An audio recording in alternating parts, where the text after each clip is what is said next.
way, on my way. Find my way, find my way. On my way, on my way. Dream my way, dream my way. Never a surrender. I find it never fail. I'm a contender. In charge I can feel. The smallest lies become the brightest enemies. Grenadity. And even if you fall, you gave it everything to be a king.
Kings, it's an honor showtime.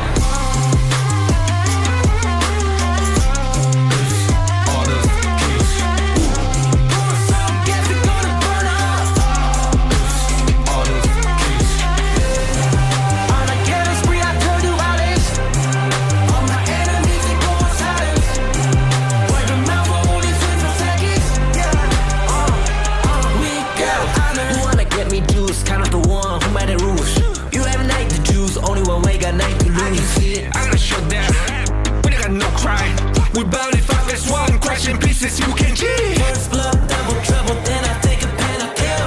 All you do is sweat and look at me stay with the rain. Say.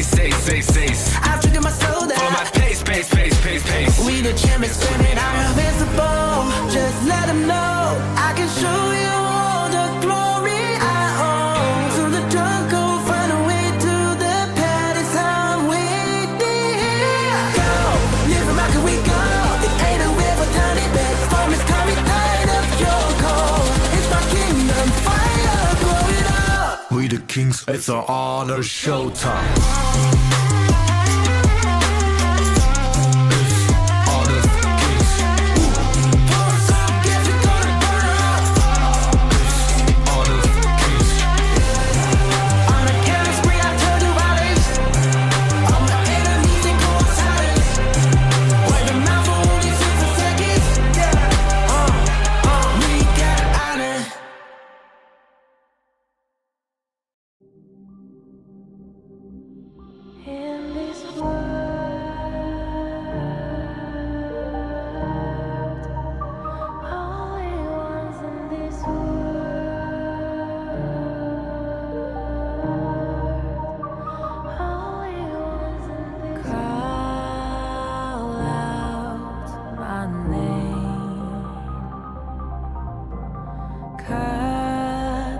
Sound of the rain.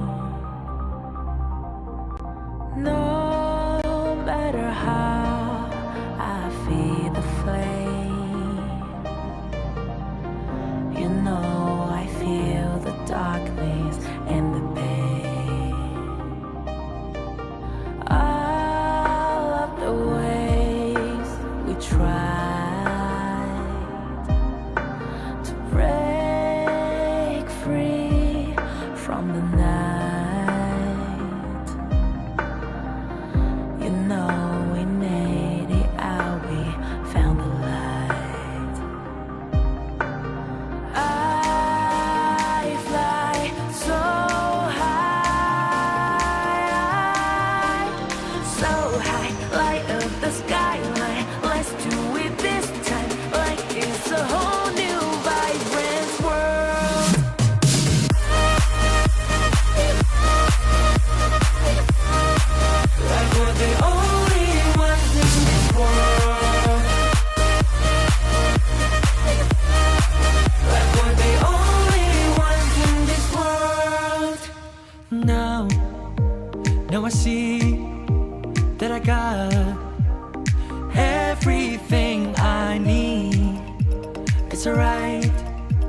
I'm on fire, I'm alive, cause now I fly so high, so high. Light up the skyline, let's do it this time, like it's a whole new colorful world.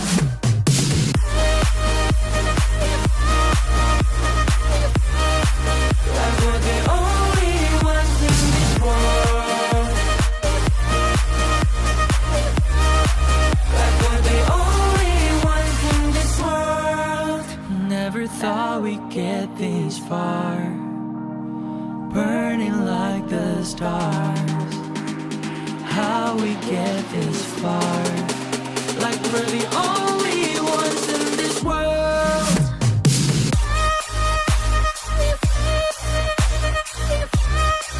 Like we're the only ones in this world.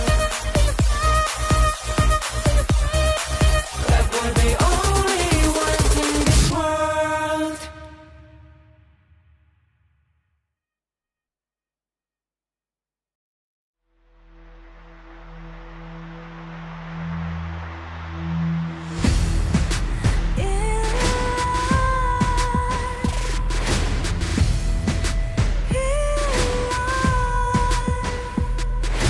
What's a life without its worth?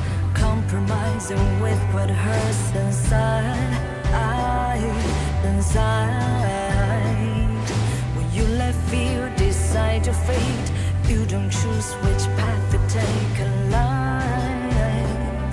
In life, I'm finally letting go of everything that still holds me. I'm against the odds, but I won't give up, 'cause it's my time to shine. Standing in the spotlight, and no one let me down. Destiny is calling high. I'm not afraid to fight for everything I love. Victory's on my side.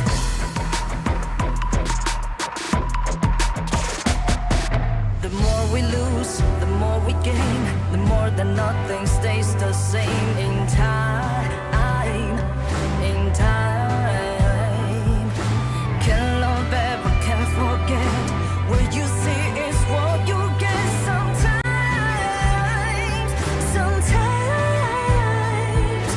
gonna show the world tonight. The light that shines inside us. We're against the odds, but we won't give up, 'cause it's our time to shine. Standing in the spotlight, can no one back us down.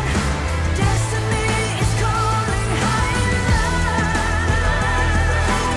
We're not afraid to fight for everything we love. Victory's on our side. Takiki takiki takitao. Takiki takiki takitao. Takiki takiki takitao. Takiki takiki takitao. Morning show. Welcome back to day number 2 in the Honor of Kings Campus Series Season 1. And we're still here with you as your storytellers. My name is Sir Cloud together with Sagi. And today we'll continue on the journey till the end where we'll crown the first KCS champion, Sagi. Exactly, Sir Cloud. A very good morning to everyone. And today is a special day since we're going to be seeing the top 4 teams right now to battle it out for the first ever KCS champion. As you mentioned, it can be anyone. It can be the home champions, the home team, which is APU, which is happening right now at the venue, or it can be Sunway, or it can be Peace from USM, or it can be TARUMT KL, Sir Cloud. Yeah, any of them can be the champions, especially from what we saw yesterday when they played in the top 8. All of these teams actually showed a lot of good promise. So it's starting to be hard to tell like who might be the champion. And I'm very sure because of that as well, we're going to see a lot of amazing games here today. Now, a little bit of an update. So we got a bit of an insider that this player with the IGN Daddy from APU is actually AG Jia. So maybe you guys can clarify with us in the comments. Ooh, another ex-pro player or current pro player that used to play for All Gamers Global is now in another college team as well. So it actually makes the top 4 teams actually have minimum 3 pro players. Even for Fries, he's also ex-pro player. So lots of current or ex-pro players involved in the campus series for this tournament. Yeah, so if we want to say like on paper, right? Like Peace, they do not have any pro or ex-pro, well, unless they're using a different IGN. So on paper, they could be the dark horse here, but anything can still happen. It is a single elimination series. But before we go on to more of the tournament, I'd like to remind all of you what they're fighting for here. Besides the glory, is the 10,000 US dollar prize pool. Ooh, 10,000 US dollar prize pool, Sir Cloud. First place bags 4,000 USD. Second is 2,000. Third and fourth is 1,000. And fifth to eight is 500 USD, which was split yesterday for the early exits that lost yesterday, right? So today, I think every team is eyeing on the first grand prize of 4,000 US dollar here, Sir Cloud. Yeah, because right now, bare minimum, if anyone goes out, it will be 1,000 US dollars. But like what you said, why go for 1,000 when there's 4,000 on the line? And the teams that made it into the top 8, Sunway KL from Sunway University, we have Peace from University Science Malaysia, all the way from Penang, by the way. And we have APU ESC from Asia Pacific University, APU Esports, who we'll be seeing today from Asia Pacific University as well. And we have TARUMT KL1 from TARUMT, UPM, UCSI, and MIP. And let's check out the top 8 playoffs bracket real quick. Just yesterday, we saw 4 teams had an early exit after their loss. So today, the 4 team that will be representing into the semifinals and potentially the grand finals will be Sunway KL versus APU Esports. On the other side, it will be TARUMT KL1 versus Peace from USM here, Sir Cloud. Oh yeah, and it will be a best of 3 series still at the semifinals. But whoever moves on to the grand finals will be watching a best of 5 series. So it could go all the way, we don't know. And also to note that this is not a global band pick format. So every round, every hero is pretty much open unless it's picked by your opponent or it's banned out. So we will expect to see some respect fans, especially now that we have some data on the line from yesterday's games.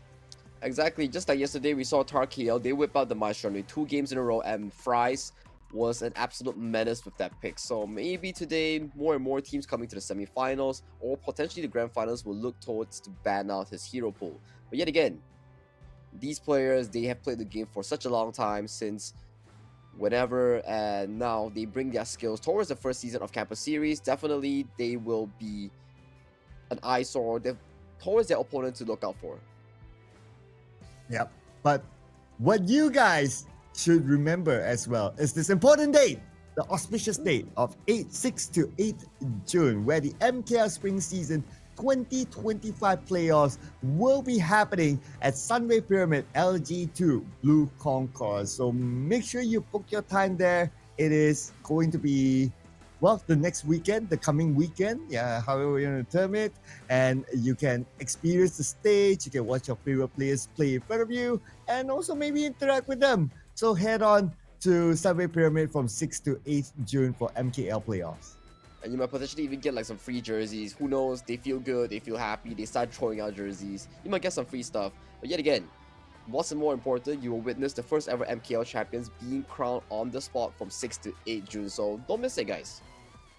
Yeah, absolutely. So, and it's definitely an experience that you don't want to miss, especially for those of you who have experienced S2 that was done in KL as well. You know how hyped that event can be. So book your time for that, ladies and gentlemen. Now, coming back to today, we're going to straight into the draft for game number 1. Here it is, Sunway University and APU Esports. And just from yesterday's pick and ban draft, it's very similar to MKL's draft as they put priority onto the Pei as the ban and the Maestro as the ban. So Arlie, Luna, Dharma, Zhangfei, all these power picks are still up for grabs or banning. And just as mentioned, Dharma, another power pick, has been blocked off from the selection from the side of Sunway University, and APU answer with a Ali of their own. So still a few picks up for grabs here. It depends on their playstyle. But Sunway University, what's your call on the first pick here? Yeah, these are very, very power picks, right? I want to make a call on the pay pick because we did see a amazing pay yesterday as well. So the fact that it's being banned out has some level of respect here, but though that pay was used by Sunway University, but that's fine. We will lock in the Zhangfei instead, and very, very quickly we see the Lady Sun on the other side. But definitely, the Zhangfei, I don't see it being a worthwhile ban for a lot of these teams.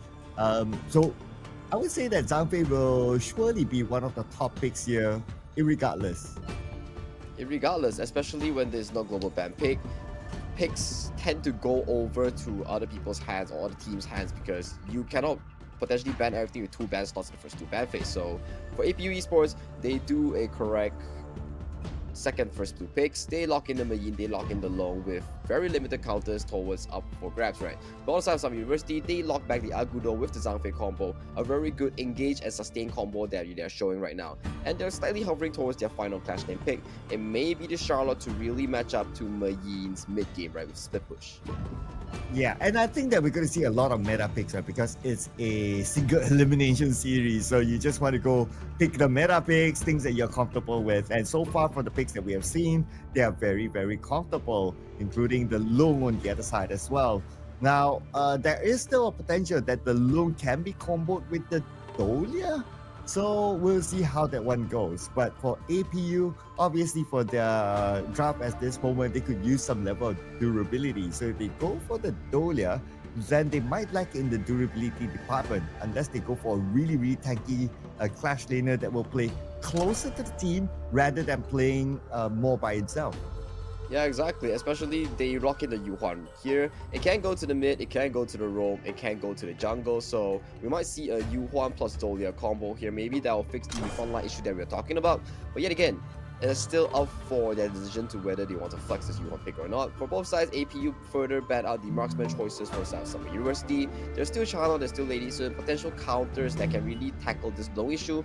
But yet again, it depends on what APU Esports really want to give over to Sunway University. So right now, Sunway University, they tackle the same issue. They're starting to ban out some of the mid lane picks that really restrict their team composition here. So both teams finalizing their team compositions by really reducing the threats that they don't want to face out in the second phase of the draft.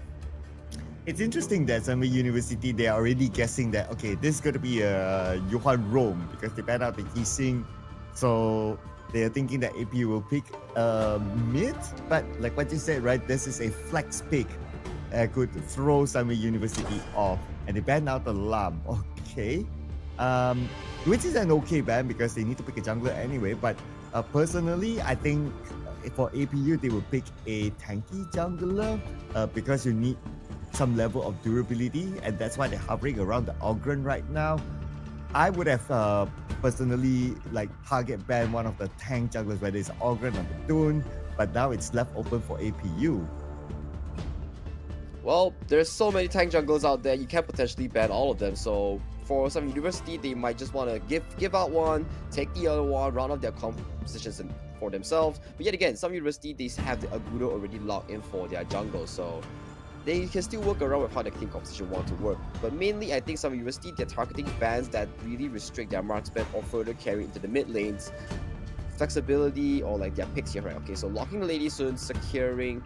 Okay, they haven't locked it yet, but Lady Sun here does really seem to be one of the top picks here to really counter the low and to dish out sufficient damage to take out this Ogren if he's proven too tanky later on in the game. Yeah, and also you have a good frontliners to protect you. You already have Zhangfei, you already have Agudo, so protect the president can be a thing here. And with the counter of Lady Sun against Long, like what you mentioned, it will be a good pick there for Sunway University to lock in. So they're still hovering around it, they're thinking, which is fine as long as you have time. That's okay. You can take all the time that you need. Probably going to combo with Gun Mo that will give a decent amount of burst damage, which is fine because you already have good frontliners, you already have a good CC with Zhangfei. So having a burst damager from behind with Gun Mo, it's a good pick as well. It's definitely a good pick as well. Just a very risky pick here as he might be caught out by the likes of Mayin when it comes for a flank, right? As we know, Mayin really flexes Shrew in these kind of situations where she can flank and she can catch these low mobility targets, especially gun and more, right? So some university here banking on a very, I would say, high risk, high reward kind of pick. But APU here, they are finalizing a team composition with a mage into the mid lane, which is Shi. But yet again, Shi and Yuhuan can flex internally for their roles, so it's still to finalize their composition here. So APU finalizing the team composition with a 2 damage source, which is the Marine and the Long, to finalize the team composition.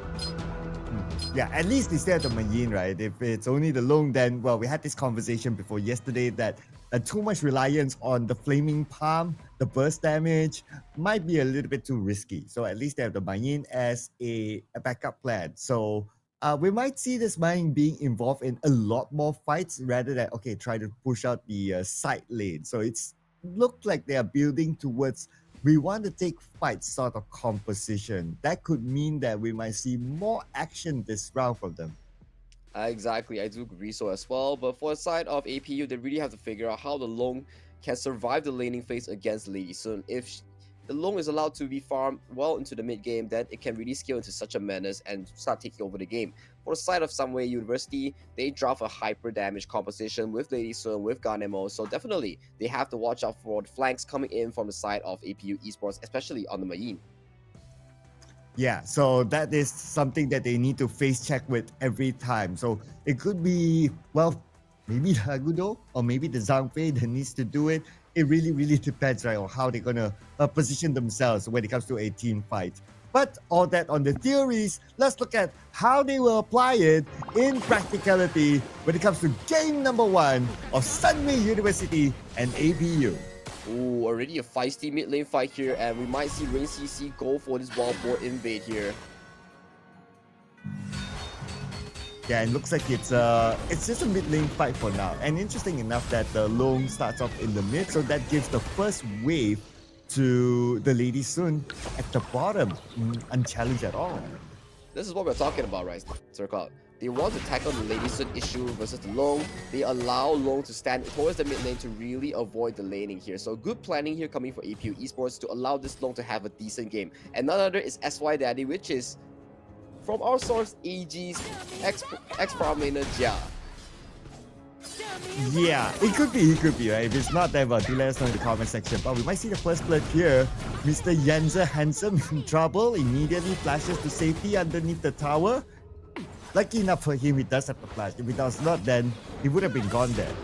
Yeah, he would have been gone there, but really good roam coming in from the APU Esports mid lane. I wouldn't say mid lane, but SY Daddy, good roam. Capitalizing on this kind of fight, but Big Shrew Handsome here might be caught out here though. Ooh, okay. We're still going back and forth here. All right. So, from what we saw yesterday from these two teams, right? These two teams were actually very good. So, I would expect as well that when it comes to their macro gameplay, they would have a good sense as well. By having a good macro gameplay sense, that means that you will not easily give away kills. But exactly. Are we going to say too soon for that?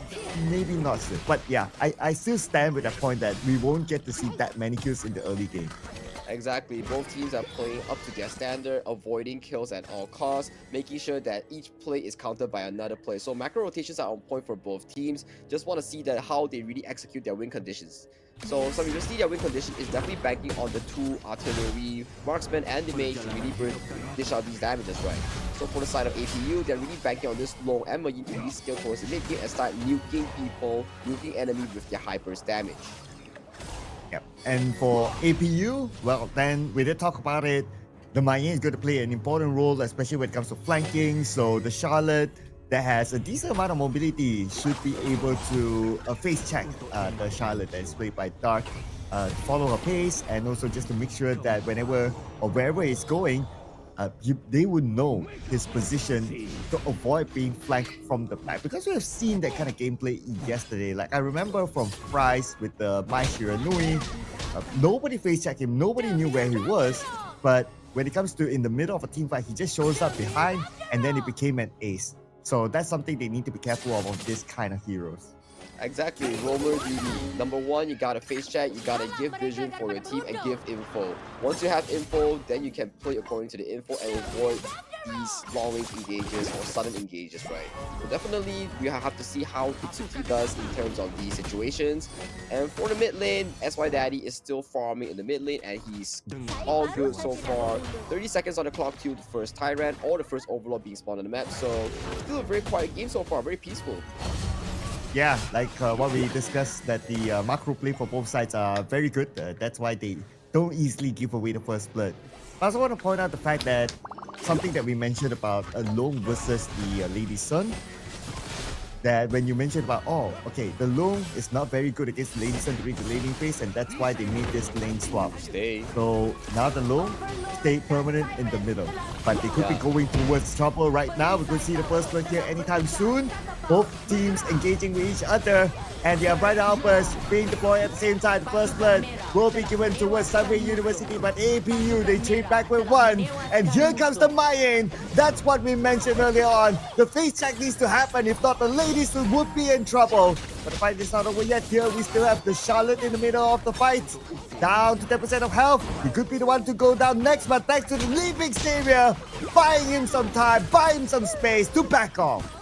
Oh, what a feisty fight. The moment that 4-minute objective time just popped, both teams collide towards the mid lane and both teams secure themselves a few kills. For the side of Sunway University secured the first blood, but APU bags 2 kills. SY Daddy's super aggressive here, flashing inside and immediately taking down Stay with him before using Infinite Vast to escape safely. What a play. Yeah, absolutely right. That was so close. That was so close. But because both sides, heavy casualty, they have also used their skills. Some of them have used their ults. We don't have the infinite fastness, so the challenge for the Tyrant right now might not be the right timing. So both sides are waiting for it. But looks like we'll see Sunway University still going for it. That's because they do have the Akudo. The Smite is still active. It will be an easy take of the Tyrant. Yeah, APU Esports here just giving up the Tyrant voluntarily, and they proceed with the continuous farming for the Aura into the red side. But hang on a moment though, both sides getting invaded here. Oh, there we go in. Here comes the Brighter Outburst from the side. Surely Xiaoyu will fall. And now Moons is being chased down. But Moons is still okay, 50% of health. Definitely for Zhang Fei. Itsuki, if we don't want to overextend that, they're still playing this very disciplined. They know the tower is still up. Yeah, they know the tower is still up, but props to APU Esports here, although they drop a kill, they clear the wave before anything else, further limiting the pushing timer for the side of some university here, and for the side of APU here, they're prioritizing the mid priority, and what are they going to do with this mid priority? Oh, look at the damage by the couple of blades there. Not allowing APU to move further forward the moment their health drops to 50%. And looks like the minion will do its work. One more hit. Yeah, there you go. That's going to be the first tower down at the bottom. A big win coming in for Sunway University here. Not to say big win, but at least a decent win coming into the early game. 6 minutes in, both teams are averagely tight, but yeah, Sunway University winning out 500 gold.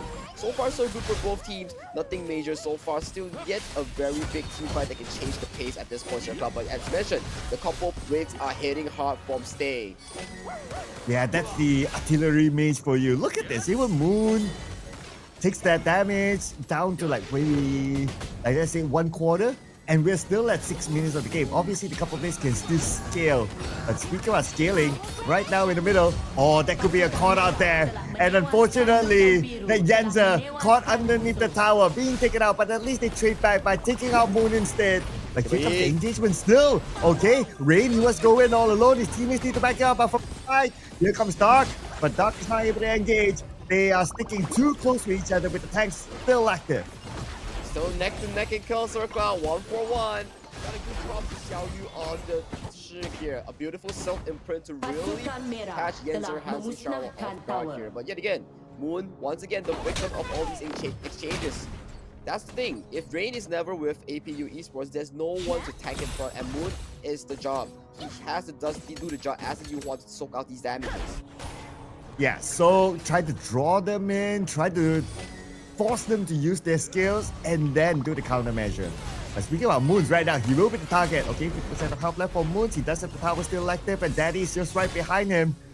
Daddy just waiting for the right moment to re-engage again. But speaking of engagement, we'll see an engagement here on the Bing Shui Handsome. He will go down to the hands of Rain, caught out all alone by the side.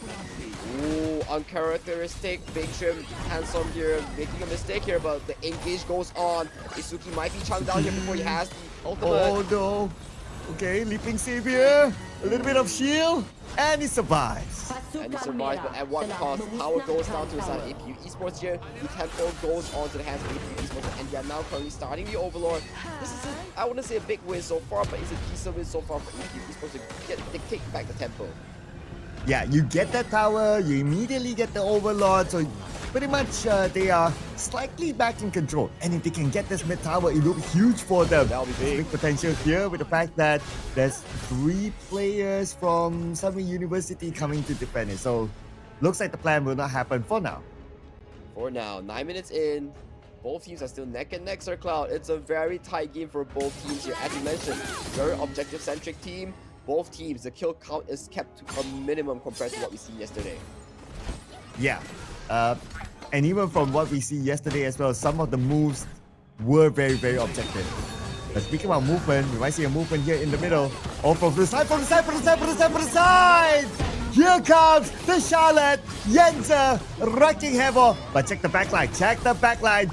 Dark, the Mayan, is there alone. Luckily enough, the tower is still active, so he's being chased down. But now, focusing onto Rans. Rans will be the next target, but he is pretty tanky. You don't want to over-focus onto him. Here comes the U-turn again by Dark. Trying to look for his target. And he will take up Big Shrew in the process. And also the president, Shiswan, goes down as well. Beautiful stuff here coming in from both the side lanes of APU Esports here. Yes, they lost their members first, but hey, Daddy and Dark immediately diving towards the backline with whatever spells they have left and escaping with Infinite Bastards, further taking them 3 with them. They did take the tempo and they hold a 2k healthy goal lead, and now they're knocking on the first major objective, the Shadow Tyrant, the most valuable objective at the 10-minute mark. I don't see Sunway University challenging for this Tyrant. But you point out it right. Like 2 players, Daddy, Dark, just aim for the backline, aim for the president. They know that as long as they suppress the Lady Sun, job is done and they can win that fight. And now speaking about suppression, they are suppressing Sunway University, and with a flaming palm, they will get the tower, but stay. On the other hand, manage to trade back 1 with a couple blades on the moon. Yeah, Moon there didn't really respect stage damage there, did not respond with the unending sorrow there. So a little bit of an oopsie coming in from Moon, but hey, yet again, the mid tower, the most important tower on the tier 1 goes down to the side APU Esports here, so it's still a win for APU Esports here. Okay, it's starting to look like a brawl right now. Both sides not letting go of the mid lane.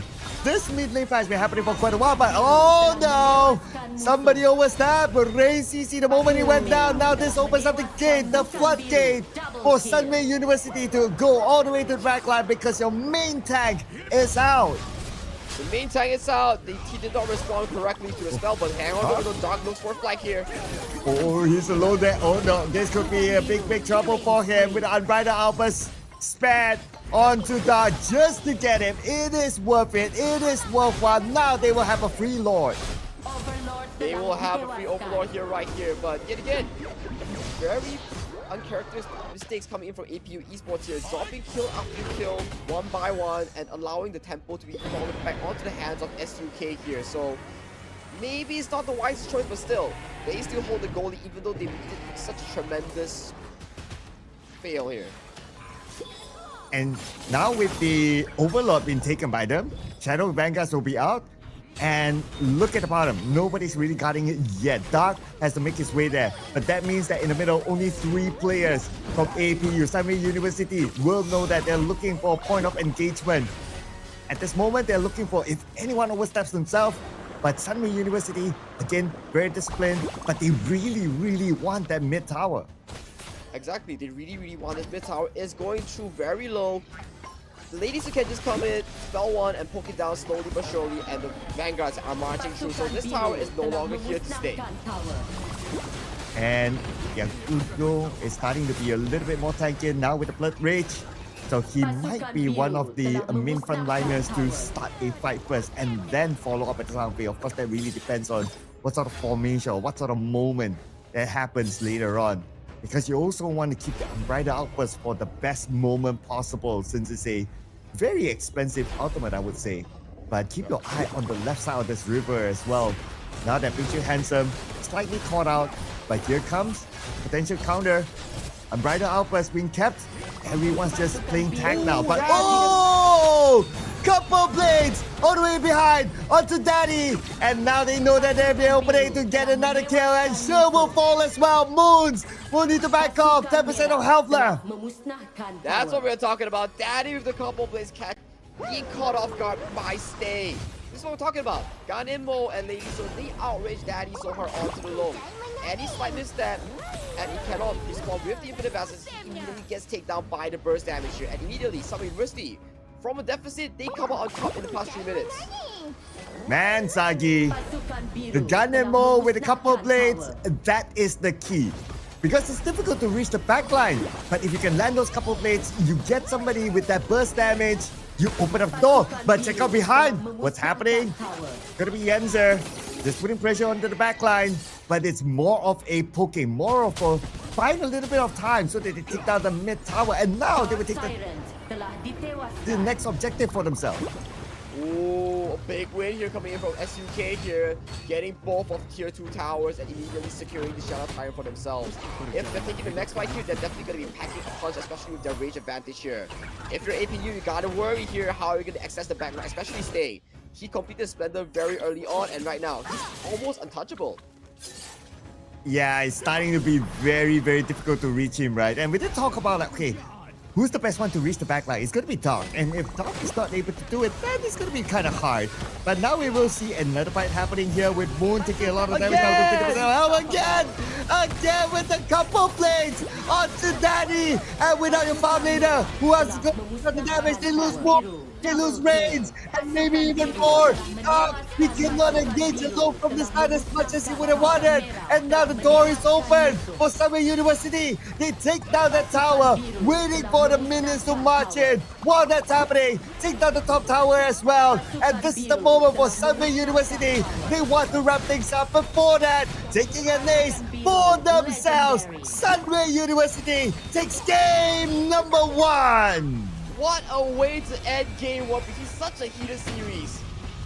Stay from Sunway University, landing couple blades after couple blades, bursting the long twice, immediately shifting the game tempo from a 3,000 goal deficit to a 3,000 goal lead to the game-winning push. Stay, man. Holy.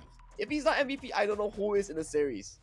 Absolutely, right? His couple blades, not only on point, but because his couple blades are capable of getting those kills, that's why they can have access all the way to the backline, all the way to the entire fight. Like, you see that the moment Daddy goes down to a couple blade, and then everyone else just scatter. You know that the opponent, their formation just breaks off from there. It's like, oh no, our long went down. We don't know what to do now. Everyone's just run by their own, like they break off, and then they become easy solo targets.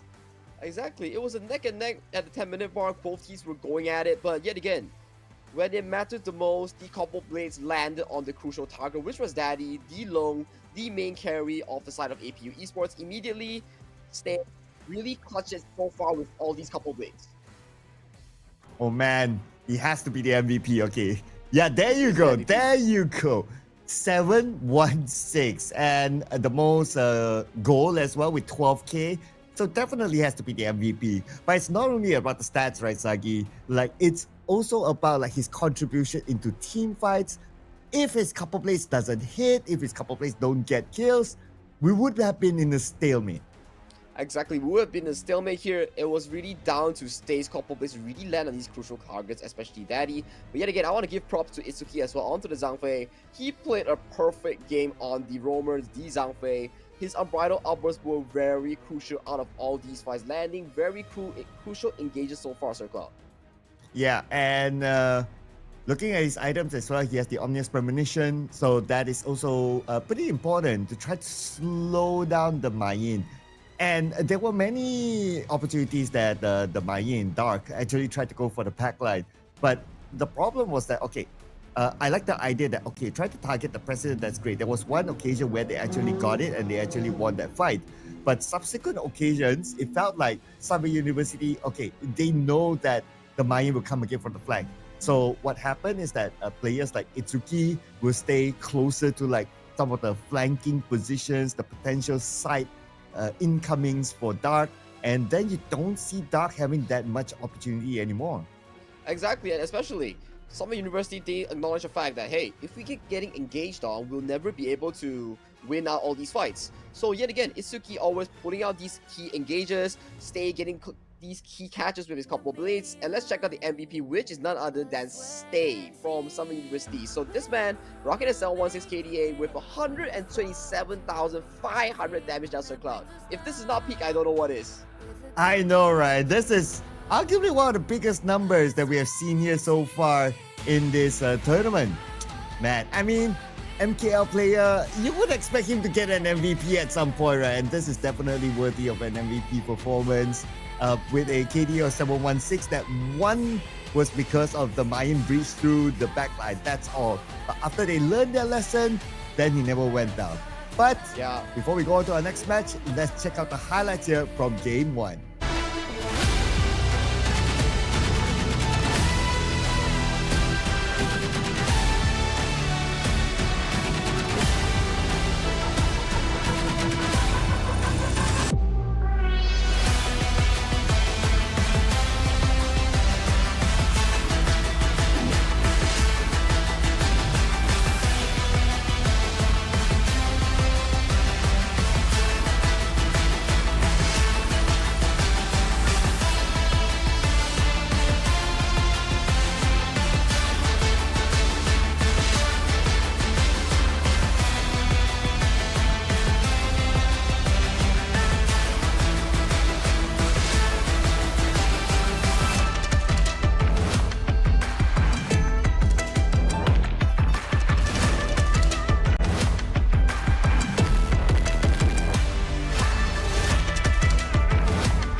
Man, Sir Cloud, just look at all those copper blades being landed by the side of Stay from Summer University here. At first, yes, as we mentioned, 50-50 game, we don't know whose hand will we go over to. Even APU went on ahead, got the Shadow Tyrant at the 10-minute mark, securing himself a very big lead. But during the mid lane, immediately the copper blades landed onto none other than the Long, SY Daddy, and immediately things went haywire from there at APU. Lost their momentum, and for the South Summer University, they steamrolled from there on off. And you know what increased their motivation? It's the fact that they got SY Daddy, who is rumored to be AG Jia. So it's like, oh, you took out the quote-unquote star player, right? And then everyone's like, yay, let's go. They don't have their star player, and plus that is a farm laner that is capable of dealing a lot of damage. Like their next damage output, they can only rely on the Mayan. Even that, because Mayan is a melee hero, you need to be able to engage, and they managed to zone out the Mayan. So they know that, oh, who else can harm us? Let's just run over them. And all that brilliance was actually opened by Stay himself, really, with a couple of blades. Exactly, even through the itemization as well, he completed the Splendor very early on, allowing him to really play these team fights very safely and allowing them themselves to really progress towards these team fights playing safely, right? So we will really check out all these gameplay, more on what are they trying to do in this upcoming draft between Game 2 of none other than APU versus Sunway University, where Sunway University currently holds the match point against APU.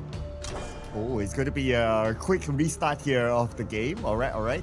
Of course, if we talk about like, is it worth to respect bans taste Cannonball? Definitely not. You have tons of other heroes that are more worthwhile to ban. So we're going to see the standard stock bans here.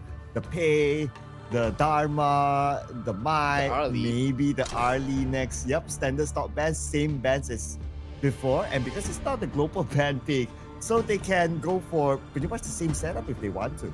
Yeah, Long is still open, Zhangfei is still open up for grab as the first pick. Seems like Zhangfei in KCS Season 1 Malaysia, it seems to have a very high rating here, but yet again, APU Esports, they know who their star is, they know who their main carry is, they secure US once again, the Long for the side of APU here. What seems to me is like a bit of a deja vu here. Are we going to see the exact same draft coming in from SUK, blocking in that Argudo and that Zhangfei as their first pick here? That might be the case here, Sir Cloud. Okay, and it's going to be the same first 3 picks, right, by both sides. Now, to answer your question, in my opinion, I don't think we will see the same on the second half pick.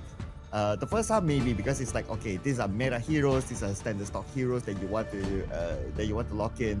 But I doubt we'll see the Gardenmo again because Gardenmo is counterable. So now that they've shown him with Gardenmo how his playstyle is, APU will have an idea of like how to deal with that. And one of the ways could be with the Byron. They can flank, pretty tanky as well, can disrupt the Gardenmo. So with the pick of the Byron, I doubt we'll see the Gardenmo again. Exactly, especially we paired up with Adolia again for the side APU Esports. They provide the double infinite Vastus, double flaming palm towards the side of Long SY Daddy, so more damage output, more escapability, so more room to play around for SY Daddies though to really hyper carry these games. For some University, they go back to their roots, they pick the counter once again, which is the Lady Sun for the farming against this Long pick here. But yet again, second draft coming in, same 3 picks for the side of SUK. You kind of wonder for APU Esports, are you going to ban out the Gardenmo or more of these mid lane picks when you come into the second phase? Ooh, if we talk about banning a mid lane, perhaps ban the Yixing to avoid the combo or the double world is my board. So that could be a potential. I mean, they ban out the Dune, which is fine. It can combo with the Dolia as well. Yeah, I'll probably ban that out. Yixing would be a good ban, I would say. But yeah, the Gardenmo, yeah, expected. Stay did a marvelous job limiting SY Daddy's approach towards these team fights. Whenever he wanted to land any flaming palms, he would go into the range of these couple blades that was so detrimental in the team fight. So banning out that Gardenmo is a wise pick here coming in from APU. For us at SUK, they are just limiting more and more options for these Dolia combos, right? Yet once again, Lam has been banned out as well for the side of APU. So they can't pick Lam. It's more of a safe pick to really limit, to really allow ladies to play these team fights later on in the later stages of the game. Yeah, they clearly don't like Lam. It was also banned in the first game as well. So okay, that's fine. I thought that maybe this round it's okay to ban the Lam, but I don't know. I'm thinking again that because they went for a Dolia, APU went for a Dolia, so some university might want to consider banning one of the tank junglers. But that's okay. I mean, they did ban one, which is the Dune anyway. So the lane being taken out by APU. Okay, that's fine because we don't expect them to pick a lane now that they already have a Byron. So now is Sunway University's call. I would say that what they could use is maybe some level of mobility. They could go for the Charlotte again because of that mobility. Or they could go for the Mayin themselves. Charlotte, Mayin, Sun Ce, all these picks are still up for grabs here. If they want to protect the president, there is still the Liu Bang as they hover here. A little bit of hover here going over to the Guan Yu here, and Guan Yu has been locked in to really limit SY Daddy here. As we know, if you play a singular carry and you fight a Guan Yu, he's going to be forcing Infinite Vastus all the way from the backside coming in from the flank. APU here, they're hovering towards the last 2 picks here. It may be the Yixing and the Musashi being locked in to really round this comp up. I really like the last 2 picks here. They round up the Dolia potential combos here with the Yixing, with the Musashi here, and it's proven to me that if they lock this in, it's going to be rounding up their draft pretty consistently.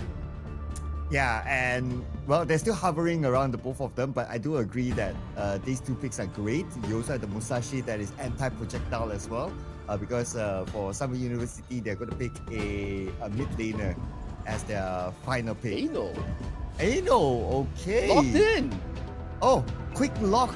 So that means that at the back of their mind, they're like, okay, we have been waiting for the right composition to play the Hano. Interesting. And because this is a mid Hano, we'll expect more damage than going for tank builds for Summer University. Exactly, especially Summer University Stay. His playstyle is very carry-centric, right? He likes the Gardenmo, he likes the Hano, very artillery mage heavy here. So one more thing that Hano matches with Gardenmo, yes, the burst is not really similar, but the range is still similar. It's a very long range that can really zone off this Long's vicinity when he wants to do damage with the Flaming Palm, right? So you kind of reanimated the same drop, but just with different heroes, but with the same purpose here. Yeah, it's the same concept with the Gardenmo, right? Like Gardenmo, the artillery is the couple blades. And it's the cooldown is fairly low, so you can kind of spam it. It's pretty much the same with the Hano's Scepter of Fate as well. You go in, you throw the Scepter of Fate, and then it bursts, and then the cooldown is really low. you reset a bit, you come back, you throw it in. So it's the same theory here. But will the result remain the same, ladies and gentlemen? This is now match point for Sunway University. We'll have to see if the Scepter of Fate will seal APU's fate in this semi-finals here. So game 2, as you mentioned, is under commencement here. Let's see whether APU can actually come back and meet it to a 1-all for the match point. Okay, so it's going to be a 1v2 at the very beginning, but because Stay, he knows his capability of using the Scepter of Fate, and he will obviously go up 2 levels quicker than the 2 players of APU in the middle.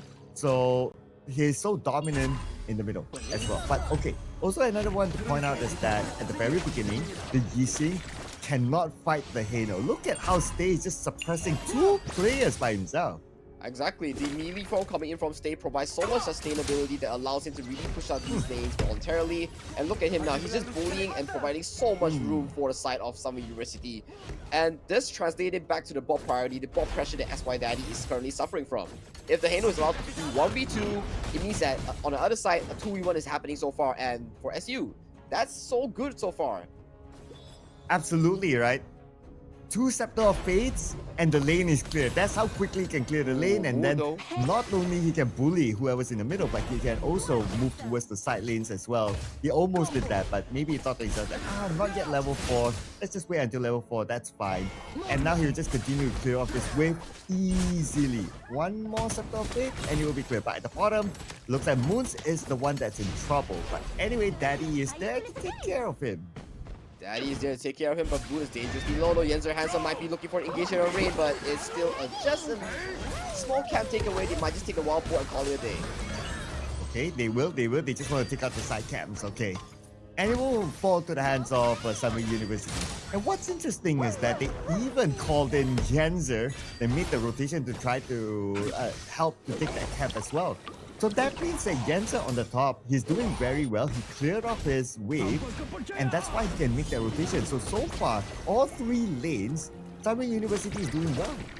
Yeah, Sunway University is definitely doing well. I want to give props to Stay. Him being able to 1v2 in all these occasions allows the jungle and the roamer to help out these side lanes to actually progress elite, right? So right now, he is giving so much room. Even though if you can catch him with the duel to the death, he has Fate's Rewind to really escape himself for all these sticky situations here. And we see a small rotation here coming in from the mid and the bottom side to swap lanes towards the side lane. Oh, but keep it out of the middle. It could be a 1v3. But okay, because it's a Musashi, so Rain can still step away. I noticed that Sunway University, they want to try to take advantage. Okay, here comes. We saw that caught in 4K.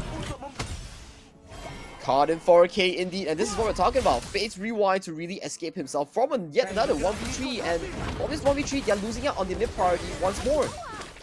Yeah, and Stay, he did bait them a little bit with the Fate Rewind earlier on. And now he just needs to just keep them at the bottom. At the top, we're gonna have a view here on what's happening with Dark, and Dark is not having a good time with the fact that Brincher made a rotation towards the top. But look at Rain CC. Okay, Rain CC coming in, but I don't think he has enough damage yet. Xiao Yu steps away. The rest of the cavalry from Sunway University arrives and will just shoo them away from their jungle.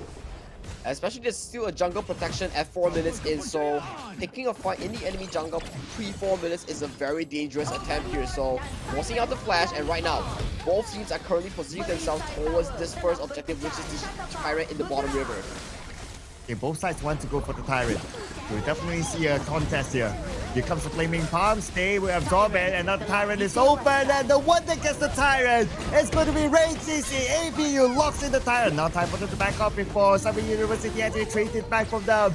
Here comes another Flaming Palm, but it lands on the Itsuki. Itsuki will be happy to eat that up. Oh, APU Esports here securing the Tyrant and backing himself off entirely, but hang on a moment though, the boss side tower might be under fire here as the rotations comes in fast for Sunway University. Okay, they want to try to save that tower, but it's going to be impossible. You want to check bush? We stop Itsuki from going back. Okay, a bit of delay on the Itsuki, but Itsuki still has to leave things safe here. He can put himself in a safer position.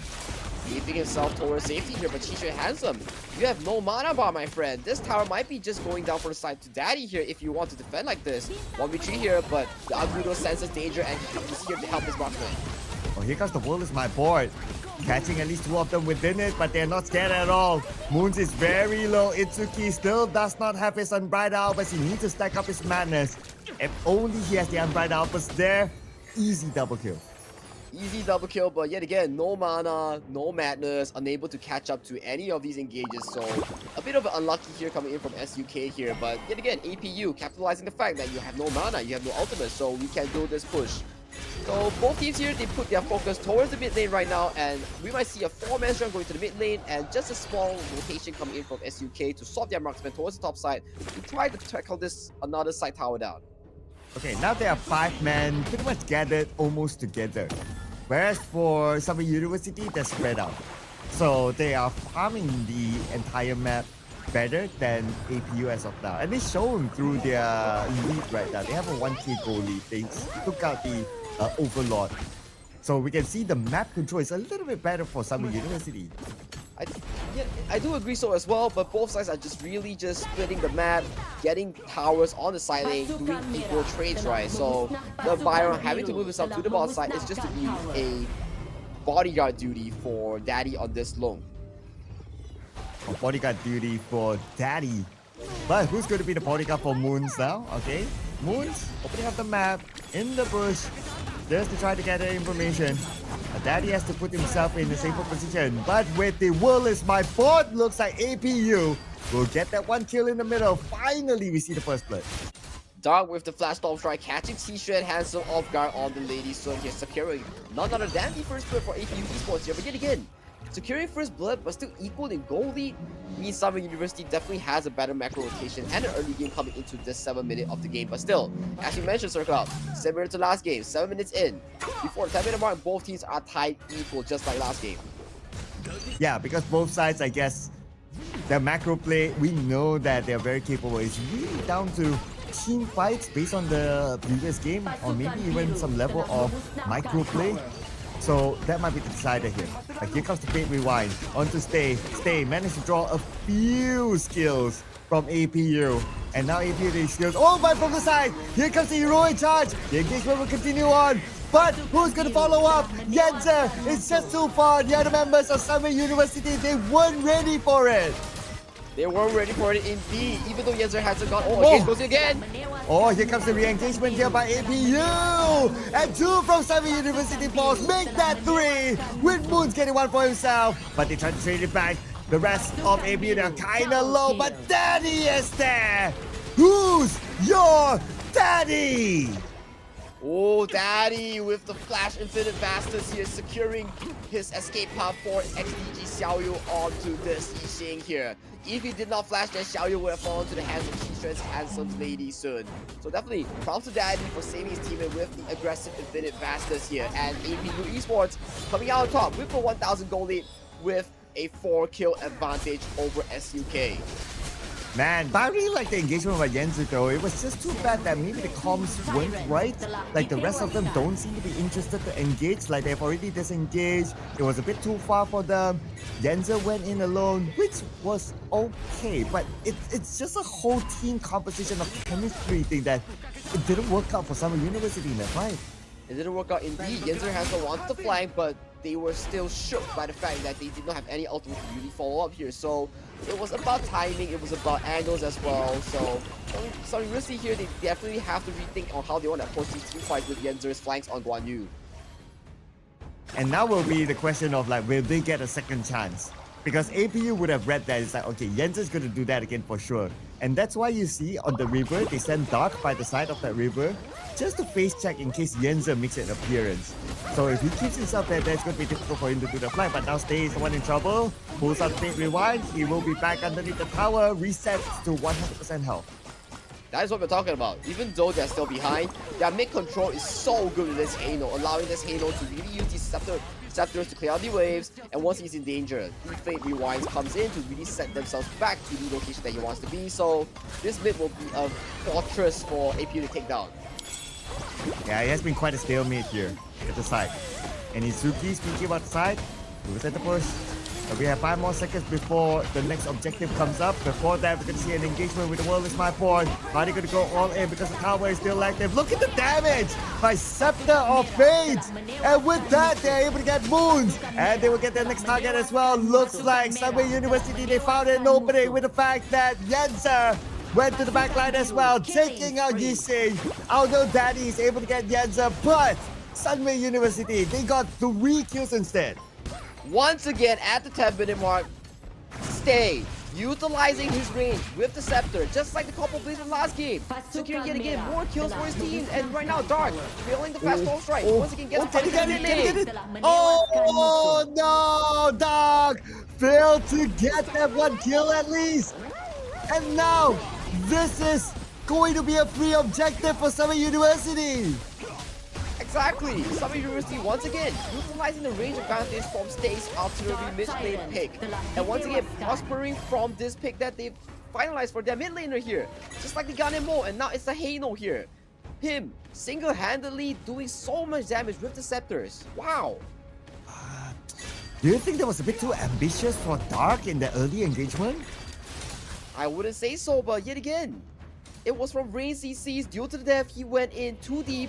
He wanted to catch up Stay, but he mistargeted the ultimate here, and he got punished handsomely. And right now, Sunway University here wants to limit the choices here from APU to really get this overlord here, but Isuki though camping in, gets Umbrella Burst! Umbrella Burst! Managed gets to forcing the Infinite Blasters out.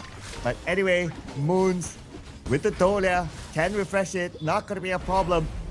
But for the rest of APU right now, their formation, they need to get back on track again.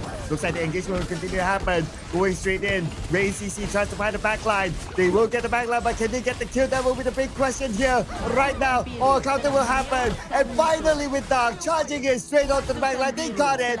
Instead, they also got Bing Share. 2 players on Sunway University fell to the hands of APU. Oh, this is what we're talking about here. If Ray CC lands these crucial engagements onto Chishu Handsome does not have enough damage or enough penetration to actually take down this super tanky Musashi right now. So a very good positioning coming out from the side of Ray CC and Dark to really capitalize on the backside of the side of SUK here. So this is what we're talking about. APU, they want to tackle team fights just like this. Yeah, and we're still going back and forth here. But we can't think about it. The mid fight has been happening for like the past like 5-6 minutes, and the mid tower for Sunway University is still up. Okay, let's see what's gonna happen here because Itsuki is pretty much alone. He can leap with safety, but the rest of Sunway University, they have arrived. The Overlord is open right now. Will there be a steal here? Looks like it will be a steal by Sunway University. But now APU, they want to reclaim it back. But Sunway University still, she's one, has that space. Get a 1 kill. Make that another kill onto Daddy. Daddy is currently down. The biggest damage dealer for APU is no longer there. And Sunway University locks in the double kill for Shiswan. Everything goes south for the side of APU Esports here. They lose the Overlord, they lose Daddy, they lose everybody. Daddy flashes in, wants to take down T-shirt Handsome with him, but he mistimes it and he misaims it onto Snake's Fate Rewind. And he really gets punished handsomely before he gets to escape with Infinite Bastards here. And this time, 2 Overlords are marching down from the mid, from the bottom, and they just move 2 team. Once you're so down. Oh, absolutely costly. Absolutely costly. Even though they can defend this, they lost their towers, their mid, their bottom tower, and potentially even their top tower. They were too forceful on the Overlord fight. They were too forceful, and it was such a punish coming in from the side SCK to capitalize on the steal and on the team fight. And right now, if you're APU, you lost a 4,000 goal lead right over to the side of SUK here. You were tied even here, and from all these events, all these tower takes, you're right now once again behind, but Isuki look at his position though. Okay, they want to go in for the steal. And looks like they managed to steal it. Itsuki actually got it. Itsuki got it. Man, this guy is showing some quality here. He's definitely showing some qualities here. His game 1 Zhangfei, his game 2 Zhangfei, so all these unbridled outputs has been crucial here. And hold on a moment though, pressure comes in. Oh, from the side, Heroic charge all the way to the back. But now they have to follow up from Jensen. Jensen is the one in trouble right now. Jensen is over the damage. Jensen, will he be able to survive this one? Jensen goes down. But can the rest of Sunway University trade it back onto APU? Looks like it's going to be kind of difficult with the fact that Shrew is kind of low as well. They know. APU, they know what is their objective. They need to stop the president. And they managed to shoot the president away. Itsuki goes down. And that's where Sunway University cannot continue this fight. Oh, Sunway University is still getting choked out in all these team fights. It really comes down to Rain CC with these Musashi engages onto the backline, especially on T-Shirt Handsome here. Once they get the consistent DP, especially T-Shirt Handsome here, APU will have the shot in all these team fights. Once again, they secure the Shadow Tyrant and pull back going to a 2,000. And right now, both teams are neck and neck even in terms of their goal lead here. Right now, SY Daddy will be the crucial carry here for APU. Yes, he needs to really put on a good show, put on a good performance. And the Dolia has to support him, giving him the double infinite vastness. Right now they're trying to steal away the buff. Will they be able to? Here comes the world is my bot. Okay, trapping Bengshe inside. Oh, this is bad. This is bad for Bengshe. Bengshe is still trying to take it out. And finally, will fall in the hands of Rain CC. Again, another tag goes down. Make that 2 tags down with the president as well to get the win in. And this is go time now for APU. Go time for APU here, double due to the death to really lock down T-Shirt Handsome here. All this was thanks to Xiao Yu's roll is my board flash, forcing the flash from T-Shirt Handsome, making sure that he locks down Bengshe Handsome in the world is my board. Immediately follow up with double due to the death and immediately destroying T-Shirt Handsome hope in the team fight. If Bengshe was not caught in the world is my board, it would have been a different storyline. But just too bad he was caught. And the moment he went down, one of the biggest tanks for Sunway University is no longer there. That's where APU, they know that they have an entry point into the marksman, into the president. But Sunway University is still able to hold on to their turret. So it's still okay for them for now. At least they did not lose that. The high ground game is still strong for Sunway University here. As long as the high note is alive, there will be very limited chance for APU to actually push in against these high note Scepter of Fate. So right now, Itsuki here though, getting collapsed on. Okay, that's one leaking savior used. And the rest might want to follow up here. Here comes the world is my ball, catching 2 of them inside, but the favorite one will save stay.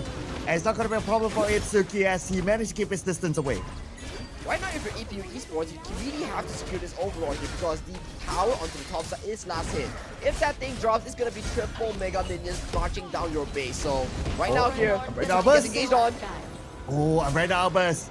Not used to steal away that overlord, and APU will lock it in right now. APU just need to wait for the overlord vanguards for them to arrive, for them to spawn before they continue to put pressure onto Sunway University. I gotta give props to Dark. He's been having a heck of a game on this Byron here, finding so much background access onto T-Shirt Handsome and making sure that his Storm Strike flashes has been crucial to these team fights. And right now, marching with the Overlord, marching with the Vanguards, APU is looking to close out this game if they are able to get through this Scepter of Fate. Right now, they will need to clear off the waves as quickly as possible. Okay, there's going to be one wave at the top clear, but in the middle, the tower will be taken out by APU. Looking at the bottom as well, Jensen Handsome is still there. He'll try to defend it all alone, but he needs help from his other teammates because right now APU, they are making their rotation towards the bottom. They're just scattered all across the map, but this one went down to Daddy. That's going to be one of the biggest damage dealers for Sunway University, no longer on the map. This is going to be a big problem here for Sunway University as the tower at the bottom will go down. Next is going to be Yanza. APU back in control and taking game number 2 for them. Wait on moment though. They still want a game in the pocket. The kills will be taken. But hang that thought. No plot twist there. Looks like Sagi, we are seeing game 3 for the first time. Oh, first time game 3 in the Campus Series playoffs. Gotta give props to APU Esports here. The final play from SY Daddy.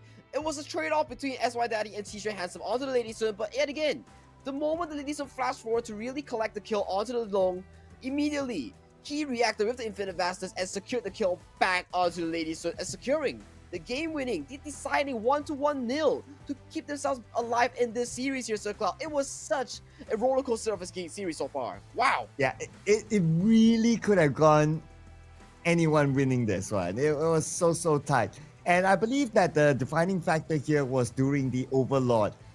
Who got the Overlord? That last Overlord would have ended the game because both sides are in a very critical position. But look at this. Daddy, he's showing who's the daddy here with a KD of 616 and the MVP title himself. Well, you have to give some focus onto Dark as well. 4-2-12, he was involved in all these fights, all these engages, all these pickoffs onto the backline of the side of STUK. Without the side of Dark and Rain CC to really pull off these backline engages, Daddy wouldn't have such a good time to really dish out these damages from afar to really burst down these tanks, right? So I gotta give props to Dark and Rain CC for pulling off these amazing engages. I agree. On top of Dark as well, what he did very well is he face-checked Yenzer. So we saw once Yenzer try to go to the backline, which is great, but the teammates weren't ready to follow up. And then after that, he learned that, okay, Yenzer is going to do that again. I mean, he's a Guan Yu anyway. So he kept at the flanking, he kept putting himself in the flanking position. So whenever Yenzer wants to come, he's being face-checked by Dark and he cannot proceed forward. And that's where Yenzer is kind of checkmate. It's like, okay, how am I going to get around this guy? It's so difficult just to find a route behind Dark. Exactly, especially when you play the Guan Yu, you have to bank on these backline engages. But yet again, we see these draft. If you're going to go onto the backline, the Long is just going to use the Infinite Vassals to escape you, and you're just going to be marked by so many of these bruises that's going to be stopping your advance towards the backline here. So this Guan Yu pick doesn't seem to make a full sense here of SUK in terms of the KDA or in terms of the use so far from Yenzer Handsome. Yeah, I guess the idea at the very beginning was okay, try to force out the Infinite Bastards. It will show up with the heroic charge, and then Daddy will be forced to use one Infinite Vastness, and then he has at least one more with the refresh, or depending on the situation, of course. And then that's where Sunway University might try to take him out. So perhaps that was the idea. But yeah, in this round, on practicality, it was so difficult. But we have to give it to the brilliance of Dark as well. But the player that is most brilliant this round, that becomes our MVP, is Rain CC, the fight opener. Ooh, the first time that the MVP does not fall towards these stats based on stats alone, but it goes over to Rain CC, who is crucial with these due to the depths towards the backline, especially in catching out T-shirt Handsome multiple times. Multiple times it was from Rain CC soloing out the backline with the help of Dark to really clutch this game back towards their hand. And just look at the stats. 127k damage taken and 106k damage down. Just look at this insane of a stat. That's insane. That's definitely insane. And he definitely went under there just because of how the other players did their role as well. But Rain CC, I like the moniker. Fight opener here in this round. And because of that as well, we are heading into game number 3. A very crucial game for both sides. But before we do that, we're going to check out the best moments here through this highlights, ladies and gentlemen. Let's go.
And that's what we're talking about, Circle. Fight opener, Rain CC on the Musashi here. Without his key engages from the Musashi due to the death, we wouldn't be seeing a game 3 between APU and SUK here. So definitely, props to him for securing himself the win and the MVP title of game 2. Yeah, and he's special because he gets the MVP title based on the stats. So great work there for Rain CC. But now, Sagi, this is now match point. The game that will decide whether you are at semifinals or at grand finals. The game that will decide your chance for a shot at the title and $4,000. Oh, lots of pressure here I can feel for the team. Lots of pressure indeed, and they especially have to think of APU. They are playing in the APU campus, so it means a lot to them for them to actually make it to the grand finals. So, damn, the stakes are high in this series. Yeah, the stakes are really high, and I'm sure the players, they need to chill themselves, they need to calm down. They probably need to take a break, rediscuss their strategies, because they also must remember that this is not a global ban pick. Maybe some respect bans coming out. We'll need to take a chill pill as well, ladies and gentlemen. So do not go anywhere. We'll be back after the shopping.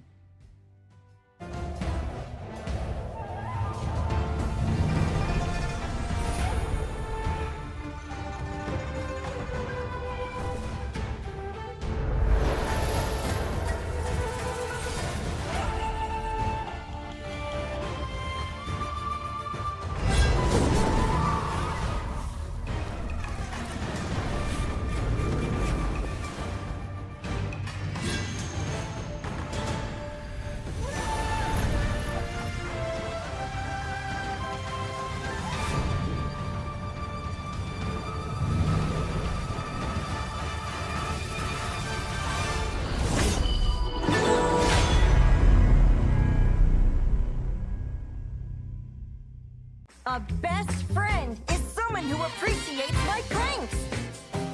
Yeah! The wind blew the treasure map away. Crush 'em!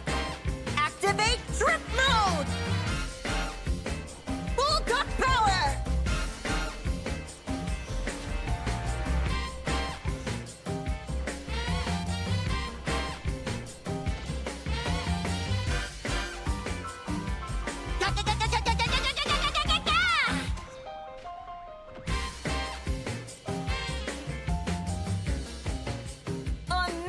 Maker visited. Hit 'em hard! It's a sunny day. Let's cool off.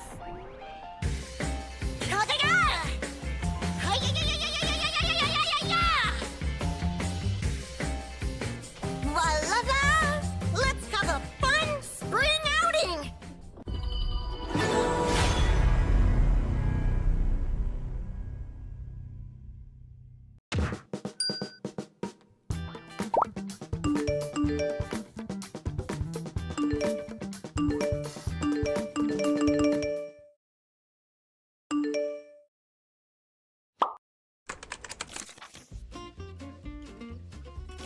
The post-match evaluation system has been updated. So how exactly do ratings work? In short, your rating depends on how well you fulfill your hero's core responsibilities in your assigned lane. Every lane and every hero is unique and important. When you play different heroes in different lanes, your responsibilities change as well as the rating criteria.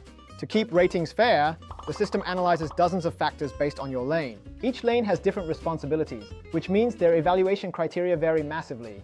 Even within the same lane, the rating criteria adjusts based on each hero's specialty. For example, in the Clash lane, Miyue prioritizes split push metrics like deaths, damage to towers, and gold to damage efficiency. Meanwhile, Lianpo focuses on teamfight metrics like damage taken per death, teamfight participation, and assists. Junglers and marksmen are more likely to get MVP, but what about other classes? All classes are important and irreplaceable. This system is designed to be fair to all lanes and all heroes. For example, as a roamer, the system compares your performance to the hero's global average across all matches. How is split pushing evaluated? Does it score lower than team fighting? For split push heroes, the system calculates total structure damage. Being a solo destroyer, destroying towers alone triggers a highlight, granting bonus points. And destroying the enemy crystal alone gives massive bonus points. But remember, only use heroes good at split pushing for this. Play to their strengths. Every hero's contributions affect their rating. Split pushing won't always give you a lower score than team fighting.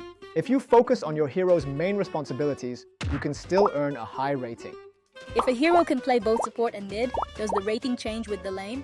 Generally, yes. The same hero has different rating criteria in different lanes. However, if you ruin teammates' experiences by using extremely off-meta lanes, your reputation points may be deducted.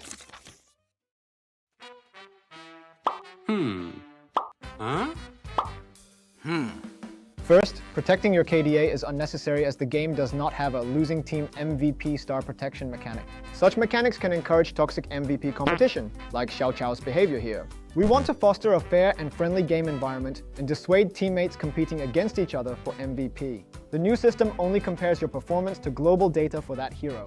Your score depends on how well you fulfill the hero's responsibilities. Second, an SSS rating requires exceptional performance, but lower ratings also grant rewards. You will earn ranked points for ratings from A+ to SSS. The new system introduces many different highlights as rating factors, making evaluations more rational and accurate. If you want a high rating, don't miss these highlights. Oh, welcome back, ladies and gentlemen, and welcome to the first ever Best of 3 fully played 2 Game 3 in Honor of Kings Campus Series in the semifinals between none other than SUK Sunway University KL and none other than APU Esports. Sir Cloud. Woohoo! Yeah, and Sagi, we did talk highlight match, and we're getting a treat here. It was not an easy game for either side at all, and now we're going to see game number 3, the first game 3 of our KCS this season. So let's come into game 3. Honestly speaking, it's just still so hard to tell who will take this one back home. But here's back the question, right? Since the Long been picked twice, so 1 win, 1 loss, obviously, for this series, do you think it's worthwhile to spend a ban on the Long? I think the bans are too limited. You don't want to give over to the likes of Arlie, you don't want to give over the likes to Maestro Nui to stay, so you still have Pei, you still have Dharma, so bans are very limited for both teams to really limit the loan, which is like a tier 1.5 here. The tier 1, the OPs out there, there's still too much to ban, so loan will definitely go over to the draft in on either side. But yet again, you have to wonder, if you cannot ban it, will you take it away? That's definitely one of the few ways you can limit it from the draft, so we have to figure how some university wants to tackle draft in this case. Will they want to secure the Ghanem more early? Will they want to ban out the loan? Will they want to pick the loan? Is still a question that they have to answer here. Or I have another theory. Don't allow the Long and Dolia combo. Maybe take the Dolia for yourselves. That could be another option. But because Sunway University, again, they locked in the Zhang Fei, which is fine. Okay, we're going to see the Long hovering again. I'm pretty sure they're going to lock this one in. And there's a high chance we will see the Long Dolia combo, because without the Long Dolia combo, they didn't win. But with the Long Dolia combo, they won. So I wouldn't be surprised if APU actually goes for it again. Exactly, and we might see a first rotation Ghanem more just to limit this Long's capability in the early game, but APU recognizes the fact that they might want to come up with the Ghanem mode. They picked the Musashi that did them so well in the game to secure that win, which is the key opener just now as well. But again, SUK, they convert back once again with the third Agudo game with the Zhang Fei here, and they steal away none other than Dark Spiral, which performed so well in the last game. Yeah, take away the Byron, that's okay. And now with APU's next pick, I believe it should be the Dolia. If not, there is a chance that the Dolia will be banned out. Because of the win rate, right? Dolia, Long combo, it gave them the win before. Why not repeat it again? And Rain CC is going to come back with the Musashi, so that's going to be another anti-projectile sort of hero, and he does engage very, very well, and that's why he was the MVP with the moniker as well. So now it's all on to Sunway University with their partly new draft with the Pirate. How did they deal with this combo again? Exactly, especially just now we saw they did the double Musashi ulti duel to the death to really catch out these backlines, right? And right now APU, they acknowledge the fact that, hey, if we give SUK a marksman that has no mobility, that really revolves around like being caught off, They ban out the Marco Polo, they ban out TARUMT, both heroes that have ways to escape the Musashi. Right now, if they pick the Lady Sun again, if they pick the Concert U, they're gonna have a bit of a tougher time to really tackle this issue. But SUK here, they go on to be the team themselves to ban out the Gun and Mo instead of picking them right now. Okay. And for APU, they ban out the TARUMT and also Marco Polo. So are they going to go for the President again? It didn't really work out for them though because of the Musashi. He knows how to engage backline and then opening up the space for the Flaming Palm. But they're still going to maybe take that risk because right now they're hovering around the Lady Sun. I know during the laning stages it's great against the low, but how they countered the laning space with the long is that they just changed the lanes. So during the early, not really meeting. But another change here for Sunway University might be the Noah. Now, this could be the answer to try to get the Annihilation to the back line before the Infinite Bastards or once he lands after the Infinite Bastards. Exactly, we see from time to time, all these picks really does try to limit this long approach, right? But SUK here, they're still pondering down their mid lane pick here. It might fall onto the Hino once again. It will be the Hino lock once again for Stay for SUK, and it will be the Lady Sun once again. This draft is exactly the same thing from last game aside from the Clash lane, and the staple picks of Zhang Fei, Agudo, and Lady Sun has been picked all 3 games for SUK's draft, so definitely something to look out for. An APU, they recognize who their president is. They want to pick the Liu Bang to really cover the daddy in terms of team fights, or they want to carry the Liu Bang with the full damage build into the backline with the help of Musashi's due to the death. So definitely 2 approaches, both works for this draft if they do decide to go on this Liu Bang. Yeah, so there's a lot of option for them to attack the president. That's the thing for APU. So this is going to be quite dangerous here for the Lady Sun. Okay, so they're going to lock in the Liu Bang. Okay, so this is... Okay, so now here backs the question, right? Like, is there enough protection for the Lady Sun? The Byron is a good hero to try to block out flanks. But if you're going against the Liu Bang who can go straight behind, I am a little bit worried for the draft of Sunway University. It feels like APU, they have a better draft this time. I mean, if they take down the Lady Sun like just now, with the Due to the Death, with the Battlefield Command to follow up a bomb into the hands of Lady Sun or T-Shirt Handsome, that's going to be a problem for SUK here if they really bank onto SUK's Lady Sun to carry. But on the side of SUK, they will repeat their process of playing the Artillery Mage into the mid lane to really limit Long's approach towards the team fights, right? But once again, you gotta think, can T-Shirt Handsome survive to deal damage? That will be the main factor that SUK have to take care of. Yeah, so for Sunway University, a lot of things for them to consider, especially protecting the president is going to be so important. Protecting from the Flaming Palms, protecting from the direct engagement, the bombing, like what just said, might be the decider for whether they win this series or not. Obviously, this series is going to be so important for both sides because it is match point, ladies and gentlemen. Game number 3. Here we go. Here we go in the Sir Cloud. The winner of this will join the grand finals. The loser of this will go home as the 3rd and 4th place here. So the stakes are high. It's not just for the prize pool, it's for the name, it's for the glory of their campus to really show that who is the best team in the campus series season 1 of Malaysia. Especially APU being the home ground team. They surely want to secure a slot for the home ground fans as well, something to cheer on. So a little bit more pressure for them. But at the very beginning, okay, looks like we're going to see a bit of a lane changes compared to the previous game. We're going to see the Lady Sun and also the Low sticking to the farm lane. Standard stock, I would say. So, on theory, Lady Sun can bully the Low at the very beginning, especially when he has extra protection from Itsuki. And especially Moon himself is really roaming around the map to assist APU's attempt in getting this side priority here. So it's a 3v2 and priority goes over to the hands of APU here. For SUK, since you put the pressure onto the long, you gotta secure this pressure here. But once again, T-Shen got chunked down in the 1v2, which is not what you want to see here though. Oh, Stay is there. He does have the Scepter of Fate. Gotta be extra careful. They want to try to aim down Daddy, but now with some support from Xiaoyu. Okay, here comes the World Smart Ball, catching 2 of them inside of it. Do they have enough burst damage? This will be the question. Stay. He does have level 4. Fate Rewind behind. He is safe for now, but can't say the same for Itsuki. First blood immediately falls to the hands of APU. I kind of think Stay really overextended there. In one moment, if he did not hit the level 4 with the Fate's Rewind, he could have gotten caught out there, and his position resulted Itsuki in being caught out. The Cavalry immediately arrived after getting top priority, allowing Dark with the Battlefield Command to really assist on finishing off Itsuki on this kill. So props to APU for capitalizing Stay's over attempt in this chase onto the bot side.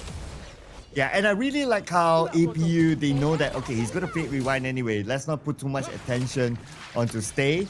And let's focus onto the next best target, that's Itsuki. Because Itsuki was not at level 4 yet. He does not have the Unbridled Outburst, so he can be burst out at that moment. But now with him, having the Unbridled Outburst as an insurance policy, the strategy has to change.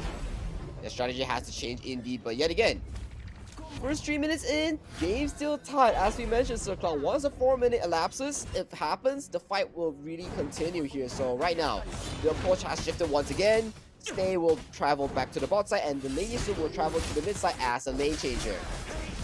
Yeah, and I guess they realized that, okay, we cannot stay at the farm lane because it's very gankable. You don't have that much space to move from there, so let's switch up the lanes instead. So right now, looks like APU, they're adapting to the situation. They're sending 3 players to the middle to try to suppress the lady soon, but they have to get past Itsuki before that. Now Itsuki might be caught out with a Leaping Savior. He will save himself for now, especially with some extra protection from the middle. They can potentially come. Ping Sure is there. APU, they don't know where it stands. APU here chunking out Itsuki, allowing them to have better positioning towards the river as they secure the mid priority here. Itsuki gotta rush back immediately if they want to have a shot onto this tire, but looking at the position though, I feel like somebody wants to give this voluntarily over to the hands of SY Daddy and the gang of APU Esports here. So, first tyrant goes over the hand of APU Esports here, and right now, you gotta think for SUK here. Is this gonna be a repeat of game 2 that happened so far? Ooh, I know it's still pretty early. I know it can still change later on, depending on how the situation is, but I cannot deny the point that you mentioned, Sagi, about the fact that APU, even though it's still early, yeah, the goal difference is not that much, but you can see the map control is a little bit better than some in University. Exactly, if you pick the Lee Sun, you're expected to destroy the long and get the tower early game towards the bot side, right? But once again, SY Daddy, proven with experience, proven with his capability onto the long, survives the lane 1v2, not 1v1, 1v2 against the likes of SUK's draft. So, props to him right now, and he's slowing down the matchup deficit right now. Oh yeah, that's a good point, right? Now, it's the only time that we see Moons actually joining Daddy at the farm lane.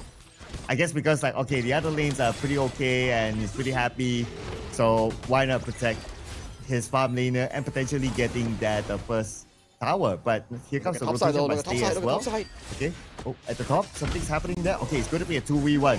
Can he actually survive this? But here comes from the side, it's going to be Bing Shui Handsome, giving a shot protection. And now his teammate survives for now. Can they actually get a trade-off back? With Dark pretty low, but looks like they will not commit all onto it. Objective gameplay again, looking at the tower. And T-Shirt here finding a good rotation towards the top side and assisting Bing Shui Handsome to take down this first tower of the game for SUK here. So decent rotation here coming in from SUK here. They notice the fact that, hey, the long is catching up to the Lady Sun. Let's let the Lady Sun roam to the side lane, which is faster than the Hino here. So good stuff here coming in from SUK to acknowledge the fact and get the tower. Yeah, at least they're trying to win back the map control, right? And the fact that they got the first tower at the top, that's an opening for them. But of course, the big one is getting the mid tower, and that's what they're looking for right now. 4 players in the middle with their Unbridled Outburst active, but no point staying there for too long. Wait for the next wave. While that, just farm out the jungle. Farm out the jungle indeed. And Crimson Golem goes over the hands of T-Shirt Handsome here, so maybe we will see a better performance so far for T-Shirt Handsome here. But if 4v5 goes to the top side though, nowhere to see SY Daddy though. This is not a fight that APU Esports wants to take. Yeah, not yet, not yet. They don't have the information as well of who's on the inner side of the jungle, so you don't want to overcommit there, especially when you see a tank in front of you. But Daddy's going to get a free tower at the bottom. If you to complete that mission, gonna be sell you at the side, not only getting the tower, maybe even getting this camp. Let's see with the Flaming Charm on the Shiswan Handsome, but he will be protected by the Leaping Saber anyway. But still, The damage coming for SY Daddy's Low is scaling towards the mid game here. That's not what you want to see here so far. APU with a 1-0 scoreline, securing that 700 goal lead so far. Not the biggest, not the smallest, but still, as we mentioned, before the 10-minute mark, both teams like to play safe. But until the Shadow Tyrant spawns, it's gonna be a heck of a deal. Okay. So nice protection there at the side by Itsuki. Just opening up that bush, opening up that space, and he noticed that Daddy was making the rotation. But you also don't want to expand your Umbrella outburst onto Daddy because he can easily Infinite Blasters away and the Umbrella outburst will be wasted. We might see a Enzer alone, his teammates still in the middle. He tries to get Dark. Dark is pretty low, but he is kind of tanky as well, so you don't want to overcommit onto him. But this rotation coming in for APU is kind of risky here, though they might just fall for the side of the top mid tower though. Worst Mama goes out. And Umbrella outburst expanded. Yep. World is my board as well, catching as many as possible off the side of Sunway University within it. But APU is the one to lose Rain CC instead. The moment he tried to engage, he went down. Gotta be extra careful, the Scepter of Fate. That was so close. Even though Rain CC got caught out early game, in the early of the fight, the Battlefield Commandment comes in and to save his HP and save his jungle. Immediately followed with double due to the diff and almost taking down SUK's entire health bar here. But with that kill, SUK pulls a kill into a 1-to-1 situation and tries to equalize the goal lead with a Tyrant take here. So, yet again, Circle, before the 10-minute mark, both teams are tied equal. But once again, that we know of from the history of Game 1 and Game 2, once the 10-minute mark hits, it's going to be a bombastic team fight that's going to happen around the mid-river. Oh yeah, they like to hover around the mid-river based on what we've seen in the last 2 rounds. So that moment might happen here. But when I see a moment at top, here comes Daddy on the Yenza Hansen. If I have 3 players onto you, but here comes Big Shrew with the counter. This could be a nice U-turn here, and they managed to trade it back off, taking down Dark process. But the fight's not over yet. Itsuki is zoning 2 players by himself, allowing his teammates to take out Dark. Yenzer Handsome with an MVP performance here, but though mid lane gets caught out once again.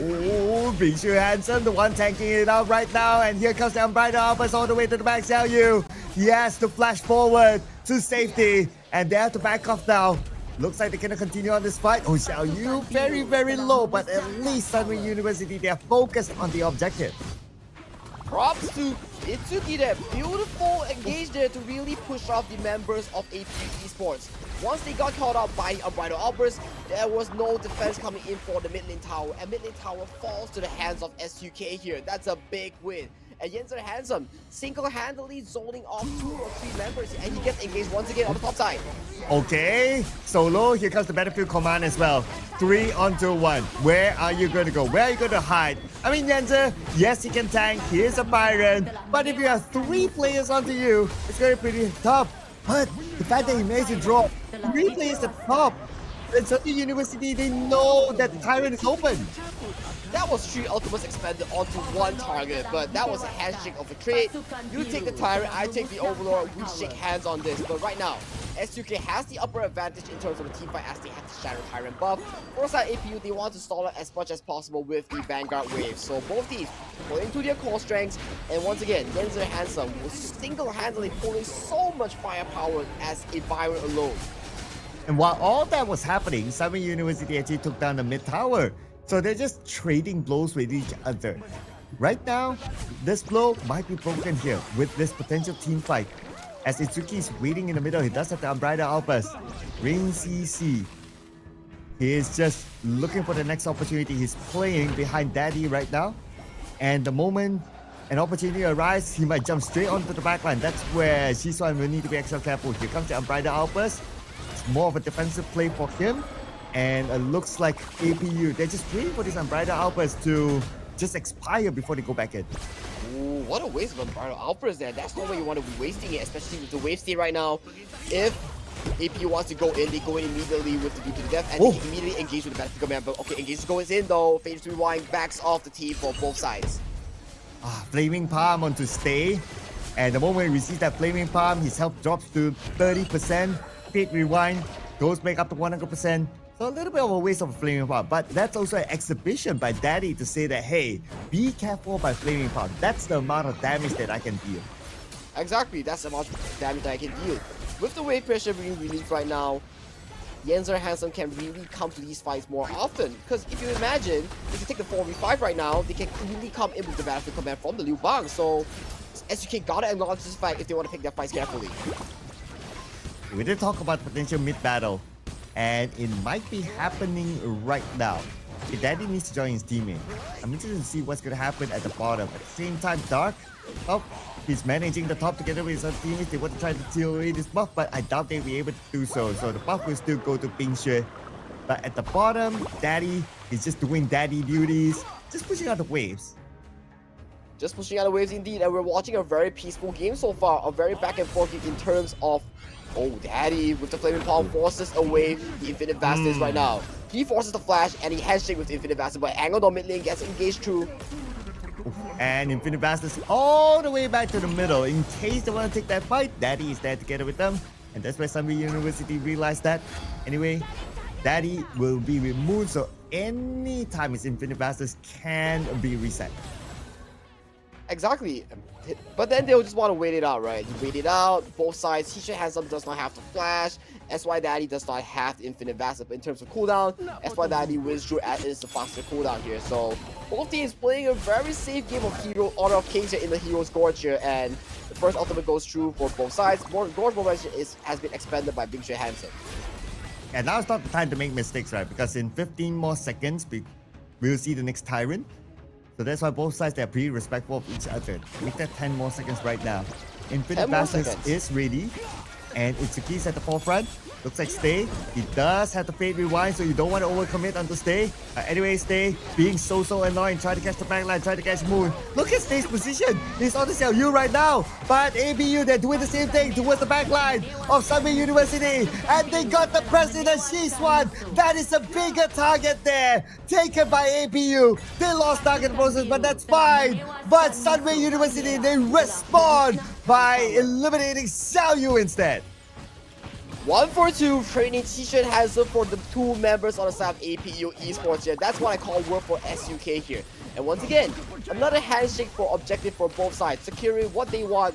Tyrant goes to SUK and potentially APU Esports wants to look for the Overlord here. But hang on a moment though, two members are zoning SY off from the Overlord. Oh, Daddy in trouble. Daddy, a little bit of shield there, Daddy.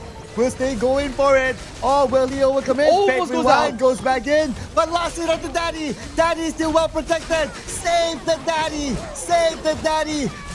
There, going in. And that goes down. It's just Yuki that falls. What an insane crowd control.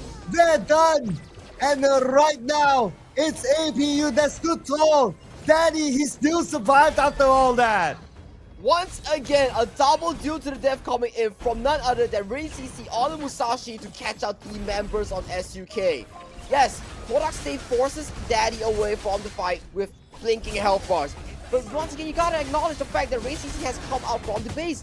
And that double death due to the death was detrimental. Itsuki had no ultimate, Bing Xue had no spell at all, gets punished immediately. So it's not too much about the double Infinite Vastus. It's more on the double duo due to the death that Rain CC is able to pull off a backline charge in. So right now, APU, they're once in control. They did have the Overlord and they're just waiting for the minions to shove in on all sides of the wave. Exactly, you gotta figure out one point. If T-Shirt Handsome burns even his common spell, which is the flash, you're gonna get faced by what? 2 due to the death with a battlefield command attached onto the due to the death. So you gotta figure out how you want to do DPS here as T-Shirt Handsome onto Lady Sun here. And right now, with that push, with that blunder from the side of SUK, APU comes into control once again towards the end stage of the game. And with that one Flaming Palm, G2 in the middle goes down. Keep your eye at the bottom as well. Dark is doing that little bit of a split push.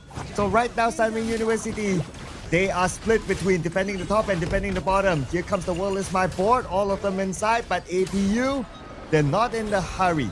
They don't really want to engage right now. They just want to buy a little bit more time for Dark to reach his main objective at the bottom before finding a window to actually go in. And maybe Yenzer might be the next target, but anyway, Yenzer 50% of health. Here comes the Leaping Saber to provide extra shield, and they will push back APU at the end of the day.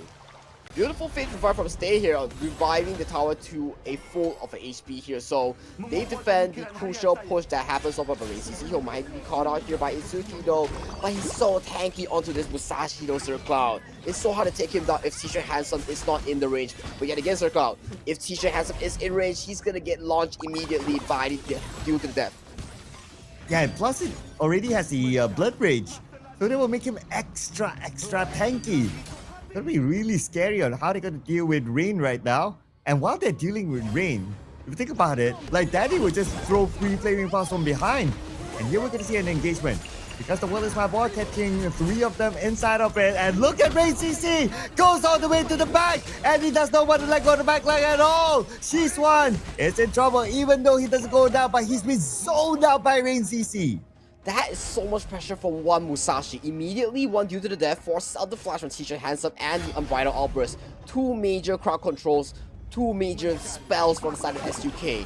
If you wonder right now, how is SUK going to approach this Tyrant? They have to give this up voluntarily.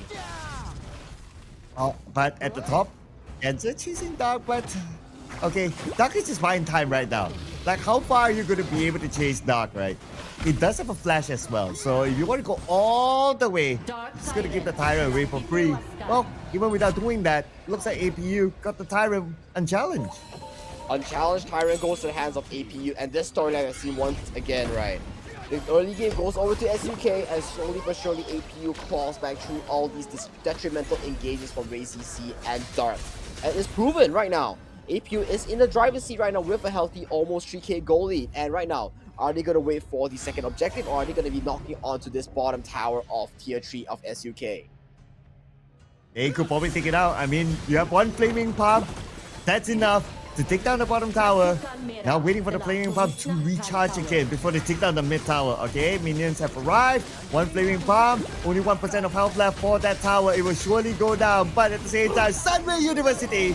Here comes from the side. It's Yenzer trying to shoot him away. The tower still stands. But look at the top as well. Dark is making his split push because he knows that at any point of time he can come with the battlefield command.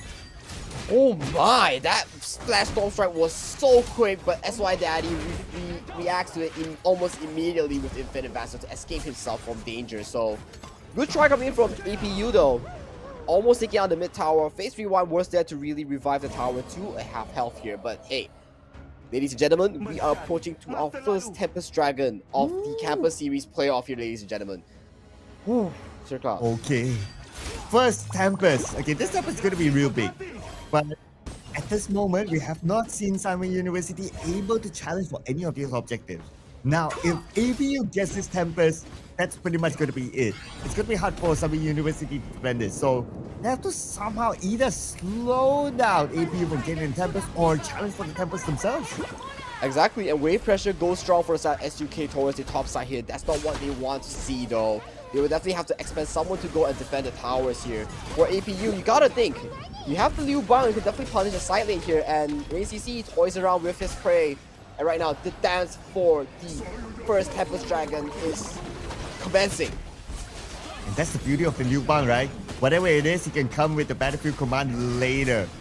And now look at the waves, it's being shoved out. They are forced to send Shisuan down to clear the waves, but look at Yenzer, he's taking a lot of damage. Yenzer with the flaming power to him. Here comes the World is My board, and the Infinite Bastards will be used to go all the way to the back line. They want to try to get the President. Okay, President down, life number 1 taken out, life number 2. He still survives after the one flaming power, but look who breached the back line. It is none other than RayCC that takes out the President. And now without the President, not enough damage for Sunway University. APU is going in for it, but the tanks are doing their job. RayCC, look at him! What does it take to stop this guy? It takes too much, and he's still all Heroes Gorge, proud and strong, Sir Cloud. Once again, T-Shirt Handsome gets stole by multiple members, by the Infinite Vassals, by the Flaming Paw, by the Duel to Death and Battlefield Command. So much to commit onto one Lady Sun, and he has, and this Lady Sun's Sage Sanctuary is fallen right now. He has no more Sage Sanctuary for another 3 minutes. Oh man, but now the Tempest is still open though. This is important here, we did talk about it. At both sides, they're still around the area of Tempest, but for Sunway University, the pressure is higher onto them with the fact that they don't have the bottom tower. But they still need to challenge for it. They cannot lose this Tempest to APU. Exactly, you cannot lose the Tempest to APU, and one more tier 1 goes down is going to be detrimental in this Tempest dance right now. You see, Scepter of Fate right now hits very hard for APU's health right here. Stay, making sure that the title stays with APU here. So right now, Stay, Fate Rewind gets forced out. Okay, that's a Fate Rewind used, but check out the top. And looks like they managed to push in. And surely the tower will go down. The Tempest is now 60% of health. They're going to continue on. It's going to be a big risk if Sunway University has to force this in. But they have to take care of the top as well. If not, it could be shoved in. And it could be endgame here as APU will go in. Time for them to take the Tempest for themselves. Here comes the Brighter Outburst and it's Ray CC locking it. Tempest at the same time. 4 for Sunway University out. One more to go. That's Yenzer who defended the top lane. And now it's surely going to be APU with or without the Tempest. They will end this round and become our first grand finalists. Congratulations, APU Esports. You did your campus proud at home soil, bringing yourself to none other than the grand finals of the first ever KCS campus series for Malaysia. Oh man, you said it right. You said it right. They're making the home soil proud right now, being in the grand finals. Woo! But it was towards the end, great that they had control of the lanes, great that they took down the towers, and great that they had the Liu Bang to do the split push, because if push comes to shove and they need the Liu Bang in the team fight, he can just come with the battlefield command. That was so annoying for Sunway University to deal with. It was a battle of wits, and in terms of wits, APU came out on top. They sent the Liu Bang towards the top side and they forced a recall from Yenzer's Hansom's Byron. Immediately they saw the recall, they went in for the steal and for the team fight for a 4v5, and they nailed it for a 4-0 for a complete victory.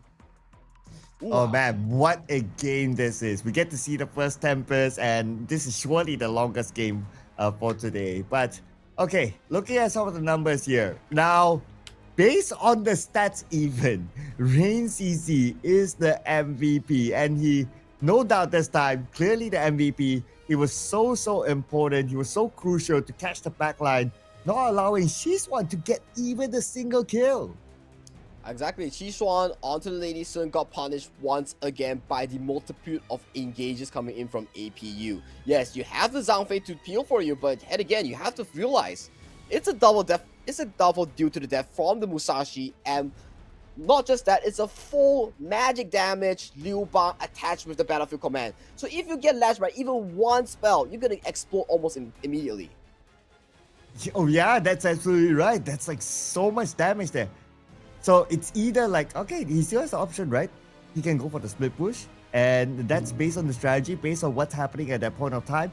And that's exactly what Dark did. It's like, okay, I know you guys can handle it because you got Rain CC, because you still got Daddy there. You guys can handle it. Let me push out the waves. And when he does that, he forces at least one player from Sunway University to join him at the lane, and it became either Yanzer or at some point even Shiswan. So for Sunway University being pushed back like that, and they must get the Tempest in, not everything is gone, it's almost they cannot afford to not have everyone there when it comes to the Tempest fight, but they have no choice. Yep, it's either you recall or you lose your game by backdoor. If you don't recall, you lose your game by backdoor. If you recall, you lose the game from a 4v5. So APU in the Battle of Wits pushes SUK to choose a very difficult choice. Red pill, blue pill, both pills are wrong in this case. Yeah, it's like if anyone comes to me and asks me if you can save one life between A and B, who would you go for? As like, I don't know, man. You know, that kind of trivia question that you have no answers to. It's pretty much locked in. So the only way that Sunway University would have won that is somehow they found a good fight against APU, took down 3, took down 4, took down the Tempest very quick. That was the only way for them to do it. But that was like what? I think it was only like a 1% chance for them to do that. 99% chance APU had all the strategies in. Exactly, APU had all the strategies, and just as you mentioned, they drafted themselves a better team composition compared to SUK, which contributed to their victory in the game 3, which brought them to none other than a challenge towards the grand final prize of $4,000 and to make their campus, their home soil proud. Yes, and also to become the first KCS champion is in the running right now for APU.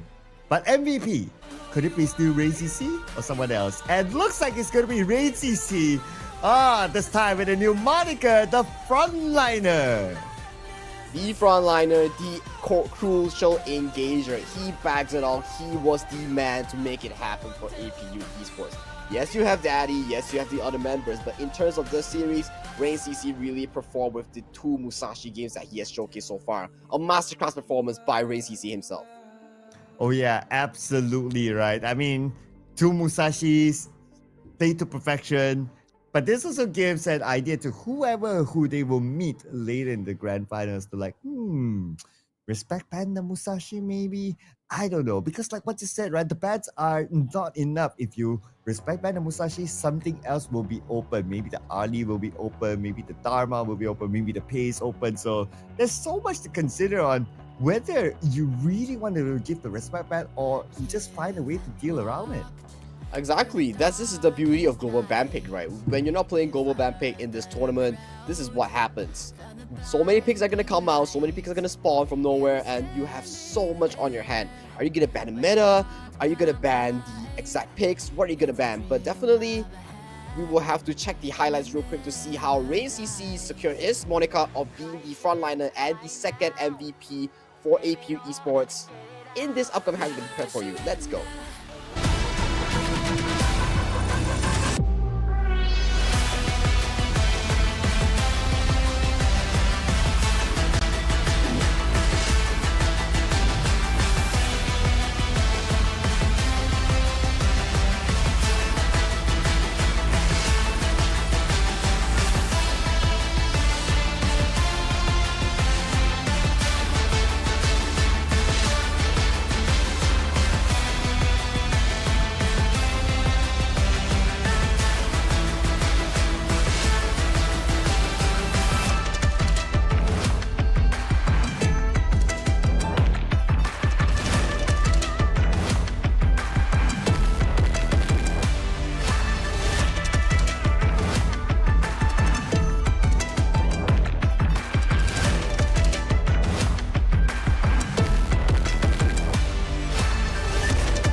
Wow, Circle, what a back and forth series we had on our hands, and congratulations APU Esports for securing the first grand finalist slot into the grand finals of Honor of Kings Campus Series Malaysia Season 1.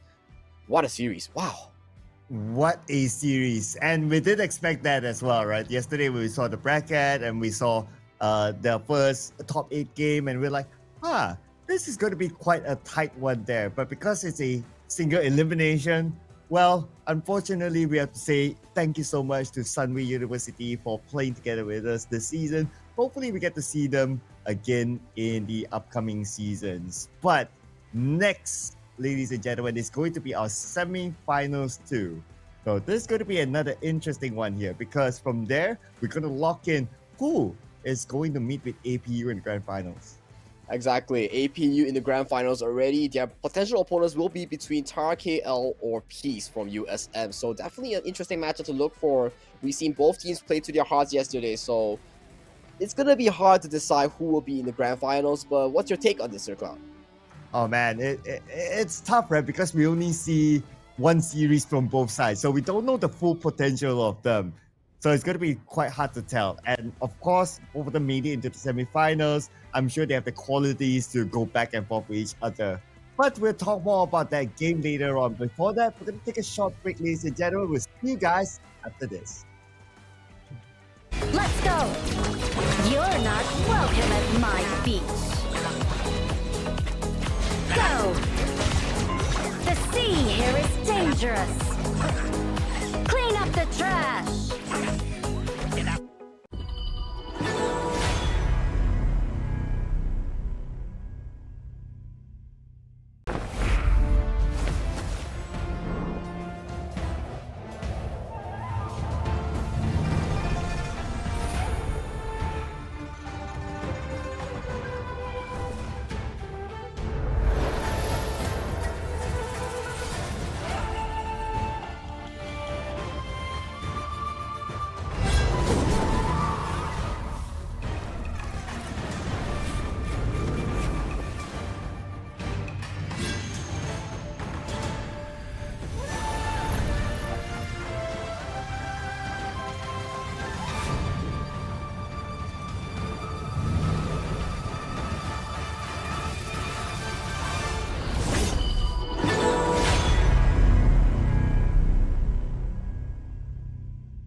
A best friend is someone who appreciates my pranks.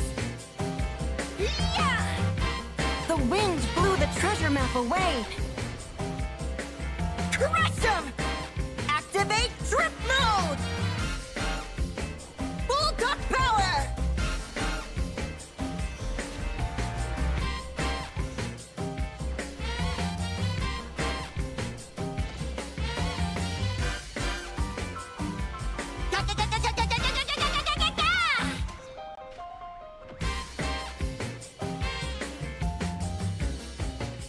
A mischief maker visited. Hit 'em hard! It's a sunny day. Let's cool off.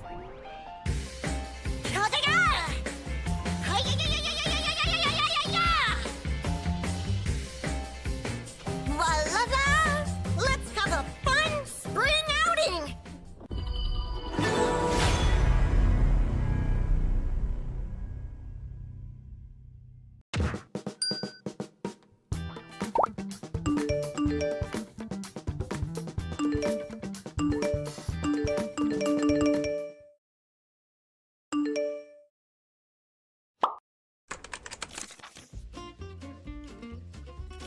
The post-match evaluation system has been updated. So how exactly do ratings work?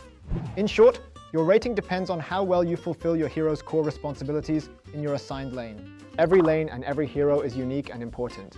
When you play different heroes in different lanes, your responsibilities change as well as the rating criteria. To keep ratings fair, the system analyzes dozens of factors based on your lane. Each lane has different responsibilities, which means their evaluation criteria vary massively. Even within the same lane, the rating criteria adjusts based on each hero's specialty. For example, in the Clash lane, Miyue prioritizes split push metrics like deaths, damage to towers, and gold to damage efficiency. Meanwhile, Lianpo focuses on teamfight metrics like damage taken per death, teamfight participation, and assists. Junglers and marksmen are more likely to get MVP. But what about other classes? All classes are important and irreplaceable. This system is designed to be fair to all lanes and all heroes. For example, as a roamer, the system compares your performance to the hero's global average across all matches. How is split pushing evaluated? Does it score lower than keen fighting? For split push heroes, the system calculates total structure damage. Being a solo destroyer, destroying towers alone triggers a highlight, granting bonus points. And destroying the enemy crystal alone gives massive bonus points. But remember, only use heroes good at split pushing for this. Play to their strengths. Every hero's contributions affect their rating. Split pushing won't always give you a lower score than team fighting. If you focus on your hero's main responsibilities, you can still earn a high rating. If a hero can play both support and mid, does the rating change with the lane? Generally, yes. The same hero has different rating criteria in different lanes. However, if you ruin teammates' experiences by using extremely off-meta lanes, your reputation points may be deducted.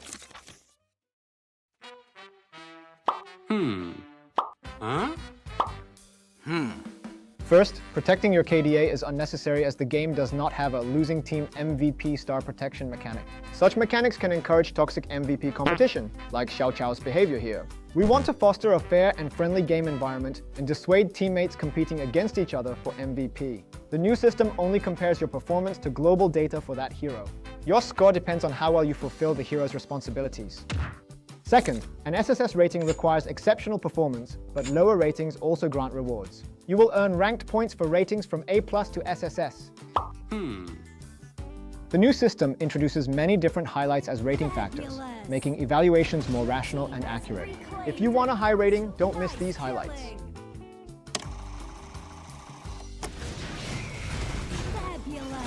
Want to know more about highlights? Stay tuned for future community updates.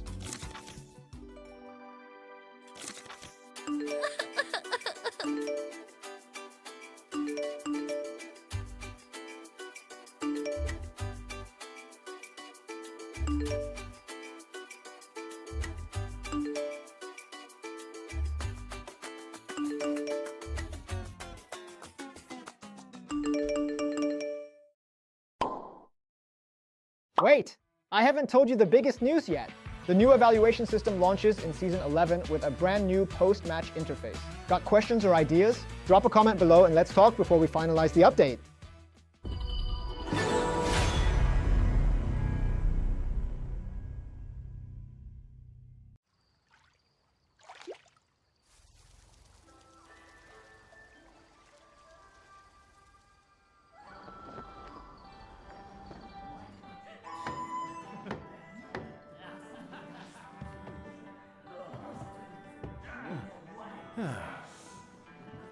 Innkeeper, this is from the guest upstairs. Huh?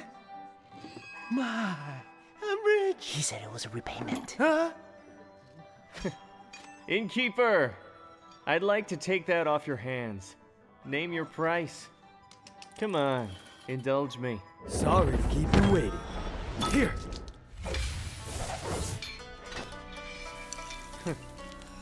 Interesting. Northern Brook. Where's the man? Let the 12 houses keep it safely. Let's spare the world another bloodbath.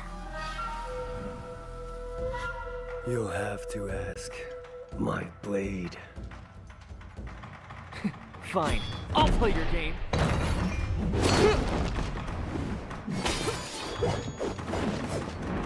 After all your travels, you couldn't even buy a decent sword?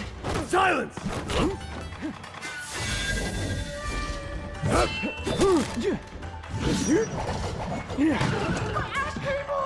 You have skills, but I see plenty of openings.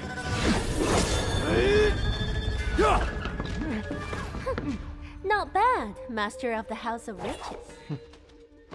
Want it back? Let's get out of here!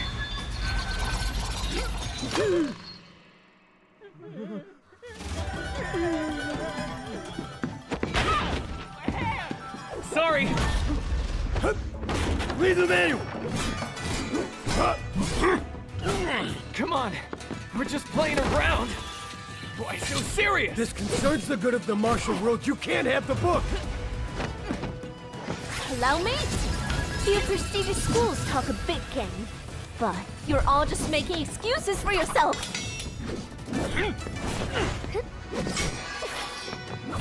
You're still here? Not good. It's a fake! You're playing with us. Illusion magic! Run! If only I had an alternative, this would never have happened! Those tears of a broken heart, broken spirits restless in the dark.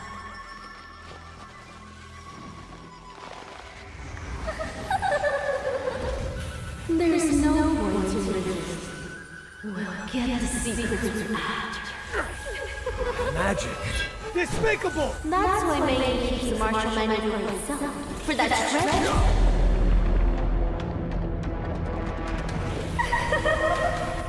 I see.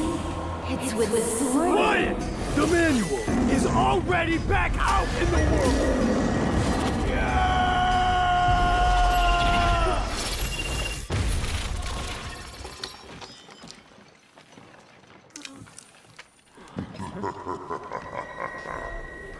An excellent performance. The Forbidden? Welcome to the inn. Welcome to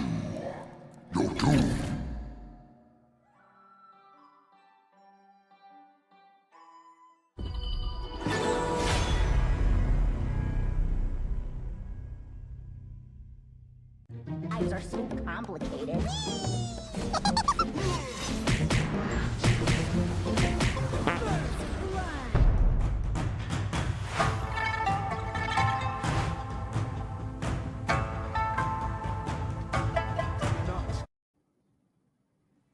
And we're done with semi-finals 1. We're heading on to semi-finals 2 in Honor of Kings Campus Series Season 1. And we're still here with you. My name is Sir Clark together with Sagi. What would you expect from our second semi-finals here today? As you mentioned, we only saw 2 games, each of a series from both teams, so definitely hard to judge. But in terms of absolute domination, I gotta give it to TARUMT KL here. They performed absolutely insane yesterday, ending their games in a very fast manner, if I'm not mistaken. Yes, and with a total dominance by Fries on his mind. So I would expect to see the mind not be allowed to be played in the game here. Surely will be a respect ban. If it's not being respect ban, I don't know what to say, because he's not only a very strong my user, but he's also one of the top my users in the server as well. But before we head on to that, just to have a little bit of a recap on our journey so far. Yeah, our journey so far onto the left side of the bracket, Sunway KL and APU Esports. It just happened just now, and APU Esports did not fail or they stood out the expectations. They took away the semi-final victory and advanced themselves to the grand finals. And onto the right side, we will be witnessing TARUMT KL 1 against Peace from USM to brawl it out for the final slot of the grand finals for the chance to secure the champion, the first ever champion of HOK Campus Series Malaysia Season 1. Yes, and in the grand finals will be a best of 5, and that will happen, of course, after the semi-final 2 series. So TARUMT KL 1 versus Peace in the best of 3 series. And again, this is a non-global ban pick, so any hero is open at any time unless it's banned or being picked up. So that means the Mai. If it's not given the respect ban after whatever that we've seen yesterday, I don't know what to say. Exactly. Fries with the Marshrunner really performed up to everybody's expectation as an ex-pro player for Nova Esports. So definitely he has to get some form of respect from USM here. So let's hop right into draft and see what is planned for TARUMT KL and Peace in Game 1 of Semi-Finals 2. And as expected, the Marshrunner has been removed from the pool for TARUMT KL's choice, Sir Cloud. Yeah, but this is where we'll get to see Fries, his hero pool. But like what you mentioned before, right? Like he is a former player with Nova Esports. I'm pretty sure he can play more than the buy. So it will depend on what sort of composition they're going for. And for TARUMT, they ban out the traditional combo of the Dolia and also the Low, but that leaves the Pay open. And that is another very dangerous hero. And we're also going to see the Dharma for the first time, because before this, the Dharma was banned all the way. Exactly, Pay traded, Dharma traded, there's still the Zhangfei up for grabs. So what is the plan here for the second phase of the first phase of the draft right now? So Pay has been secured, and as you mentioned, Dharma first showing in the tournament of KCS playoffs here. And as mentioned, Pay will be hovered along with Byron, so a very aggressive trio here in the early game to really secure that top side, get that clash lane priority for South TARUMT KL here. But Mayin being locked in instead, yeah. Okay, it's still a very aggressive one because they have mobility with the Mayin, and then you have the Pay that can just run down heroes. And of course, you have durability with the Zhangfei. And Algran is going to be the hero that will be able to attack and also absorb damage as well on the side of Peace. Now, for both sides, they'll be looking to pick up their farm laners next. And well, there's still tons of farm laners. In fact, for TARUMT, if they want to have an insurance policy for the late game, they can also go for the Lady Sun. Lady Sun is still up for grabs, DRNJ is still up for grabs. It depends on what kind of tempo they want to play. If TARUMT KL wants to go for the DRNJ, it's going to be a hyper tempo with the Pay, with the Zhangfei in pushing out these early towers. But yet again, DRNJ has been banned up for the side of TARUMT KL here. And Peace, they secured that mid lane as a Yishe, and they'll be trying to limit down Fry's pull in the mid lane here. So Lady Sun has been locked off as well from Peace. Yeah, and here comes the next phase of the ban. So it looks like DRNJ is out. Okay, they're not planning for that. Lady Sun could be a high possibility since it's a good combo together with the Zhangfei anyway. If not, the Marco Polo is also open. Okay, sure banned out by Peace. Okay, TARUMT, one more ban for them. The last ban will kind of set the tone on what sort of farm laners will they go for. So some of the top options, don't forget about the Chano as well. It's open. So at least 3 of the top options, I would say, in this tournament. So one of them taken out. So it could probably be between the Lady Sun or also the Shadow for their pick. Left side prioritizes 3 bans onto the marksman. Right side prioritizes 3 bans onto the mid lane. It says a lot about the draft and their focus on duty specific players here. So Peace right here, you notice the fact that they banned out 3 marksmen here. You will probably be able to secure your own marksman pick here. Be it the Lady Sun, be it the Chano here.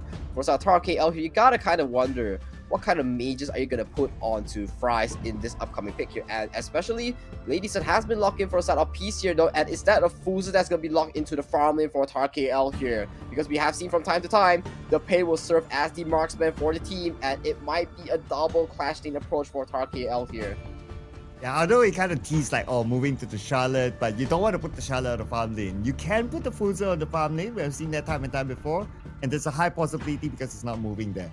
And then maybe even the Princess Frost locked in. So this could be a composition that Peace might be caught off guard, because you might be thinking to yourselves like, they're gonna go for a traditional farm lane, a marksman, long range. But if they go for the Fuser, that means they just want to run down enemies. And yes, locking in the Fuser, Princess Frost, if they lock in, they will have 2 big CCs for TARUMT. This really reminds me of the KME KMW kind of like play style where they like to put the jungle as a primary carry and pick 2 side laners. So the Pei serves as the marksman approach, and these 2 side laners serves as a go button. The immediate time where Zhang Fei gets the Umbrella outburst, it's go time for both teams. So definitely an interesting draft coming from TARUMT KL, a very different approach from what we see in the KCS meta so far. And for the side piece, they will finalize their final pick as the Dia to further strengthen the Lady Sun's laning phase to really break this Fuse's early game tempo. Yeah, let's see if the Dia will be able to protect the Lady Sun. It is a good combo. Now, here comes the question, right? Because you have like, okay, I'm trying to count here. Fuser, Pei, Maying. You have 3 heroes that can run down the President. So that's one thing. Durability, TARUMT is not too bad as well, because Pei can go for a semi-tank build. So he can be that extra tank alongside the Zhang Fei. So durability wise, not too bad. Damage output, not bad as well. So TARUMT, I would say they have a more balanced draft. They do have a more balanced draft indeed, but it really comes down to execution. As we've seen from time to time, it's very difficult to play this Fuser clash lane in the farm lane, and even teams like the MKL team suffer from actually pulling this off. So can TARUMT KL pull this off and show us a masterclass performance on this Fuser farm lane, Sir Cloud? Yeah, because you're talking about a melee hero versus a range hero. So naturally, the range hero would win, and plus your range hero is a Lady Sun, can poke from afar very, very easily, plus double with the Dia to support him during the farming stage. But let's see if that will happen, or something else might happen here as we head on to our first game between TARUMT and Peace from USA. And 20 seconds in, Akira's flash has been burned in the first game of the series here. Not a good sign if you want Akira to really bully out this Fuser here, but we saw a lane swap here coming in from the Lady Sun towards the top side to fight off the Mayin, while the Fuser fights the Dharma into the bot side. And none other than Frozen, the MVP player from Peace, will be faced off with the Fuser farm lane. None other than CCS, our Todak player from MKL. Yes, and he played a Guan Yu farm lane as well yesterday. I played to brilliance. So he knows how to play this melee sort of farm lane. And let's see how can he pull off with the Fuser. Right now, we don't see him being really challenged yet. And I guess that's because of the swap lane that has happened. Love and Peace playing the Lady Sun is actually on the clash lane side, so he doesn't want to challenge the Fuser head up.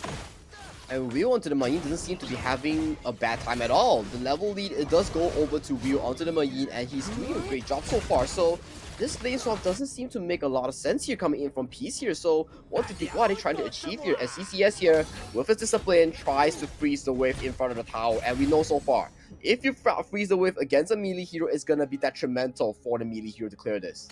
Yeah, as the minions will be pushed towards him, right? That's going to be his advantage. But at the top, they know that, okay, there's not enough protection for Love and Peace. So they send up Akira to get together with him, so it's going to be a 2v1. Okay. In the middle, we're going to see a first blood here very, very early. Below 2 minutes, TARUMT scores it. Below 2 minutes, TARUMT scores it. Fries once again sets up his jungle for a success onto the kill. And Fries right now pivot towards the bottom side. And right now, JHG gets a wild boar camp for free here. Yeah, getting the first blood, getting the camp for free. So far, TARUMT, they're doing well. They're already Look at Fries though. almost Fries 1k though. The Fries though. Oh, at the bottom, okay. You see the Sage Might being used. Where is Frozen gonna go? With the Sage Might locking him in and the rotation that came in together from TARUMT, nowhere for him to run. Surely will go down. 2 kills for TARUMT now. Very smooth thing coming in for TARUMT here, and immediately, oh, the Sleeping Savior almost steals away the Crimson buff here coming in from Peace here, but Cage, he secures it with the Smite here. But Sage Might into the Winter is here is a cheat code coming in from TARUMT KL here. Oh, okay. Looks like CCS is in a little bit of danger, but he knows his level of threshold, how much damage he can take from the tower. But looks like TARUMT, they're still playing this rather aggressively. They didn't get the top buff, but now they're going for the blue buff instead. But knowing that they're outnumbered, they will let that one go. Yeah, they'll let that one go indeed. And the game is still in a stalemate right now. P still has a way to come back to the game. It's only a 700 goal lead for the side of TAR KL here. We have to see if this lady can still into the late game and beat this absolute damage menace into the late game here. So for TAR KL, they really have to amp up the pace here if they want to end this game early. Seeing another rotation here. That Fries is actually rotating towards the bottom. Oh, you might be caught caught out. Advantage by the top. Here comes the World is my bot. Catching one inside of it. Surely they will get this kill, but time is delayed. But wait a second, wait a second. Okay, here comes JH. Can you actually trade it off? And only JH. Bridal outburst from the side. After the Leaping Savior, they will clean up the top. They got way. But at what cost? At the cost of an ace, 3 minutes in, even before the first objective here. Top side gets 3 kills. Bot side gets 2 kills. An absolute win coming from TAR KL. I gotta give props to him. That was a beautiful bridal opposite that of the 2 core carries coming in from Peace USM. Man, I am Asia top 5% outfit. And I can attest to that. That is a beautiful unbridled outburst. Leaping Saber come in, aim it well. But now Wei is the one in trouble. He could be the one to go down. But Wei managed to step away now. His other teammates are tanking it for him. But Pei will be the first one to go down. That's going to be JH giving his life away to Peace.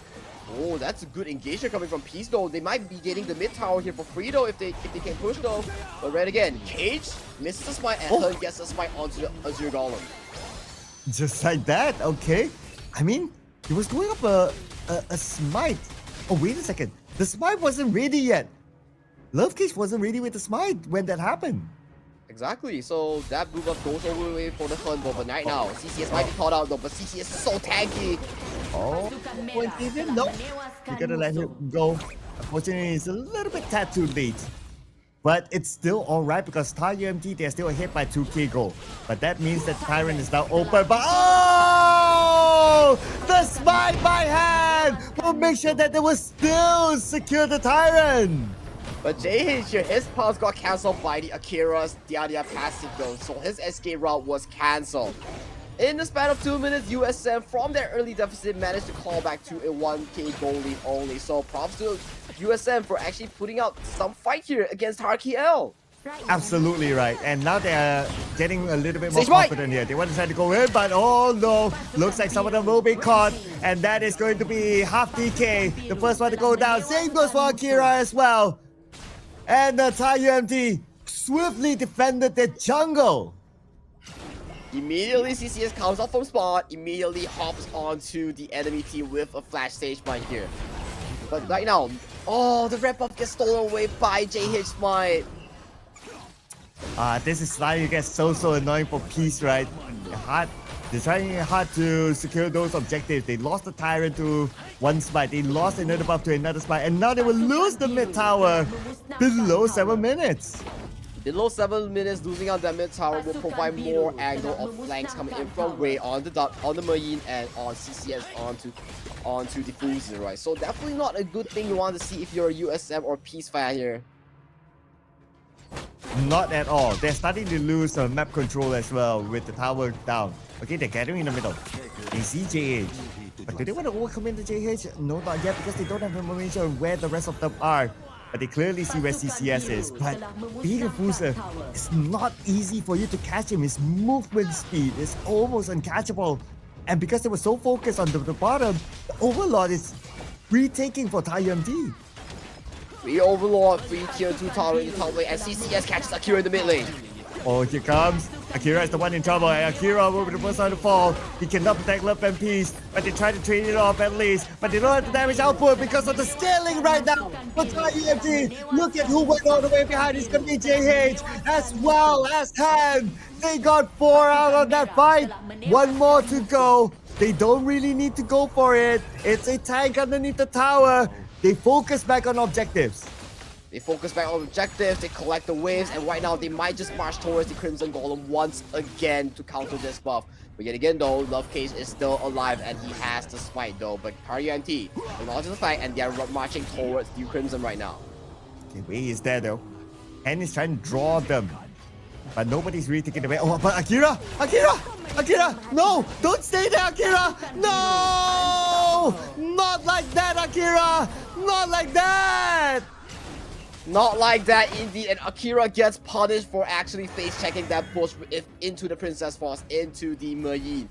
And to add insult to the injury, Zhang Fei from her smites away the rep buff once again.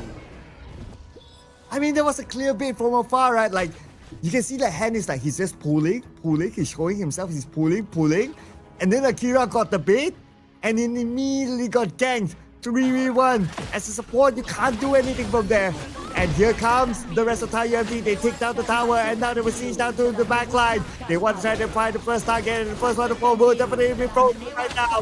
FDK was gone earlier on. Akira, the moment he arrives back onto the court, he gets taken out immediately. And now they want to look for Love and Peace. They want their ace, and they will get their ace with a triple kill to CCS.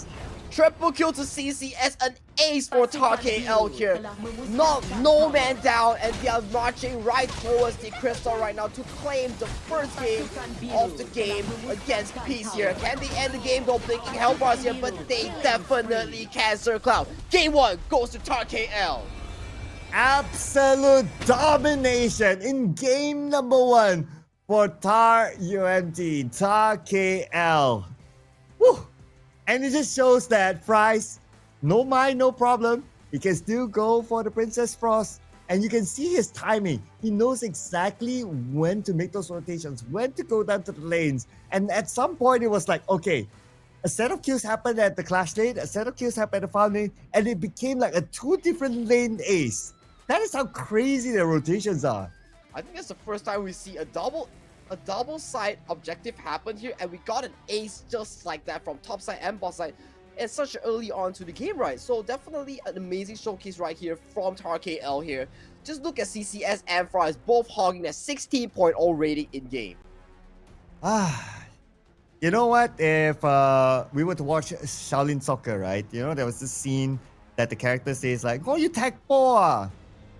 This is exactly that scene, you know. It's like TARUMT not giving Peace any peace at all. Like they were just all across the map, and it's not only Fries. Okay, he's the MVP, no doubt. But I still also have to give it to like the other members of TARUMT. Like, okay, CCS perfect with the Sage Might, getting kills at the bottom, defending his ground as well. And then you have Han with amazing Unbridled Outburst. There was one leaping savior moment, and then an Unbridled Outburst just at the right angle at the top to secure kills, giving them a triple kill. Oh, it's so well executed by TARUMT. What does it take to stop this team? What does it take to stop this team? We will have to let that answer be answered by Peace from USM here. So definitely TAR KL once again showcasing and continuing their dominance since yesterday here. This is another fast game series coming in from TAR KL. If Peace cannot hold the brakes, cannot press the brakes, TAR KL might just end this with a 2-0. Ooh, it's a scary thought for sure for Peace there. They have to find a way. But the one that found a way is the Magician.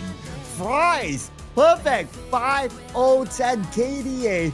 with a damage taken of 17.3k, damage dealt 52.8k and a total goal of 6.7k. But for me, it was his macro play that was on point. He knows exactly when to make those rotations to gain the advantage for his team. And especially Princess Frost is not an easy mage to play. That hero has 3 spells that you have to aim, and all 3 spells from Price, the Magician, was landed and casted very perfectly, Sir Cloud. And the Princess Frost does not have any mobility, if you think about it. No mobility at all, but he can still stay alive. 0 deaths to his name. That is crazy. We gotta relive the best moments here from the Magician in our prize and also the other members of TARUMT. Let's go.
The Magician himself, TAR KL Fries, casts a spell for his teams and leads his team to a convincing, dominating victory 1-0 against Peace from USM, Sir Cloud. Definitely, what does it take to stop this team? I don't know for now, Sir Cloud. You know, it makes me wonder, right? Why is Fries not playing in MKL? I'm very sure now the MKL teams, they're looking at this game and they're thinking to themselves that, maybe we should make an offer to Fries, you know? He's still very, very strong. Of course, his spot at Nova Esports was taken by Wendy, which is, well, who can debate about that? But still, Fries, he's a solid player from not only a Mai. Okay, maybe you think, oh, maybe he's a one-trick Mai. But now even with a very different type of mid laner, almost no mobility and very spell spamming type of hero that is very different from the Mai, and he's still able to perform as an MVP. He is truly the Magician. He's truly the Magician indeed, but let's check out the Magician in the game 2 of the draft between Peace versus TAR KL.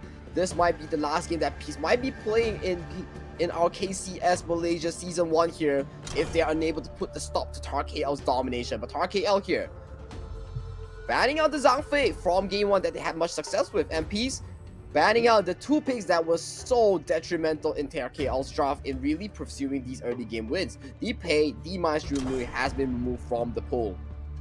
Wow, and a very different ban here by TARUMT. They ban out the Liang as well. The first time we see Liang being banned in this tournament. Okay, I wonder what they're thinking of if that's the case, right? It's very different. I thought that they would take the Zhang Fei for themselves, but that means that like Arlie finally makes an appearance, and Peace would definitely want to take that because whatever it is, you don't want to give the Arlie to your opponent. Exactly, Arlie is definitely one of the highest pick battle rates so far in the pro tournaments in the global scene, so definitely locking that in does secure a leeway for Peace into the mid-late stages of the game. TAR KL here answers this on their own, decides to hover around the Long and the Agudo for their first 2 picks here. Are they going to see us Luna here? That doesn't seem to be the case. Agudo and Long, a very standard pick, has been locked in for some of TAR KL here. Okay, I'm seeing the future.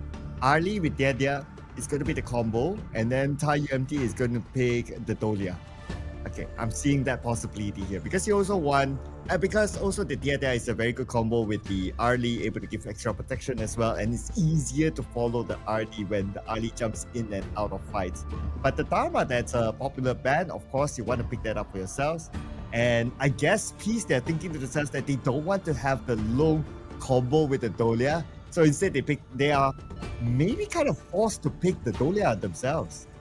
But that's the problem, Sir Cloud. If you pick the Dolia here, you're not a very good combo with the Arlie, you're not a very good combo with the Dharma here. So definitely in the 4th and 5th pick, you will have to figure out some way to fit the Dolia to really fix a comp around the Dolia's ultimate refresh here. And TARUMT KL here, they shake hands, they shook that on the trade, they take the Diada instead.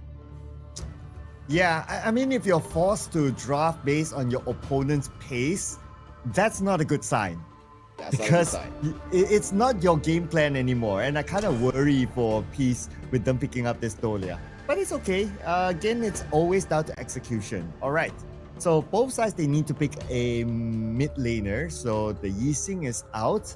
Another good mid laner that can be considered to be taken out is maybe the Nua. Very strong at the high ground, and also you can deal a lot of damage from afar with the Annihilation. Something to consider too.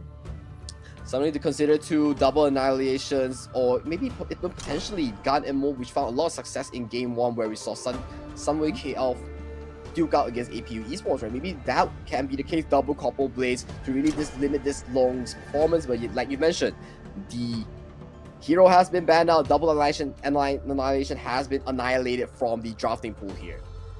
Yeah, and Mayin out, so they're thinking of taking out those high mobility heroes. If they are thinking that way, then they might want to consider taking out the Guan Yu also, or maybe even the Byron, if they are looking at that direction. Because for TARUMT, they could use extra durability, so like the Guan Yu, like the Byron would make sense for them. So looks like the Byron will be their choice to be taken out. Milady? Milady? Come on, I want to see a Milady. I want to see a Milady. Come on. Come on. It might be more on the Yuhuan pick, and then they will form a triple healing composition, which will be the case. Yuhuan, Diadia, and Agudo will be locked in for TARUMT KL as their core trio for amazing healing, a lot of sustain coming in for this draft, coming in from TARUMT KL. For South Piece, it's also a bit worrying. Another mid laner has been taken away from TARUMT KL that can combo well with the Dolia, double unending sorrow here. If you're a Piece, what are you thinking for your 4th and 5th pick? Is it going to be the Dun that's historically performed well with the Dolia? Is it going to be the Musashi that found a lot of success that can counter healing as well? So if you're a Piece, you gotta figure out what's your 4th and 5th pick here coming into the last stages of the draft. Yeah, I think the jungle, they still have good options. But for the mid now to combo, they gotta go with the Haino. And Lam. Okay, and Lam. So the best is double Fate Rewind. That is the best combo with the Dolia. I don't see anything else.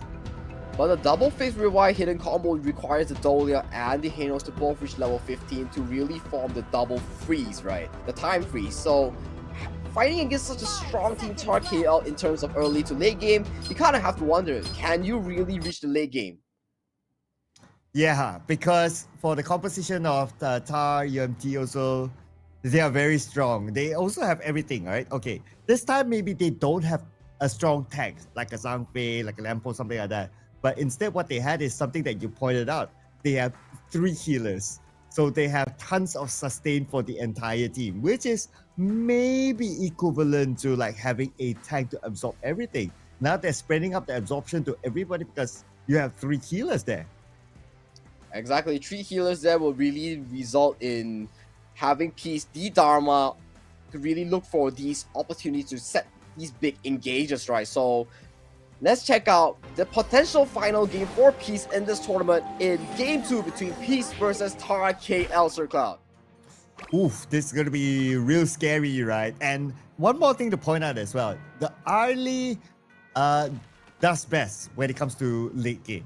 So here will also be the question. Can they reach the late game?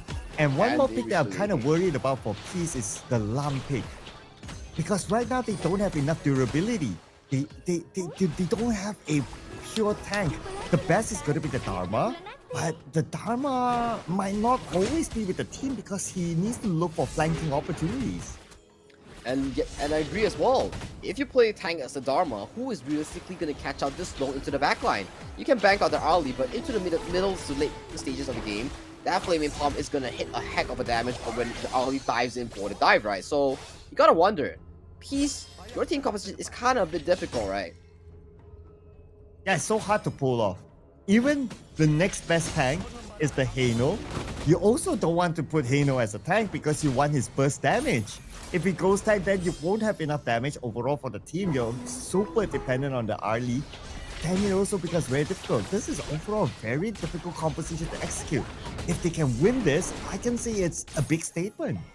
Exactly, a big statement indeed if they can win this. So for South TARUMT KL, just short of 1 minute 40 seconds, and they really concluded themselves a 600 goal lead there. It's a very big statement so far. But yet again, we got to figure out, Sir Cloud.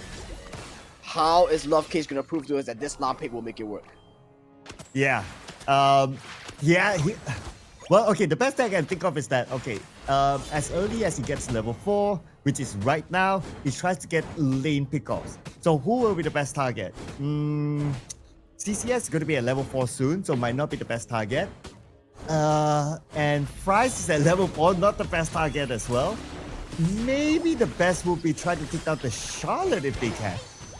That's definitely something that he has to figure out right now. In that small exchange, Love and Peace does take away the Fire Beak into the bot side and securing a small lead for in terms of goal lead here. But hang on a moment, Akira gets poked down really hard here. Yeah, they're definitely not going to have a good time here at the bottom, especially with the Flaming Palm just being thrown easily. But we might see the first split here. Looks like Akira is going to be the main target. Flashes away, but not able to get into a safety position. Goes down with the double kill given towards JH. In one entry into the jungle, they get 2. Once again, in the enemy jungle, TARUMT KL secures 2 kills onto the territory of Peace here. And plus, to add insult to injury, they lose the bottom wave as well. And right now, TARUMT 5-man strong looks to invade the Crimson Golem. The second Crimson Golem, Sir Cloud. And they will likely get this one. Okay, a little bit more, but now they focus on to getting the kills. Here comes Love Cage. He gets fries, but he gets traded back, and they will lose the buff as well. But that was a beautiful death from below coming in from Love Cage. That was a 3-man death from below, but where is Frozen? Oh! Okay. That was at least one more there given to Peace. Okay, they're looking like they'll be able to crawl back. 20 more seconds before the first Tyrant, but by that time, Hand will be back up again. Exactly, still a good trade-off coming in from Peace there, but you have to imagine, if Frozen was there for the 3-man death from below, that would be detrimental for Peace to get a big lead coming into this 4-minute objective, but still, goalie is still even, not to say even, TARUMT KL is still like above and beyond. So right now, TARUMT KL looks and set their sights onto this Tyrant that's uncontested coming in from Peace. Okay, so maybe that would be the answer to their draft, right? Like you combo Frozen together with Love Cage together, and then you try to get an ace. But of course, it's easier said than done. Now that TARUMT, they've seen what that Love Cage is capable of doing, they'll be like, okay, let's not stick together. And that's going to be the answer. You just don't stick together. You spread out, that combo cannot work. And especially this, you still have to scratch your head a bit. All these targets has an escape plan. Force mobilization from JH.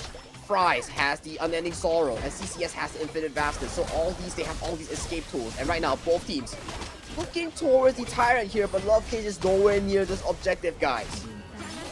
Okay, 50% of health. Are they going to go in? Looks like they will. And it's not stolen away. It's still given to TARUMT. And now TARUMT will be looking for targets to take down. They take down Scorpio XJ. And looking for more targets. Even though underneath the tower, they're not going to be able to escape this one. And TARUMT, 3 kills from this fight. Make that 4 kills together with Scorpion XJ. But Sagi, if you notice, that actually Peace, they made the substitution. I believe this is the first time we see Scorpio XJ. I believe that's the first time we see Scorpio XJ as well. I do believe that Peace came to an approval that, hey, it might be our last game here, so let's give the opportunity to Scorpio XJ as well to really play onto the stage at APU. So definitely props to them as well for making this man change, but TARUMT KL, relentless, almost an ace so far in first 4 minutes of the game right now. They stun into the bush. They found Lam, and Lam is squishy. It's an easy takedown for them. It's an easy takedown for them, and just short of 6 minutes, it's almost another 5,000 gold lead, Circle. The gold lead is going haywire for Peace. They are not able to claw it back at all up to this stage. It almost feels like the gold lead is following the timer. It was 5,000 when it was 5 minutes. It might be 6,000 soon. Exactly, it might be 6,000 soon, and really props to TARUMT KL here, further showing us their arsenal of drafts and picks here. Price being banned away from the Maestro away further, picks out the Wuhan here, and so far he's performing up to standard and up to expectations, Circle. And then you have the rest of TARUMT now in the middle. They're trying to bait out the members of Peace, because right now they know that they have skill above Peace. Okay, nice Moonful Tempo to get one stun, but not in the right position yet to follow up. Not like they really need to. They just need to buy a little bit more time for Wei to push out the waves at the bottom and get this tower. And JH just securing the second tower here and putting his focus back onto the Crimson Golem here. I gotta say, Love Cage, you gotta give some pity to this man. He hasn't seen his Crimson Golem since the second Crimson Golem circle. He hasn't seen it, you know. It's like how I haven't seen my ex for a while.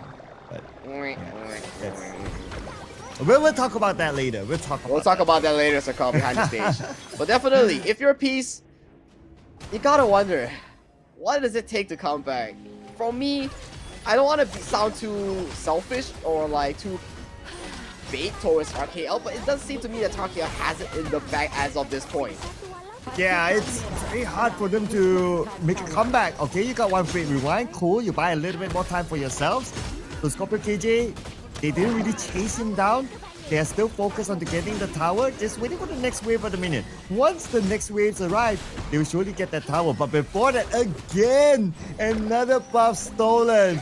Oh man, I gotta give my ex a call. Yeah, absolute jungle domination here coming in from TARUMT. I got a pity Love Gauge here, and right now they're knocking onto the tier at just short of 8 minutes, Circle. 8 minutes, but 3-man engage comes in from Frozen. Oh, okay, they will still try as they might, but then again, do they have damage? To continue on this fight, CCS went down to get away. Okay, this could be Peace with a big defense here, but a lot of them are very low at this moment. Frozen alone will not be able to do much as JH is there to get the double kill. He's looking for a triple kill. He almost gets one more, but here comes the trade. Here comes the ball by Love Cage, but Love Cage will be caged in love. Tark here, I don't know if you understand though, you are in the enemy base and you just almost wiped it off the map right here. They dove, they lost 2 members, but they dove the enemy base between 3 towers, Sir Cloud. Yeah, that was insane. Normally you would do that when after you take down maybe one of the towers or 2 of the towers, but this one, 3 towers still up and you just dive them like they don't really care, like the towers are not there. Exactly, towers wasn't there in the size of TARUMT KL. Even though it was there, they dove without any relentless frustrations. They dove straight in. Price, even though his marksman, his craftsman was down, he dove in and secured all the kills for JH. Oh, Frozen, his position, gotta be extra careful, but at least they get a pick up here onto Wei. That's gonna be start for Peace, but the rest of TARUMT, they have arrived. They will take out Frozen instead as a trade-off, and now the rundown is happening. Tower, no problem. Tower doesn't exist. TARUMT, Infinite Masters, offensively all the way to the back, and CCS will get that 1 kill. This is the ending, ladies and gentlemen. And with the minions coming in, surely TARUMT will wrap it up with a 2-0, and they will be our second grand finalist. That was a fast series. The domination has continued by TARUMT KL, bringing forward to second day of KCS Campus Series Season 1 Malaysia. What a masterclass performance from TARUMT KL. Absolutely insane stuff by them. But also when they talk about like for Peace, it's so hard to execute their draft. And you did point out that the Lam, I don't think he got a single buff at all. Maybe the very beginning, the first one, but the second one onwards, it felt like none.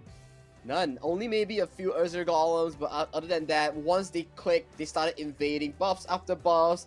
It was a really sad sight for USM or Peace fans, but definitely props to them for making it this far to the top 4 of KCS Season 1. So with that, we bid them a goodbye from this tournament, and we welcome none other than TARUMT KL versus APU Esports as our grand finalists of Season 1 Campus Series, Sir Cloud.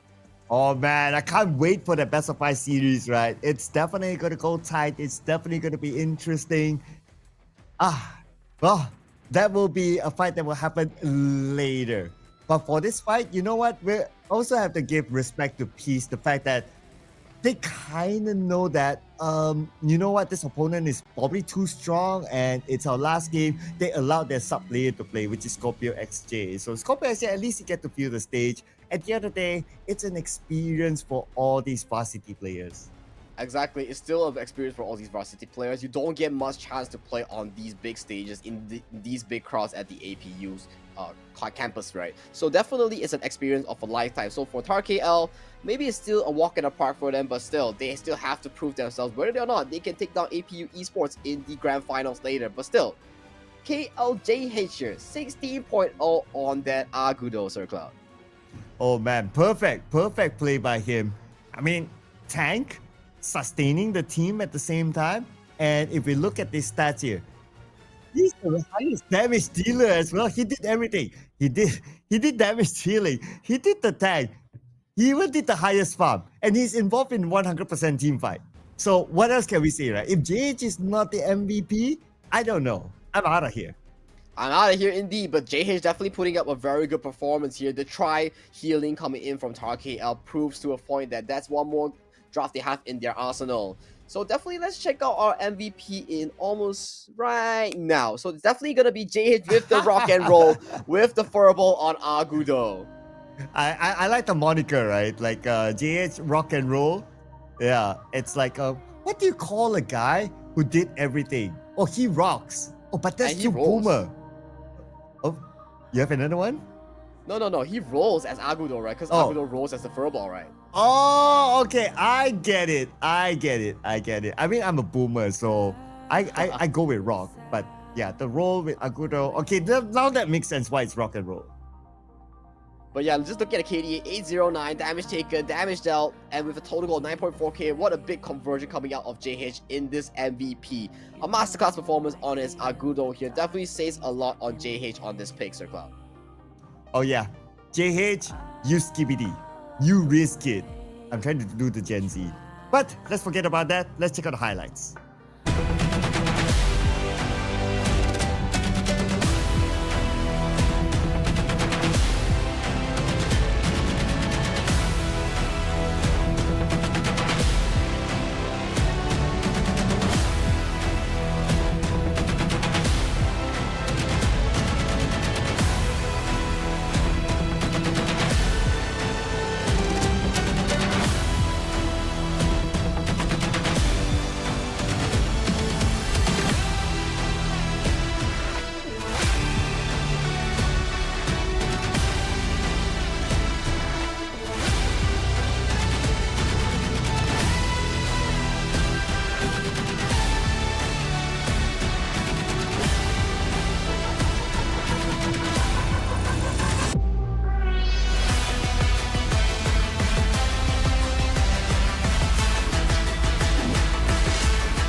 Rock and roll indie circle, and that was JH's masterclass performance on the Agudo, bringing TARUMT KL to a convincing, dominating fashion of a 2-0 victory over P, securing themselves the grand final slots right now. Yeah, they have the magician, they have the rock and roll. I don't know who came up with that moniker, but I guess we are in the same age group. But that was a very convincing showing then nonetheless, right? So APU will be meeting TARUMT in the grand finals in the best of 5 series, and it will definitely be a blast because both sides have shown a very good gameplay so far. But the thing is that they have not met with each other, so who knows, there will be a prepared countermeasure to try to win over their opponent. Exactly, but we will find out soon enough in the upcoming grand finals. But before that, we will go into a short break of a, not to say short break, but a 1 hour rest time, as we need to give some time for TARUMT KL to recompose, to regroup their thoughts, and to really face APU in the grand finals in their home soil and challenge them for a KCS Season 1 championship, right, Sir Cloud? Yeah, absolutely right. We got to be fair to them because obviously for APU, they had an extended break because of this game. But we're going to go to that extended break. It's going to be about an hour. So we'll see you guys after that break. Buy a decent sword. Silence!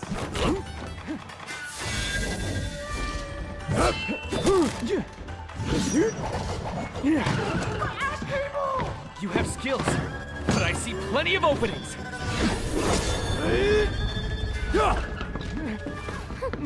Not bad, Master of the House of Riches. Want it back? Let's get out of here!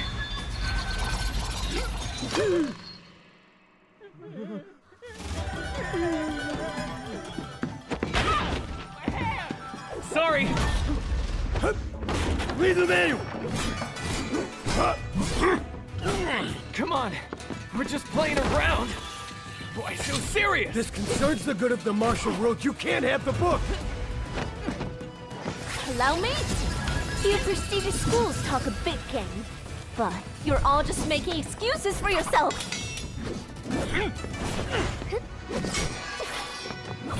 You're still here? Not good. It's a fake! You're playing with us.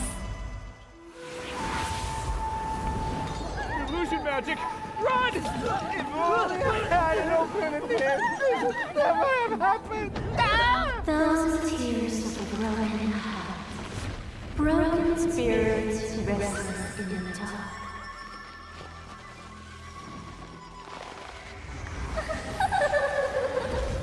There's no way to resist.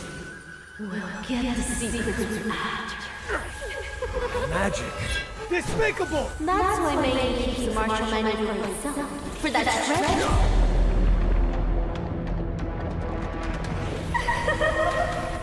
I see. It's with the sword. Quiet! The manual is already back out in the world!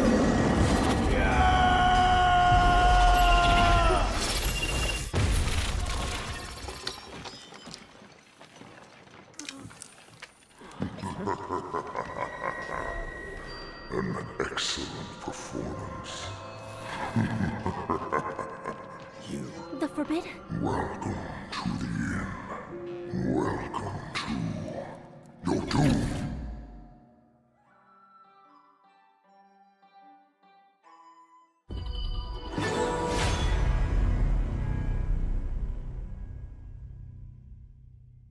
Eyes are so complicated.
it's alright.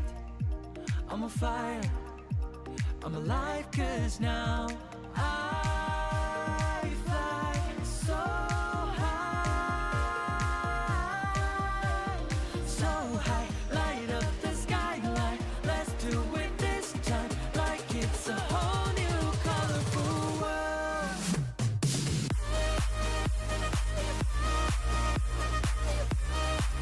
Like we're the only ones in this world. Like we're the only ones in this world. Never thought we'd get this far, burning like the stars. How we get this far? Like we're the only ones in this world.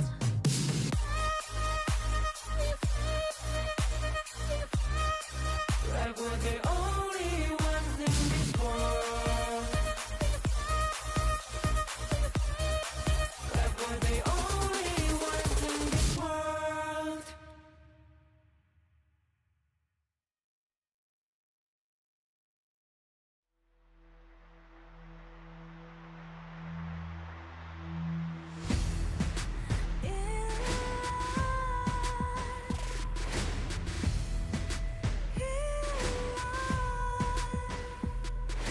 What's a life without its worth? Compromising with what hurts inside. When you let fear decide your fate, you don't choose which path to take in life. In life, I'm finally letting go of everything that still holds me. I'm against all odds, but I won't give up, 'cause it's my time to shine. Standing in the spotlight, and no one let me down. Destiny is calling high. I'm not afraid to fight for everything I love. Victory's on my side.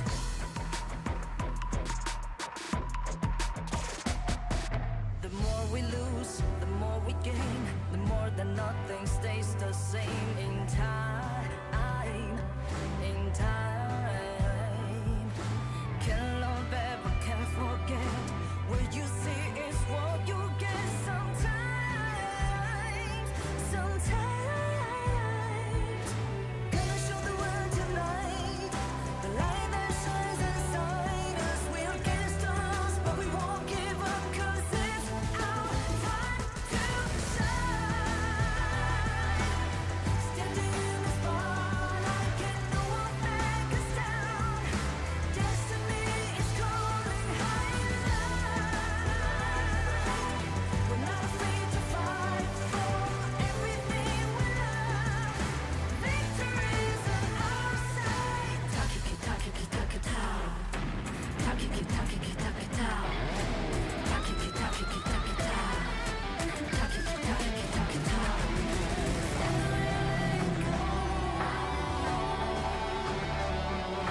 Everything lost to hold Cause it's our time to shine.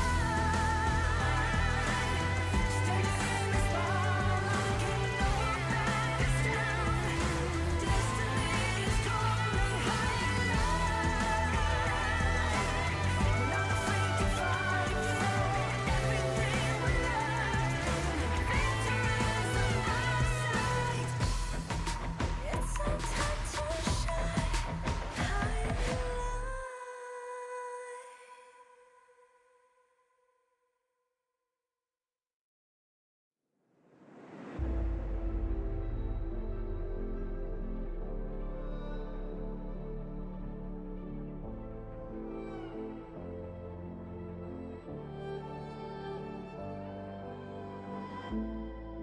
We're no strangers to the fallout. It's what got us here. Ever changing, some chameleon. Blood, sweat, and tears. We'll never make it if we fall to everything that brings us down.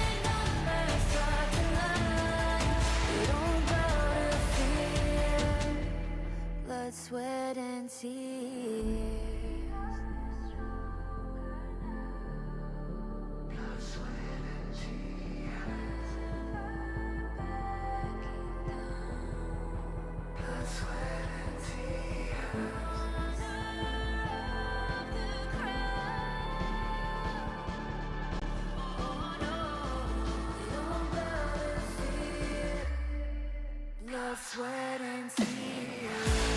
Fight for what we want. Doesn't matter the cost. Every day, put in work. Nothing comes overnight. Strength in numbers, starts in life. We don't gotta fear the sweat and tears.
Sweat and tears.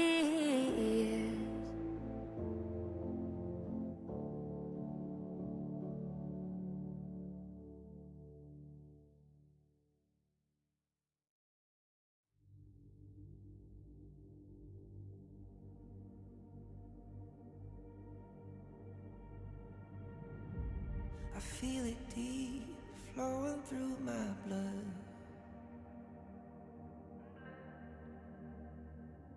Rising up to become someone, and taking it all on my own. What a sweet victory. And taking all of my control, awaken something deep in me. Like flames, feel it burning inside. Take a hold in pursuit of the prize. I've been told ain't no way to survive, keeping all of this fire that's locked up inside. When this is the time, enter the ring. All those mental chemicals doing their thing. I got flashes of battles inside of my dreams. I was made for this moment. At least now it seems like it's time to come face to face with your fear. Been battling reasons for all of the years, and I learned how to fight them with style and grace no one's ever encountered. You say it's amazing, I'ma come out swinging when they open the gate. Go ahead, call passion, I'm calling it rage. I'm taking what's mine like I already own it. Watch but don't blink, going here to the moment. The sky rained down. Here's to the madness that's all around. Go on, tell 'em who you are, you are, you are. Go on, tell 'em who you are, you are, you are, you are. Here's to the moment. The sky rained down. Here's to the madness that's all around. Go on, tell 'em who you are, you are, you are. Go on, tell 'em who you are, you are, you are, you are. My name is honor, my name is king, my name is champion, my name is strength. Tell 'em who you are. My name is Pentakill, you think it's strange? My name keep ringing inside of your brain. I hear it every night. Here's to the moment the sky rained down. Here's to the madness that's all around. So tell 'em who you are, you are, you are. Go on, tell 'em who you are, you are, you are. Here's to the moment the sky rained down. Here's to the madness that's all around. Go on, tell 'em who you are, you are, you are. Go on, tell 'em who you are, you are, you are, you are. Here's to the moment the sky rained down.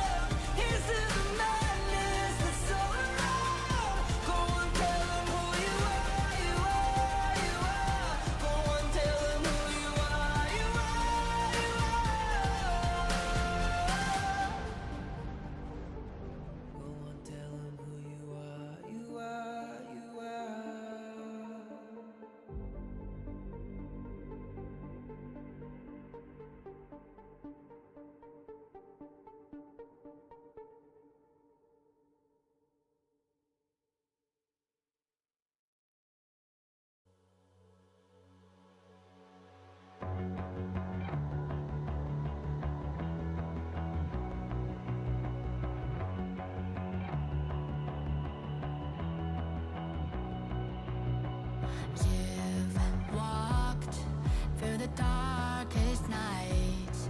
You've heard the crowd, felt the blinding light. You were standing there when your heart comes alive.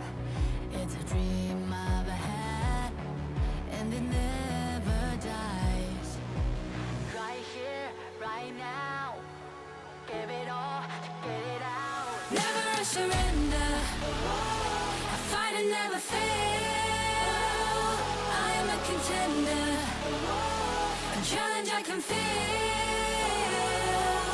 The smallest lies become the brightest enemies, relentlessly.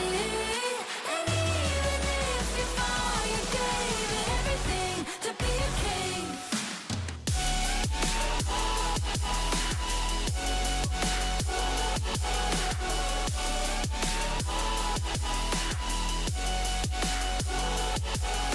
The smallest lies become the brightest enemies, relentlessly. And even if you fall, you gave it everything to be a king. You carved your way with a sharp attack. You watched it all burn, and you never looked back. There will come a day when your fears will rise. You protect your crown, so it never dies. Never surrender, I fight and never fail. I am a contender, a challenge I can feel. The smallest lies become the brightest enemies, relentlessly.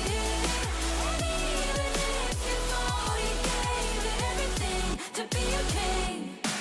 On my way, on my way, find my way, find my way. On my way, on my way, dream my way, dream my way. Never a surrender, I fight and never fail. I'm a contender, and challenge I can feel. The smallest lies become the brightest enemies, relentlessly. And even if you fall, you gave it everything to be a king.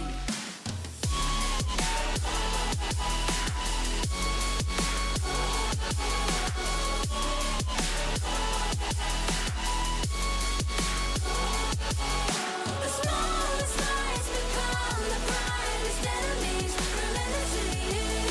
And even if you fall, you gave it everything to be a king.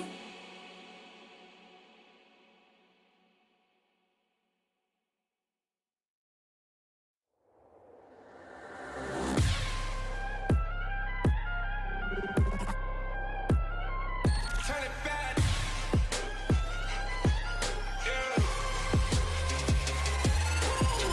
Gear out the weapon, getting ready, counting down. Pay attention to the challenge, tell me where you from. Gotta be tough, gotta be strong, gotta be savage like animal. Every time you tryna push me down. Look at me, I'll be lying down when I run around. You don't make a sign, I will catch you.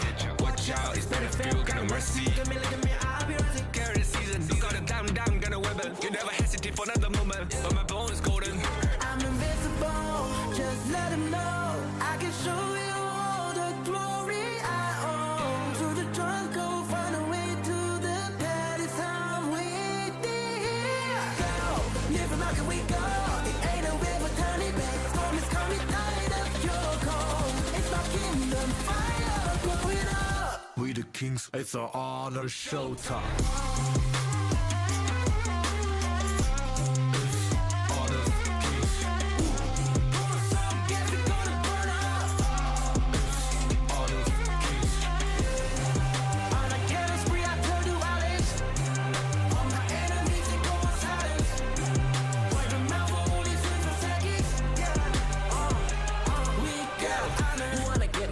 Kind of the one who made the rules. You have night to choose, only one way, got night to lose. I'm gonna show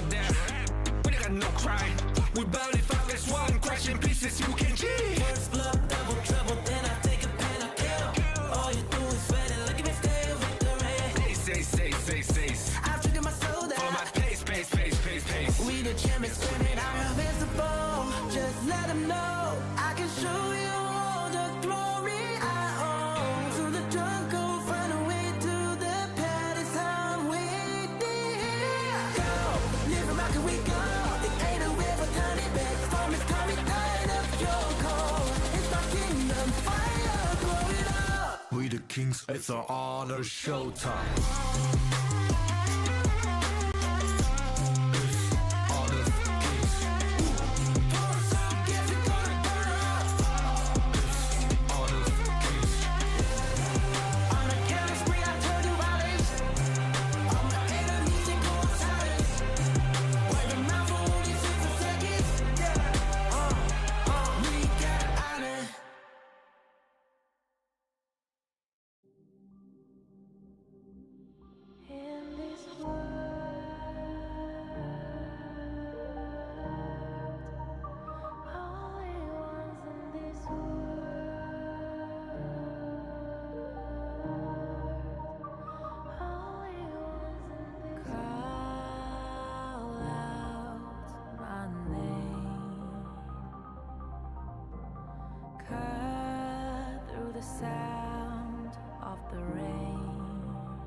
Now I see that I got everything I need. It's alright, I'm on fire, I'm alive, 'cause now I fly so high, so high, light up the skyline. Let's do it this time, like it's a whole new colorful world.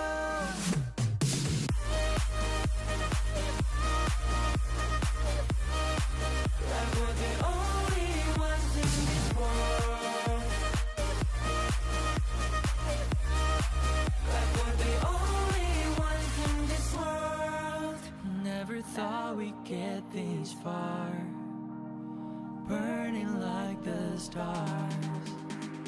How we get this far, like we're the only ones in this world.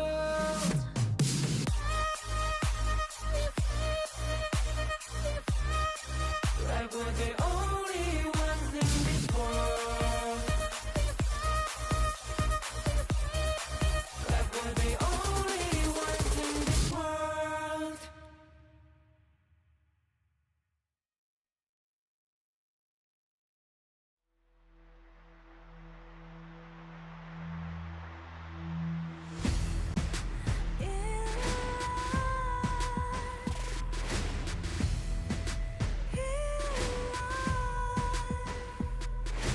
What's a life without its worth? Compromising with what hurts inside, inside. When you let fear decide your fate, you don't choose which path to take in life. In life, I'm finally letting go of everything that still holds me. I'm against all odds, but I won't give up, 'cause it's my time to shine. Standing in the spotlight, and no one let me down. Destiny is calling high.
strangers to the fallout.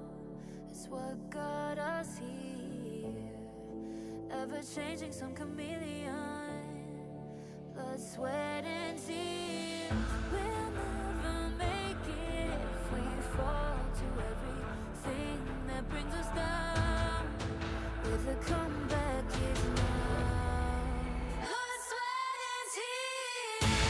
Fight for what we want. Doesn't matter the cost. Every day, put in work. Blood, sweat, and tears. Nothing comes overnight. Strength in numbers, start to line. We don't bow to fear. Blood, sweat, and tears.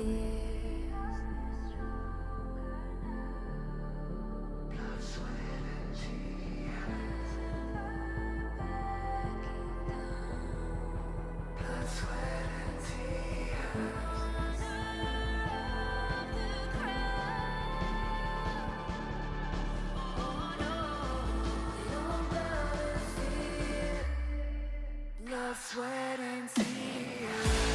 Fight for what we want. Doesn't matter the cost. Every day, put in work. Nothing comes overnight. Strength in numbers, start to lie. We don't bow to fear. Blood, sweat, and tears.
Sweat and tears.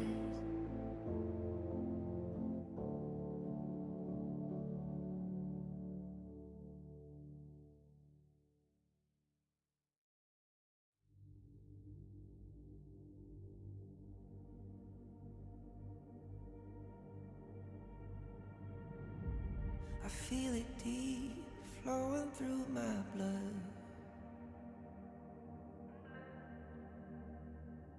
Rising up to become someone.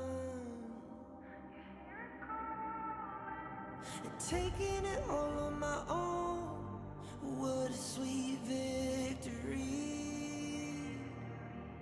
And taking all of my control. Awaken something deep in me. Like flames, feel it burning inside. Take a hold of pursuit of the prize. I've been told ain't no way to survive, keeping all of this fire that's locked up aside. When this is the time, enter the ring. All those mental chemicals doing their thing. I got flashes of battles inside of my dreams. I was made for this moment. At least now it seems like it's time to come face to face with your fear. Been battling reasons for all of the years, and I learned how to fight them with style and grace no one's ever encountered. You say it's amazing, I'ma come out swinging when they open the gate. Go ahead, call passion, I'm calling it rage. I'm taking what's mine like I already own it. Watch but don't blink, going here to the moment. The sky rained down. Here's to the madness that's all around. Go on, tell 'em who you are, you are, you are. Go on, tell 'em who you are, you are, you are, you are. Here's to the moment. The sky rained down. Here's to the madness that's all around. Go on, tell 'em who you are, you are.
surrender. I fight and never fail.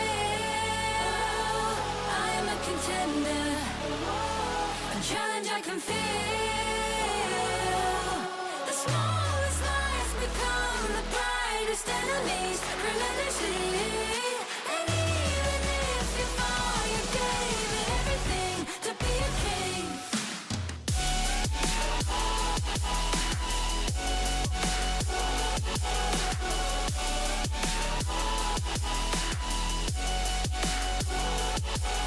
The smallest lies become the brightest enemies. Relentlessly. And even if you fall, you gave it everything to be a king. You carved your way with a sharp attack. You watched it all burn, and you never looked back. There will come a day when your fears will rise. You protect your crown, so it never dies. Never a surrender. I fight and never fail. I am a contender. A challenge I can feel. The smallest lies become the brightest enemies. Relentlessly. And even if you fall, you gave it everything to be a king. On my way, on my way. Find my way, find my way. On my way, on my way. Dream my way, dream my way. Never a surrender. I fight and never fail. I'm a contender. And challenge I can feel.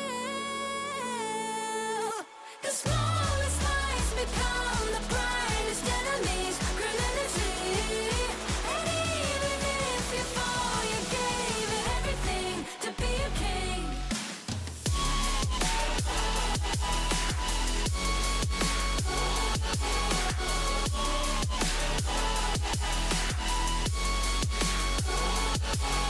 The smallest lies become the brightest enemies. Relentlessly. And even if you fall, you gave it everything to be a king.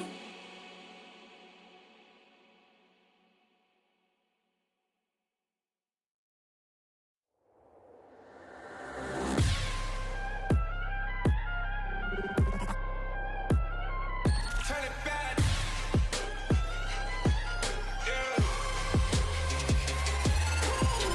Gear out, a weapon getting ready, counting down. Pay attention to the challenge, tell me where you from. Gotta be tough, gotta be strong, gotta be savage like animal. Every time you tryna push me down. Look at me, I'll be lying down when I run around. Such feebleness, unable to withstand a single blow.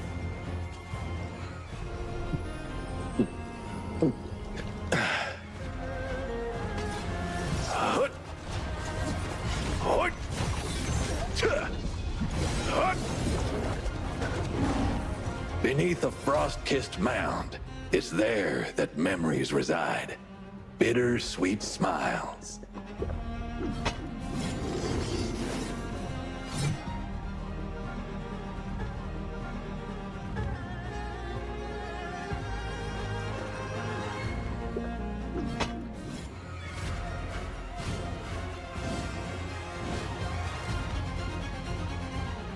Hut. Hit. Yeah. The journey to Plum Manor is long and arduous, but still, I have to go. Crossblade! Across frozen rivers!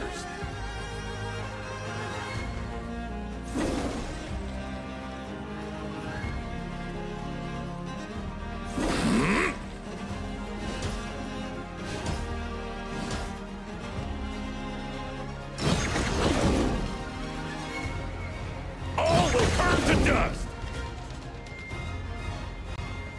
Her fragrant sleeves have been burned to ash, and her grave stands desolate. All my life, I've feared nothing except disgracing the name of the Northern Blade. Nice drink. It's a pity that no one will drink with me again in the future. Where I was born, there were camels, wild geese, and crab apples, as well as great wastelands bathed in moonlight.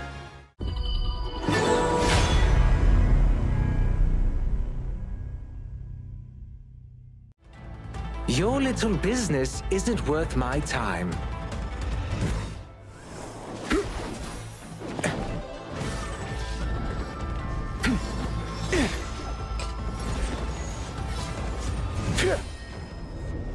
I smirk at people's greedy nature, for the fleeting fortune shall be their dark future.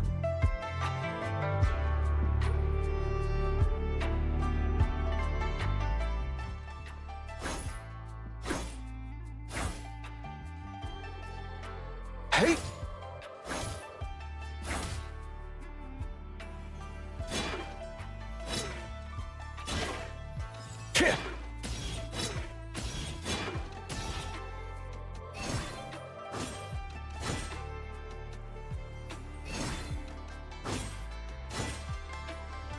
Fistfuls of gold!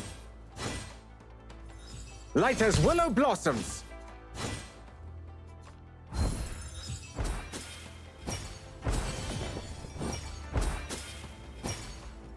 Golden strike!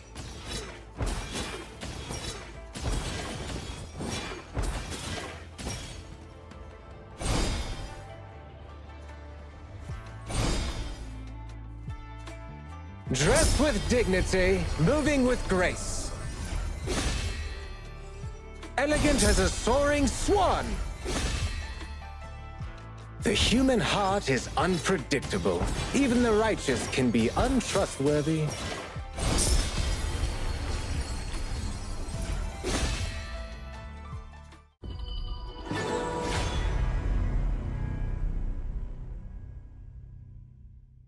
Memories are like lines of poetry, and I follow their rhythm as I walk into the distance.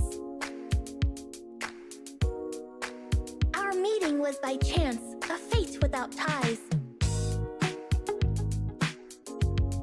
Why not join me to take in the view here? Could anyone not miss the beauty of Jeongnan? Look, we meet again.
The ultimate combo, where sports meets art.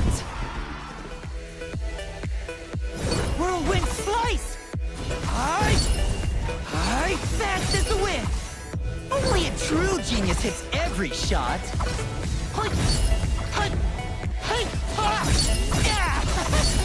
Sweat it out! No room for growing pains. Leave this one to me. It's focus time. Fast as the wind!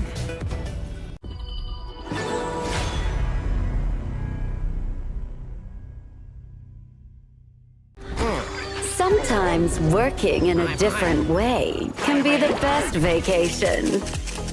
Seagull Circle, predicting victory. Clean up the trash. Break the boundary between sky and sea. You're not welcome at my beach. Get them. Beach sweepers. Follow your orders. Let's go. You're not welcome at my beach. Go. The sea here is dangerous. Clean up the trash.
A best friend is someone who appreciates my pranks.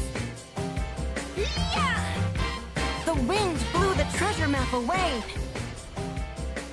Crush them! Activate trip mode! Full cut power!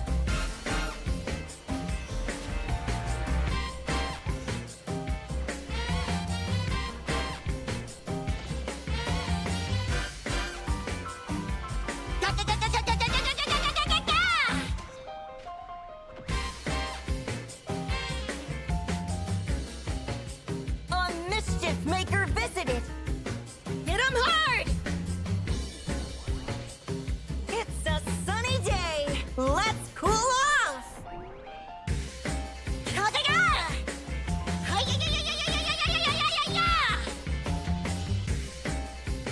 Voila!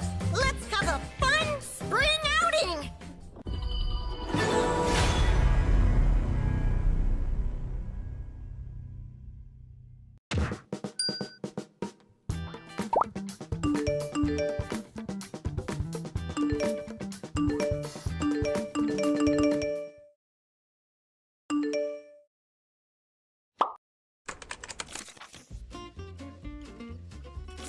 The post-match evaluation system has been updated. So how exactly do ratings work? In short, your rating depends on how well you fulfill your hero's core responsibilities in your assigned lane. Every lane and every hero is unique and important. When you play different heroes in different lanes, your responsibilities change as well as the rating criteria. To keep ratings fair, the system analyzes dozens of factors based on your lane. Each lane has different responsibilities, which means their evaluation criteria vary massively. Even within the same lane, the rating criteria adjusts based on each hero's specialty. For example, in the Clash lane, Miyue prioritizes split-push metrics like deaths, damage to towers, and gold to damage efficiency. Meanwhile, Lianpo focuses on teamfight metrics like damage taken per death, teamfight participation, and assists. Junglers and marksmen are more likely to get MVP. But what about other classes? All classes are important and irreplaceable. This system is designed to be fair to all lanes and all heroes. For example, as a roamer, the system compares your performance to the hero's global average across all matches. How is split pushing evaluated? Does it score lower than keen fighting? For split push heroes, the system calculates total structure damage. Being a solo destroyer, destroying towers alone triggers a highlight, granting bonus points. And destroying the enemy crystal alone gives massive bonus points. But remember, only use heroes good at split pushing for this. Play to their strengths. Every hero's contributions affect their rating. Split pushing won't always give you a lower score than team fighting. If you focus on your hero's main responsibilities, you can still earn a high rating. If a hero can play both support and mid, does the rating change with the lane? Generally, yes. The same hero has different rating criteria in different lanes. However, if you ruin teammates' experiences by using extremely off-meta lanes, your reputation points may be deducted.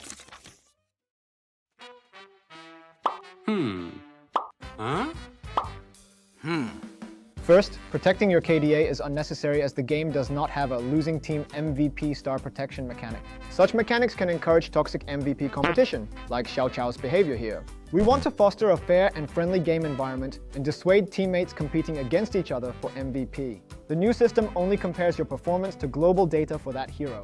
Your score depends on how well you fulfill the hero's responsibilities. Second, an SSS rating requires exceptional performance, but lower ratings also grant rewards. You will earn ranked points for ratings from A+ to SSS. The new system introduces many different highlights as rating factors, making evaluations more rational and accurate. If you want a high rating, don't miss these highlights.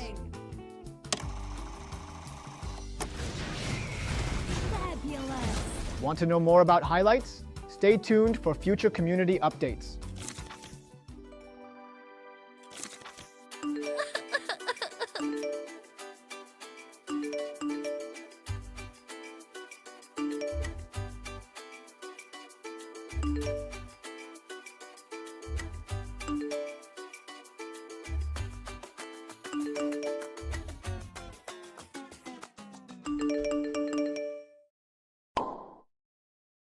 Wait!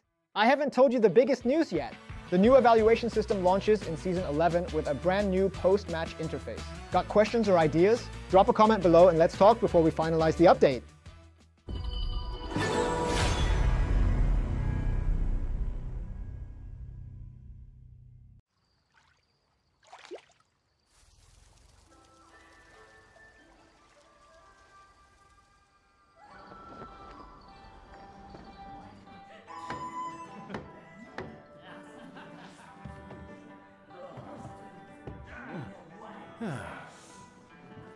Innkeeper, this is from the guest upstairs. Huh?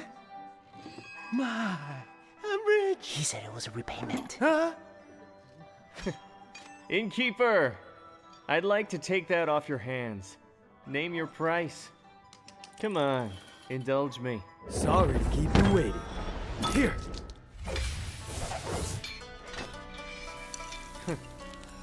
Interesting. Northern Brook. Where's the man? Let the 12 houses keep it safely. Let's spare the world another bloodbath. You'll have to ask my blade. Fine, I'll play your game.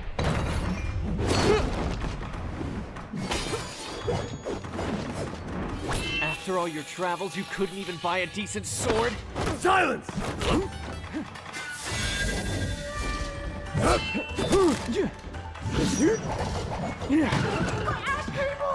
You have skills, but I see plenty of openings.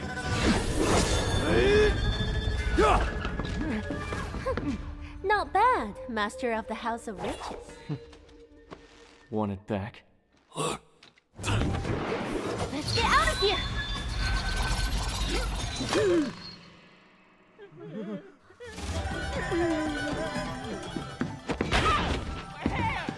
Sorry! Read the manual! Come on! We're just playing around! Why so serious? This concerns the good of the martial world. You can't have the book! Allow me?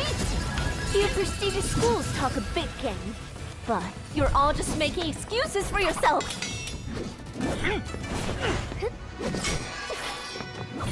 You're still here? Not good. It's a fake! You're playing with us. Illusion magic! Run! If only I had an alternative, this would never have happened! Ah! Those tears of a broken heart, broken spirits restless in the dark.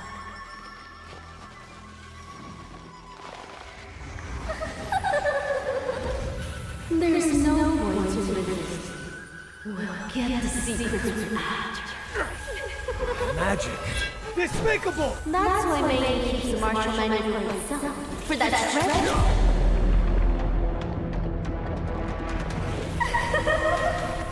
I see.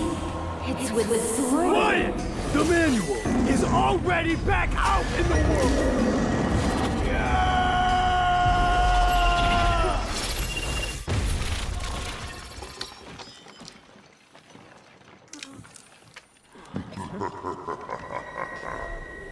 An excellent performance.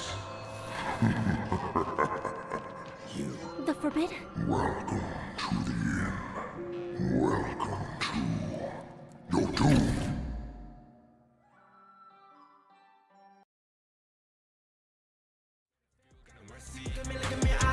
Carry the season, you got a damn gonna wibble. You never hesitate for nothing.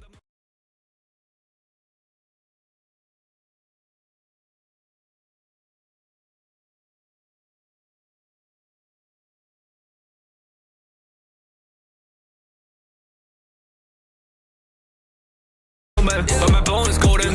I'm invincible, just let him know. I can show you all the glory I own. Through the jungle, find a way to the palace. I'm waiting here. Go, live from can we go? It ain't a river, turning back. Storm is coming, tired of your cold. It's my kingdom, fire, blow it up. We the kings, it's our honor, showtime.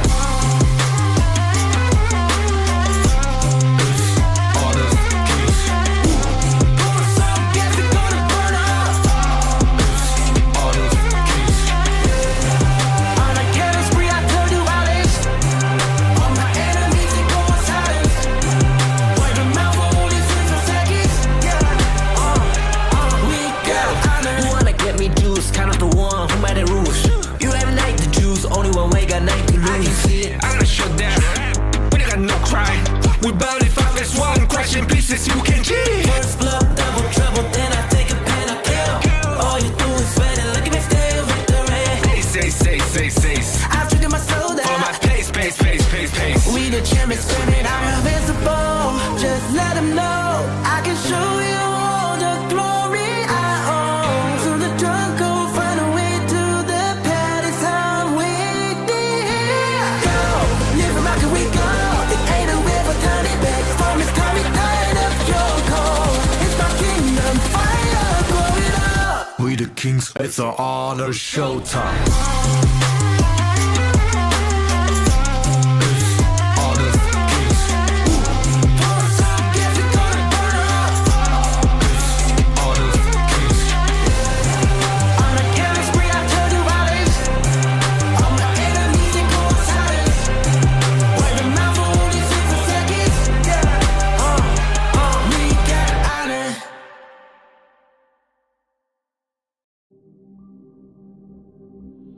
In this world,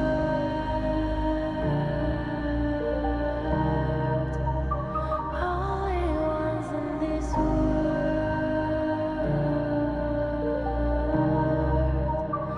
only ones in this world. Call out my name, cut through the sound of the rain.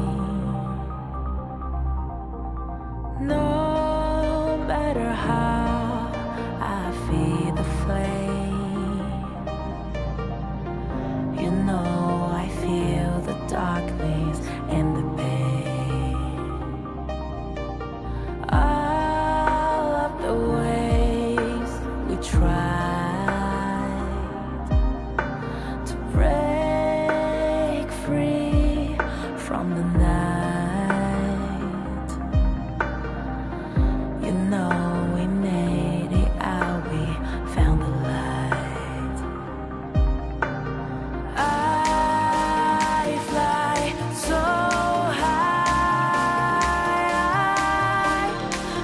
high, light up the skyline. Let's do it this time, like it's a whole new vibrant world.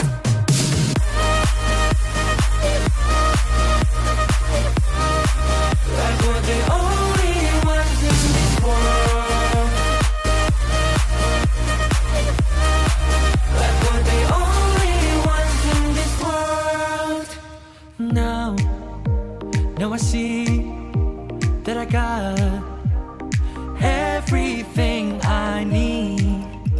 It's alright, I'm on fire, I'm alive, 'cause now I fly so high, so high, light up the skyline. Let's do it this time, like it's a whole new colorful world.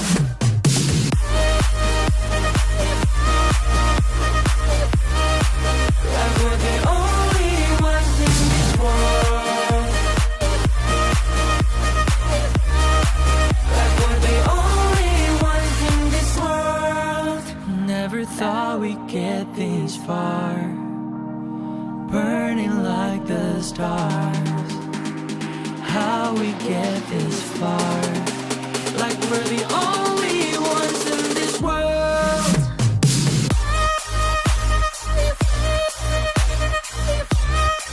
Like we're the only ones in this world.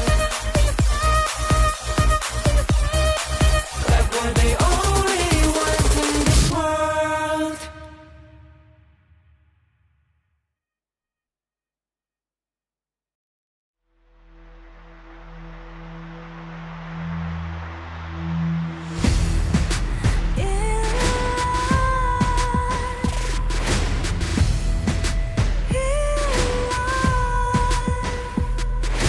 What's a life without its worth?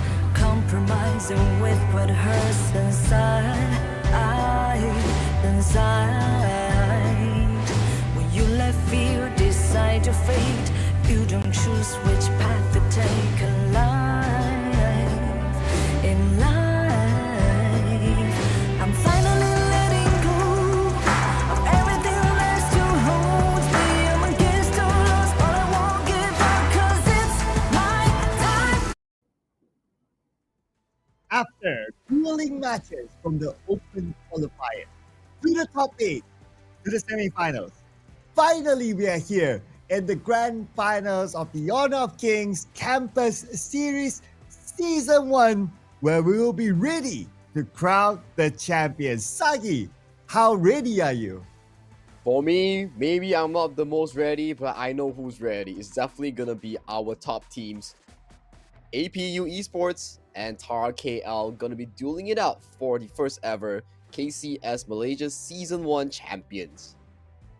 Oh yeah, Season 1 champion, the one that will set the tone, the one that will set the name in history. Season 1. It's going to be a big flex there, obviously, if you're in Season 1. But we got to recap on their journey and how they got here so far. Yeah, we got to recap so far. Let's check out APU Esports' journey. They took down UCSI in a 2-0 fashion yesterday. And today, in the grueling 3-match series, they took down Sunway KL from back-to-back games. On the side of TARUMT KL, they had it easy because of their dominating playstyle. They took down UPM in a 2-0 fashion, followed with a 2-0 against Peace, landing themselves the grand final spot in this best of 5 versus APU Esports at their home spot at APU. Ooh, it's going to be the home ground boys versus the visitors, TARUMT. And why we say that, obviously, is because they are playing right now in an offline setting at APU itself. So if you still have time, you can drop by to watch the grand final series live there. And it will be played in a best of 5 series without a global ban pick. That means no ultimate battle as well. So all the heroes will be open throughout the entire best of 5 series. And these teams that played enough games in our top 8 playoff brackets for us to have a feel of what sort of heroes they would like to pick up. For the side of TARUMT, they do prefer the Fries, on these engaged mages, on these setup mages. For the side of APU Esports, they want to put a lot of focus on their marksman player SY Daddy, which is AG Jia, previously AG Jia, on these hyper carry marksmen, the meta marksmen, let's say the Arlie, let's say the Long, or even the Lady Sun. That will provide them more of a room to play around these team fights when it comes to APU Esports. Yeah, so will there be a target ban, respect ban? We'll check it out, ladies and gentlemen, because we're heading on to our first draft for game number 1 with AB on the blue side and TARUMT on the red side. And we're going to start with a SOC standard ban. The Dharma's out, maybe even the Arlie after this, the Pay. But will there enough space for the Mai to be given the respect ban? I think they might even go for the approach of giving the Majiranui to Fries by taking the Arlie for themselves. And if you look at the character portrait over there on the first pick on the blue side, that's definitely AG Jia we're looking at.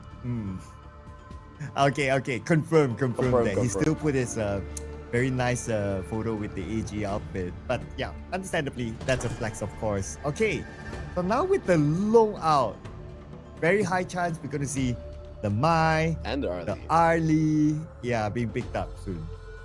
Yeah, Mai for one team, Arlie for the other team. It's up to TARUMT KL to see which one they want to give up, or potentially even giving the Majiranui while banning out the Arlie here. As we know, there are different levels of threat, and Arlie does seem to be one of the higher threats right there. And Majiranui is definitely one of those heroes that really require you to have a certain level of mastery here. So maybe APU wants to take the Majiranui here, and TARUMT KL will look for other ways on Fries to really counter this pick. Yeah, it's not like Fries is limited only to the Mai, right? Like we have seen with the Princess Frost even, like he is the magician for a reason. So I'm sure TARUMT, they wouldn't mind like, okay, you can take the Mai, that's fine, okay? We have other heroes in the pool here for Fries, but they're not gonna just jump straight into Fries' pick yet. They might lock in the Dolia here. So if you have Dolia, then you have a lot of other options. You have like the Elaine, you have like the Yixing that can be an option as well. But they will keep the Roamer for later. They will keep the Roamer for later indeed, as APU locks in the Majiranui and TARUMT KL responds with yet again their Meyin and Agudo combo that they have showcased so far in the previous series. And so far, Agudo seems to be a very popular pick among our campus series team so far, Sir Cloud. Oh yeah, absolutely, right? I mean, it's a good combo. For Agudo, you not only have a little bit of a level of tankiness, but also you can sustain the team as well. And the Mayin, always very tricky, lots of mobility, can go for the backline, can try to hunt down whichever marksman that would stay on the backline or whichever mid laner will be there. But we're going to see a slightly different draft pick here. For TARUMT, they're going to go for the Dia instead. So they might want to babysit their farm later. Yeah, they might want to babysit their farm laner, but APU Esports, you gotta give them props. Their first tree pick is looking hella spicy here.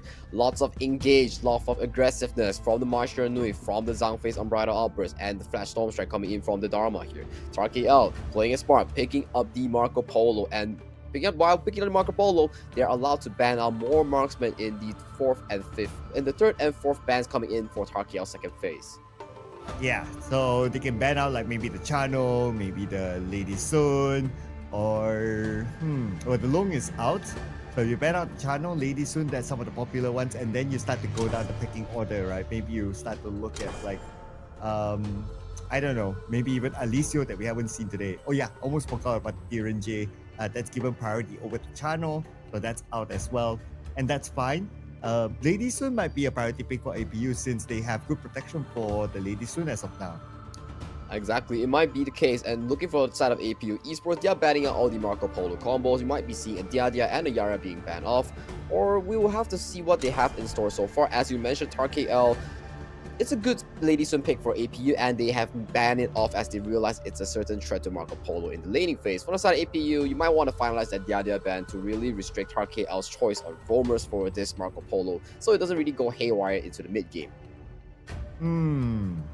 Yeah, so what will be their next pick then? If they don't want to ban out the roamer, they can, ban out another mid laner. Because at this point, we have seen the Princess Frost. They choose to ban out the Yixing. Alright, because we have seen the Princess Frost, but they're still hovering around, right? Perhaps based on data, it might make a little bit more sense to try to ban out the Princess Frost, but that's fine. I believe that Fries, he does have a deeper hero pool than just like the Mai and the Princess Cross, so there's more to come. But TARUMT, so are they going to lock this one in? They do need durability though, so I'm sure they wouldn't mind. Yeah, I actually wouldn't mind as well locking this Liempo in, counter-engaging and being that front line to really face check for the team. It's a decent pickup here definitely, and it will be the pickup for TARUMT KL here for the Liempo for their roamer pick here. Of course, of APU Esports, you kind of have to wonder here. There's so many marksmen being banned out, namely 4 marksmen here. Are you gonna surprise us with yet another fighter into the farm lane, or are we gonna see some other farm lane like the Channel, like the Hoyi, that's gonna be picked up for APU Esports? I think the Channel would make a little bit more sense. At least he can kind of leap away from if the forward barrage comes in. Or a Shoyu that stays very, very far. Okay, but the Musashi, let's not forget about this one. Yeah, the Musashi is very well respected the last time we saw today. So high chance for them to pick that one up. Shoyu, it's okay because you can stay very, very far away. So it's not easy to catch him with the forward barrage. Yeah, exactly. The getaway from Shrew has 3 stacks, and he can get away from really all these sticky situations, right? If you look at the team composition coming in from TARUMT KL, realistically, you don't have a lot of dive. Yes, you have the Liempo and the Mayin, but you have 3 mobility spells on a Shrew, so definitely a very good hero to be picking up here out for the marksman role. Just that Shrew requires a lot of situations to be very good, as he needs a lot of items towards the mid game. You kind of need like 3 items until you get the Daybreaker, Shadow Reaper, Eternal Reaper. Then only you'll be strong as a Shrew. And the one that they need to be careful of course, right now is the Mayin. Potentially go all the way back. That's one. Or maybe even Agudo that can just try to zone out the Shoyu, because you don't want to give the Shoyu space to really have that free hit from behind. So looks like both sides, I would say pretty balanced in terms of drop. I see both sides having CC.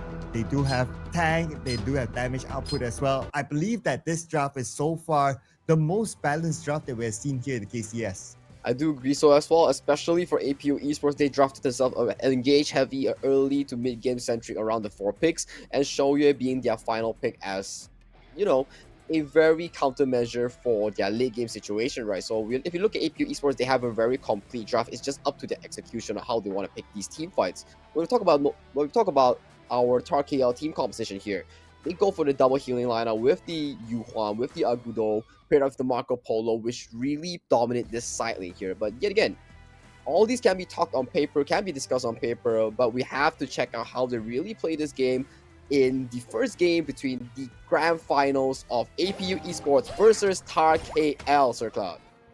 The game that will set the tone between these two teams in the grand final, eyeing for the prize of $4,000 and the glory of being crowned the first champion of the KCS. So let's see here. As a start, looks like it's going to be stock standard laning base for both sides. You're going to get the roamer helping the mid lane at the very beginning, and then the farm laners at their respective lanes. So they're not trying to be overly creative at the beginning here. Yeah, not too overly creative here. Everybody into their own lane. Standard starts, and you say standard stocks, right? So a bit of a poking here coming in from Maestro, and he's got sent towards the bot side here, but nothing too crazy so far, as the Agudo looks to clear out the mid lane before he continues towards his bottom side of the camps. A bit of a poking here onto the Mai. So here's the thing, right? So since Fries, he is a masterclass when it comes to the Mai. So he would also know what are the weaknesses of using the Mai. So that's where he can try to exploit Xiaoyu, who's currently with the Mai itself. Like, oh, you're using the Mai, I'm a master with the Mai. I know how to use it at peak performance, but I also know what is the weakness of the Mai. So by putting, like, I wouldn't call it the student, but putting the Mai against the master itself, it might be a difficult start for Xiaoyu. Yeah, Xiaoyu here being chunked down very low along with Rain CC going to half health right now. In terms of trading here, TARUMT KL does come out on top in this 2v2 exchange here, forcing the recall coming in from APU Esports mid and jungle. Yep, very early suppression we can see here by TARUMT in the middle. And because they did that, anytime they could make that rotation towards the bottom. But I guess everyone's just waiting to get their level 4s first, especially for the roamers as of now. And for JH, of course, he will go for the buff. And both sides kind of respectful of each other in general, just focusing on the poking and winning the lanes. Yep, As we mentioned, these top teams, they don't really focus a lot on actually gaining kills. Skirmishes that lead to objective is the name of the game for these top tier collegiate teams. So we have to see how they're going to play when they first hit their initial power spikes. Talking about power spikes, left side, their power spike is definitely going to be huge when it comes to the 4th-minute block team fight. Yeah, and also going to be huge for Rain CC as well, because he will be the one to try to dive the backline like how we saw before this. It's just that the difference is that they don't have the Dolia with them. So as compared to the last time we saw Rain CC, he does have the Dolia to refresh him. So he has to be a little bit more careful on how he time his dives. Oh, exactly. Previously, we've seen Rain CC paired up with the Musashi, with Idolia, so we can see like the double engage coming from due to the death. So in this situation, it's just Musashi alone. We have to see how he pilots through this pick and to really catch off these super high mobility targets coming in from TARUMT KL. Previously, it was against a Lady Su with not much mobility, but right now, you're against a Marco Polo, a Mayi, and a Yu Huan with Unending Sorrow. So you gotta figure out which targets you want to pick here. And the target for TARUMT right now is just to try to steal away this camp. Moons is still there, but he's not able to recover it. So stolen by TARUMT. So at the very beginning, they have a slight advantage when it comes to gold, but it's just only about 200 difference. Not that much of an impact yet. But that might change later on when we see the first Tyrant up in 10 seconds. Exactly, Moon's here, reply with a steal of his own, and right now, both teams are preparing for the 4th-minute objective onto the river of the bottom side for this upcoming Tyrant on this first game of the Grand Final circle. Ooh, we already saw the first blood, and actually was given to APU to get our prize, and it came just right before the Tyrant. So now APU, they have the man advantage. The Tyrant will be easily taken by them because Moons, he does have the Unbridled Outburst anyway. So APU, first-hand advantage now. Yeah, APU first-hand advantage now. We did not expect Frost being caught out here, and Dark Hero might be caught out. Okay, at least TARUMT, they trade back by taking down the Overlord. So it's a 1-for-1. It's just that the first blood still to APU, giving them that little advantage when it comes to the goal difference. Exactly. So right now, Purify Force. Okay, you might see a Trauma Smash anytime soon. Here comes the Trauma Smash, managed to land it only onto one, but Hen a little bit off position. No one else from TARUMT is ready to follow up from there, and APU will claim the 2 kills and the buff. Wow, Tyrant into 2 kills and above. That's a field day for APU Esports here. They secure such an amazing early game lead coming into this first game. Definitely something you wouldn't expect here, and it's much more bombastic compared to the series we saw before this. Yeah, absolutely right. And they managed to invade the jungle of TARUMT, stealing away the buff. At the same time, very, very good start for APU. But now they have to keep up the momentum. They have to keep up the pacing. But before that, of course, clearing up the lanes. But I would say that at this point, both sides should be back at the reset until the next team fight. Exactly, and SY Daddy here having a field day here, collecting the Crimson Golem already at the 5-minute mark. But in terms of skirmishes, TARUMT KL is still going strong and chunking down Ray CC to half an HP and forcing him back to the jungle. But you gotta get focused a bit to SY Daddy here. He's having such a good time to farm and no one is stopping him. Once he hits that 3 items mark, that's the timing where APU Esports will truly flourish into the mid-late game. Oh yeah, you're right. He was on challenge. And plus Moon together with him, giving him that extra Leaping Savior shield, so he can stay on the lane even longer. Okay, you can see here, looks like a backline movement here by Rain CC, but their focus is to take down the tower, and they will get it. 6 minutes. Farm lane tower is down. 6 minutes, farm lane tower is down, and the full team rotation coming in for this Azure Golem. We might just see a fight happen right here, right now, Sir Cloud, as both teams are chunking towards this blue buff. Okay, Azure Golem now up for grabs, 50% of health. Who will get it at the end of the day, and it looks like it will still fall to the hands of TARUMT. Or was it stolen? Oh, it was actually stolen away. Okay, that means now the fight will continue on. Here comes the Unbridled Outburst as well for the back. And Shrew gets a free hit. With that, he gets another kill. Free hit up the frame for Shrew. Who is going to stop Daddy? No, bow down to him. Beautiful stuff coming in from Ray CC, Sir Cloud.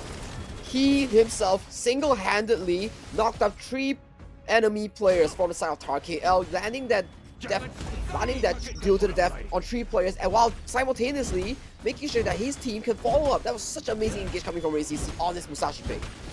Oh, and I really love the protection for Daddy, right? Like, We can see TARUMT, they had no space at all to go towards Daddy. So he was just right-clicking, he was just basic attacking from the back, and there was nothing that TARUMT can do. But maybe they can respond back right now by getting a trade back onto Moons this time.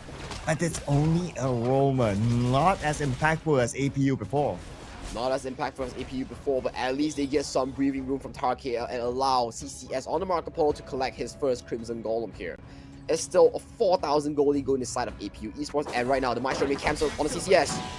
Oh, here comes the Mai and the Purple Barrage. Will not fully connect on the Xiaoyu, but here comes Dark as well. They will definitely chase him down. Beautifully baited. And Dark, nice follow-up from there. Man, Xiaoyu here, his Maestro definitely is taking notes from Frisia. He's been making player after player after play so far. And this is why Maestro is one of the best picks so far, but Dark here might be caught up.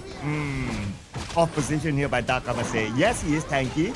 Xiaoyu is there, but Xiaoyu, don't go in. Don't listen to her thoughts. Don't listen to her thoughts. But here comes Daddy and Moons. You do have the Umbrella Outburst, but at the same time, the tower is open. Might as well go for it. Might as well go for it. You get the kill on the top side, will collect your middle tier 2. What a worthy trade coming in for APU Esports, simultaneously collecting the Tyrant as well. So what else can APU not do in this game 1 as they are marching with a 4,000, almost 5,000 healthy goalie so far, Sir Cloud? Wow, I love the coordination, Sagi. From 3 players taking down the tower, at the same time, Rain CC takes the Tyrant. It's like 2 for 1 at the same moment. If for some reason they can take this Overlord now, that will be insane. Overlord will have to take some time as there is the debuff on the Overlord, but right now the objective is to invade this Crimson Golem for the side of APU Esports as they are collapsing immediately. But hang on a moment, TARUMT KL immediately realizes and they clear up it immediately as well. Okay, they still have the top tower though, but that might not stand for long. Now time they see a target, they see Moons. Moons pretty low. He still has his Umbrella Outburst though, so he's using himself as a bait. And TARUMT, they have to realize that, okay, the Umbrella Outburst is not out yet, let's not overchase him. Yeah, let's not overchase Indy, but time is ticking and the clock is striking harder for APU Esports as Daddy is slowly but surely approaching his 3-item power spike right now. And just to look at it, Daddy's even collecting the blue side of the jungle at this point. Oh yeah, and they want to secure it for sure, and they will. There you go, given to Rain CC. Oh, with the Musashi, Rain CC is very, very dangerous. But here comes the next Tyrant, and it's all in here for APU. TARUMT, I don't think they can challenge for it. They have to let this one go or trade it with the Overlord at least. They have to trade this to Overlord, but APU Esports spots it out. They dispatch 4 members strong to really zone them out from this objective here, so they cannot trade this for free, while APU Esports secures the Tyrant with no stress. Oh, that is how confident Rain CC is right now. It's like, okay, you guys go handle the Overlord. I can solo the Tyrant. That's absolutely okay. And now the Tyrant's in the pocket. Look at Rain CC. He's trying to look for the backline. But the one that he sees is going to be Hen. Not the target that he wants, but enough to show away TARUMT back into their base.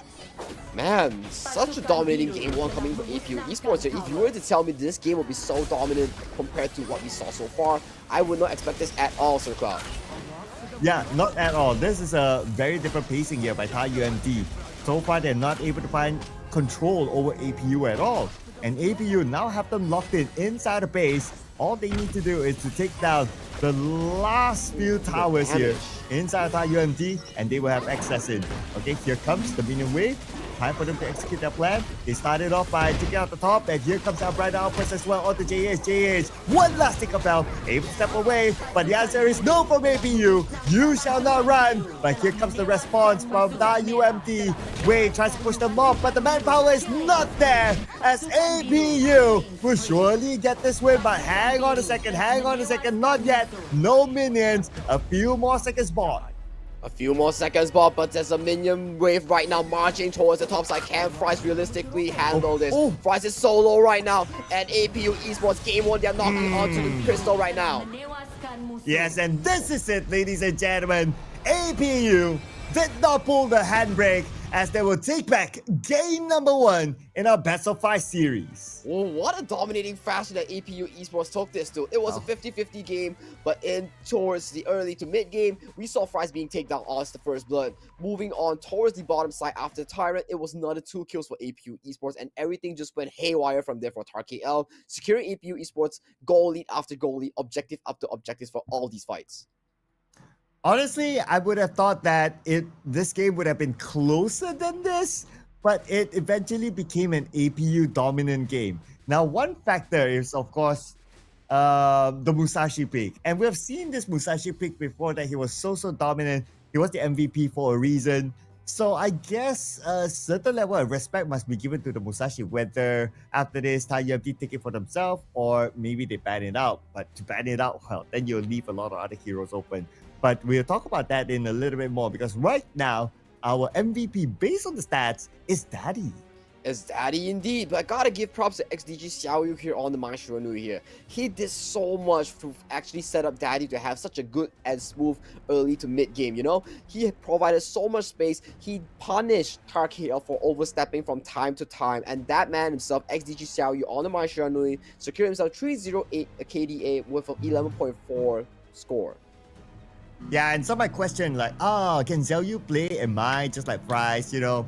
It doesn't matter, because Xiaoyu plays the Mai like a Xiaoyu. So it is his original way of playing. We can see how he kind of like pulls his opponents towards him, kind of like being the bait, and then the other members of APU actually follow up. So you got to give it to their coordination as well. The coordination was on point when it comes to the rotations, when it comes to giving backup to their own teammates. They definitely know how to work like a team. Even when it comes to jungle invasions, they move together. Yeah, they move together indeed, and moving together allowing SY Daddy, the MVP of this game, in terms of stats alone, to actually secure so much farming space, providing him and propelling him to a 3-item power spike at the 10-minute mark after the Shadow Tyrant. And immediately, once he reaches that power spike, that game is end from there. Yeah, and by that time, he would just need to just basic attack, and it's powerful enough. But is Daddy our MVP or someone else? Looks like it's still going to be Daddy, the pew pew sharpshooter. Whole title giving away to sharpshooter SY Daddy here. Definitely playing the show here with the snipes has been on point, is suppressing CCS in the laning phase as the Marco Polo here. So definitely rocking at 307 KDA, only 16.1k damage taken though, and a very large 83.3k damage dealt in just an 11-minute game, Circle. So a very amazing stat so far all around. Yeah, and the Shrew was one of the last picks as well. So they kind of know that, okay, pick the Shrew, put him in a very safe position, just allow that space with the Sunway, with the Musashi in front to let him just basic attack from behind. And that worked like a charm for Daddy. So Daddy, to get sharpshooter, MVP this round, you have to give props to his teammates as well. But we're going to relive the best moments here from Daddy and the rest of APU through this highlights. Take it away. Highlights, let's go. Where is the highlights?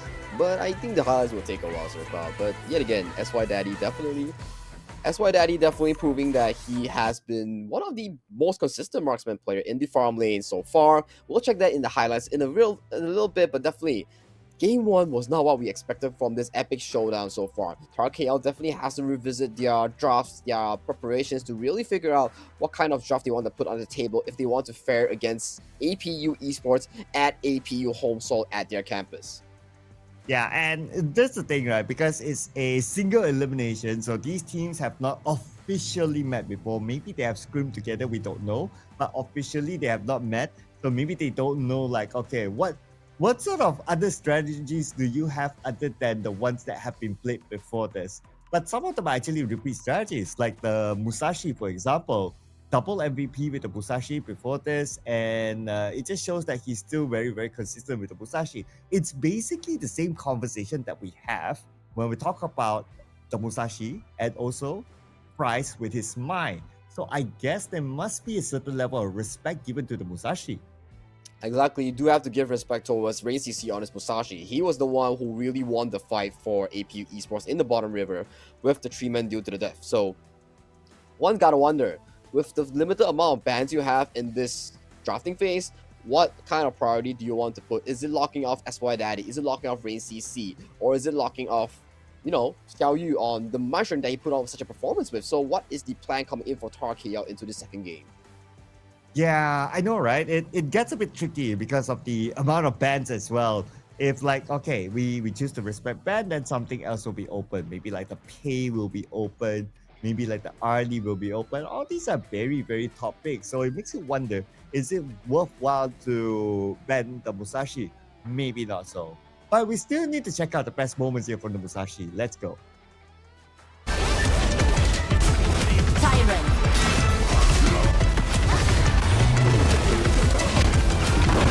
Pasukan biru telah menewaskan musuh.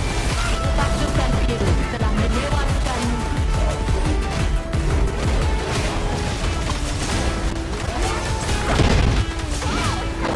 Pasukan biru telah menewaskan musuh. Pasukan biru telah menewaskan musuh.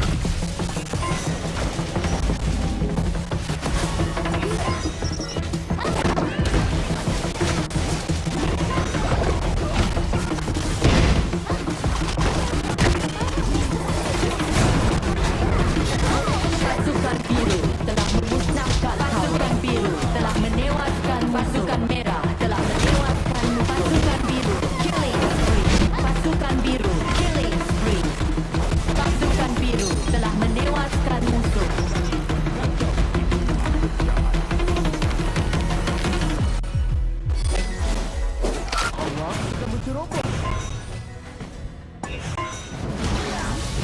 Pasukan biru telah menewaskan musuh.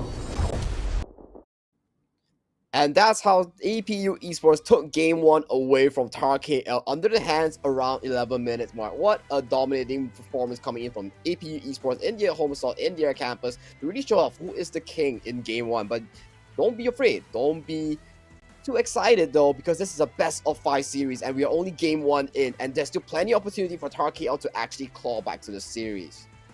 Yeah, and as all gamers say, right, if you don't win game 1, you always tell yourself, it's a warm-up round.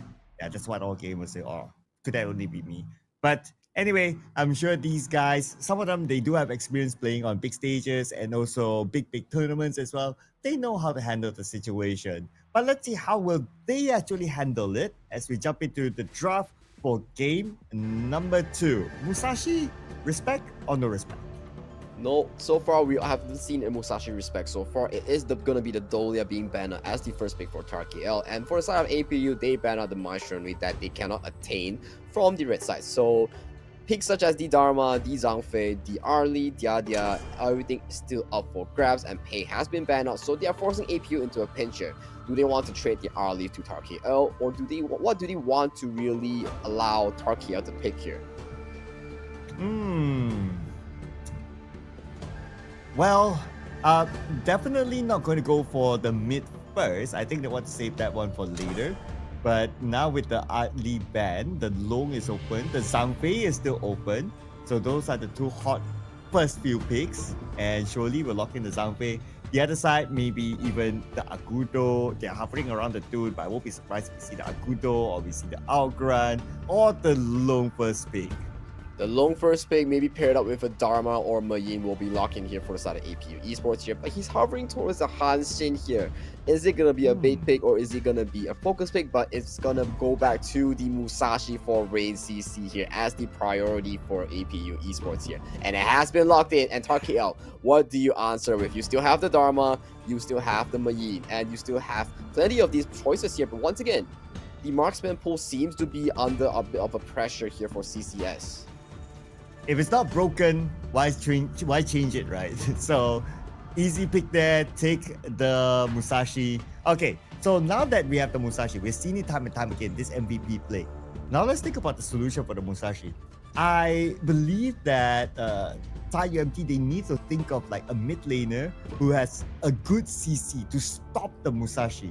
Like maybe even before he jumps in, maybe while he's jumping in, something like that. But a strong single target CC like a Musashi. I'm just thinking out loud here, right? It may or may not be the solution, but something that is strong CC like a Daji maybe, just to like just target stun Musashi.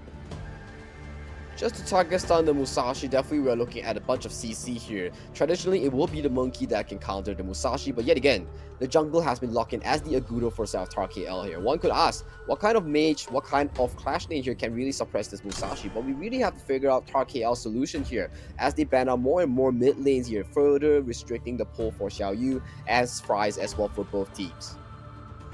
Yeah, because the Noah is something of that potential, like what we say, right? Noah can maybe push out the Musashi when he tries to jump in, things like that. So you don't want to deal with that. They ban it out. Interesting enough, TARUMT bans out the Yixing, which is not really counter to the Musashi itself, so that's fine. And the Shrew is being banned out. So for TARUMT, if they want to continue to ban out another mid laner, then I worry like for themselves, the pool of mid laners might be a bit thin. Yeah, the pool of mid-laners might be a bit thin right here though, and is that a Dr. BN being hovered by the side of APU Esports right now, or are they just trying to tickle our appetite here? But okay, you know, a Yuhuan that was picked by the side of TARUMT KL just has been hovered, and this pick is traditionally known to be able to go to the roamer and towards the mid lane as a mage. So if they lock this in, it's going to be served as a flex pick for APU Esports here, but they are still lacking a solid front line as we were to speak of, and Yuhuan will be locked in for the side of APU Esports here, Sir Cloud. Ah, okay. Princess Frost. They hovered around. Ooh. Okay. But this time it's a Clash Lane Fuzi if they were to lock it in, because they already have the DJJ anyway. So it's going to be stock standard. Now, they are hovering around the Fuzi or the Dharma, deciding on which one is better. I think the Fuzi is actually not too bad if you think about it. A Fuzi can maybe lock the Musashi. That's a potential.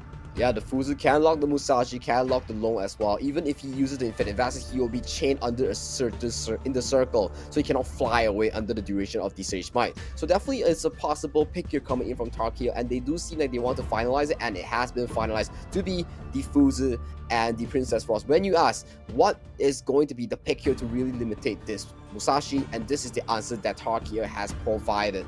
Whether it will work or not, we will have to see whether they can pull off the combo in game here, Sir Cloud. Yeah, that is where it really goes down to execution, right? But at least on paper, they have that idea. Okay, so now for APU. All right, this last pick will answer what sort of role will the Yuhuan be going for. Musa? If this Musa, then, well, I mean, Musa is kind of flex, but we normally see it go for the roam. I'm personally not a fan of the Musa going for mid anyway. So, potential lock-in here. And if this gets locked in, I guess, yeah, this is really to disrupt the Princess Frost from afar with the Cannon Blast. Non-stop stuns, low cooldown, just from afar, just putting up the stuns there. So definitely this Moses pick will treat as one of the lane bully dominance here, pairing up with SY Daddy into the farm lane to really pack a punch into this matchup, right? So definitely if you want to see this matchup like Long with the Moses fighting against the DRNJ and the Zhangfei, traditionally if it's just a 1v1, it's going to go on to the favor of the DRNJ into the farm lane. But once you pair it up with the Moses, it's going to relieve so much pressure if he's capable of landing Cannon Blast after Cannon Blast in the laning phase circle. Yeah, so that is one. Of course, right now, the problem that for TARUMT needs to solve is the Musashi first. But we haven't really seen the Moza, and the Moza, we don't know how impactful he will be based on the pilot, because he has not been played yet in our KCS, at least in our top 8. So they might as well focus on something that they do know rather than focus on something that they don't know, which is now the Musashi.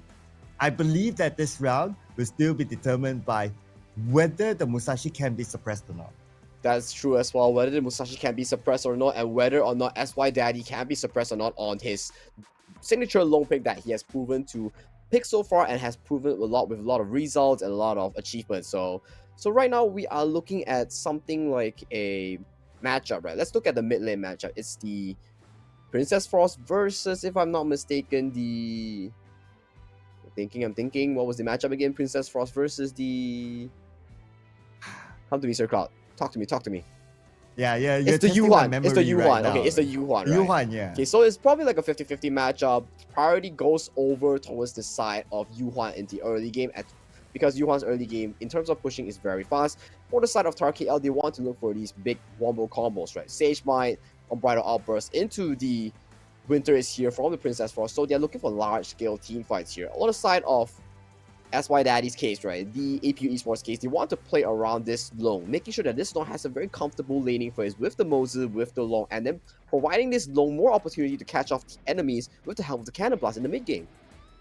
Yeah, and even during the laning phase, you do have like the Flaming Palm with plus other combos that you normally will be able to keep a distance with, and then you have the Cannon Blast that will just zone out opponents.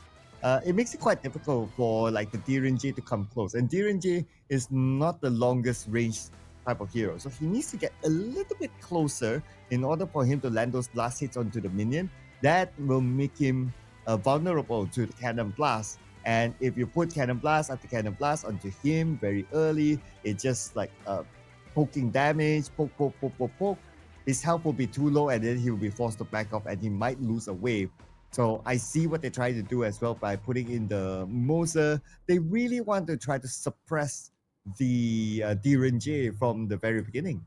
Exactly, you would definitely hunt on this Zhangfei will have to block out most of these Cannon Blasts on behalf of his marksman if the marksman is unable to dodge, right? So that will be a key factor when it comes to the matchup. And we've talked about matchup, right? We have a matchup of the Musashi, right? We'll have to see whether the Sage Might or all these crowd controls that can land on this Musashi, following up with a Chain Frost, following up with a kill onto this Musashi, right? We are talking about how, realistically speaking, Rain CC can be stopped on this Musashi pick that he has proven so far out of all these games that he played in the semifinals, in the grand finals. He has been proven so far. Maybe he's a Musashi one trick, maybe he's very good at Musashi, which is the case, but so far, someone has to stop his tracks. Okay, what if the Fuzer fails to stop the Musashi? Is there any other backup plan in your opinion? Is there any backup plan in our opinion here? It really boils down to how the Musashi really plays around these team fights, right? But in terms of the current lineup that we have for the side of TARUMT KL, they do have the DRNG. Even if you land due to the death onto DRNG, he can still cleanse it away, and then he can still run away from the Musashi. So it's still fine. It's better than the Lady Sun that we've seen so far that's been caught up from the Musashi pick. So there's still leeways of TARUMT here, even though if they don't land the Sage Might, or they can play reactively. Actually, if you think about it, Sir Cloud, whoever the Musashi ultimates, he will have to wait for him under there, and you can Sage Might immediately. Okay, and when he Sage Might, that is the real chance for everyone to try to gang the Musashi, just target him, try to burst him down, try to take him down as quickly as possible. So, okay, I'm just thinking right now, right? What if the Musashi plays a little bit different this time? He goes for a tank build, and his job is just to be disruptive. He doesn't really need to get the kills. He just need to go in, just zone, just be disruptive, just to start the fights. But actually, when we look at his build, it's attack. That works as well. Yeah, that works as well, but one damage source lesser is one damage source less. So we have to really see how APU Esports really play towards that team composition here. And TARUMT, have they really cracked down the code on how to stop this Musashi? We really have to figure out, but rather than figuring out, we will have to let our players figure it out between APU Esports and TARUMT KL to see who will be the fortunate one to take game 2 away from their opponent here. It will be a very crucial win if TARUMT is able to catch this game to force it into a 1-1. Yeah, and also bring them the momentum as well. So they definitely need a win in this. If not, I worry it will kind of affect the mentality, especially the fact that they're playing offline on stage and your opponent is next to you celebrating. But let's see what happens here, ladies and gentlemen, because this is game number 2. TARUMT versus APU. TARUMT versus APU here, and we see a standard start from both teams here. However, the Yuhuan seems to be helping the jungle to do a faster clear right now. So Xiao Yu giving up the mid priority alongside with Daddy giving up the mid priority here to really expand Ray CC to fasten up his tempo towards the mid game. Yeah, and similar like before, I would say kind of stock standard when it comes to lanings, except for maybe the Mozu just letting Long do his own thing at the bottom.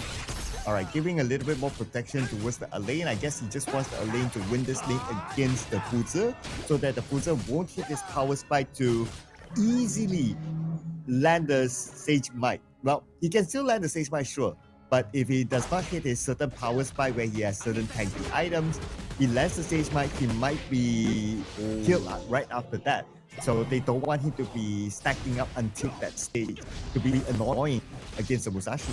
Exactly, and also that was a big poke onto CCS from the side of SY Daddy's Flaming Pump. So CCS, you gotta figure out, do you really actually win this lane? You have to play towards your strength here, man. So 2v2 has been happening towards the bottom side, and we have to see how these two teams really play out this 2v2. If they allow this to really farm towards the late game, that's gonna be an issue for that target.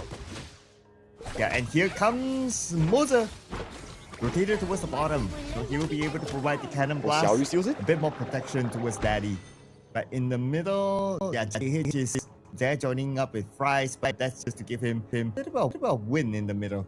Not the biggest of impact yet. I believe we might see the bigger impact later when the Tyrant comes up. Yeah, when the Tyrant comes up, is as we see both Tyrant comes up, we see a big fight coming in for both teams. Especially we know these teams, they love to really contest for this 4-minute Tyrant side.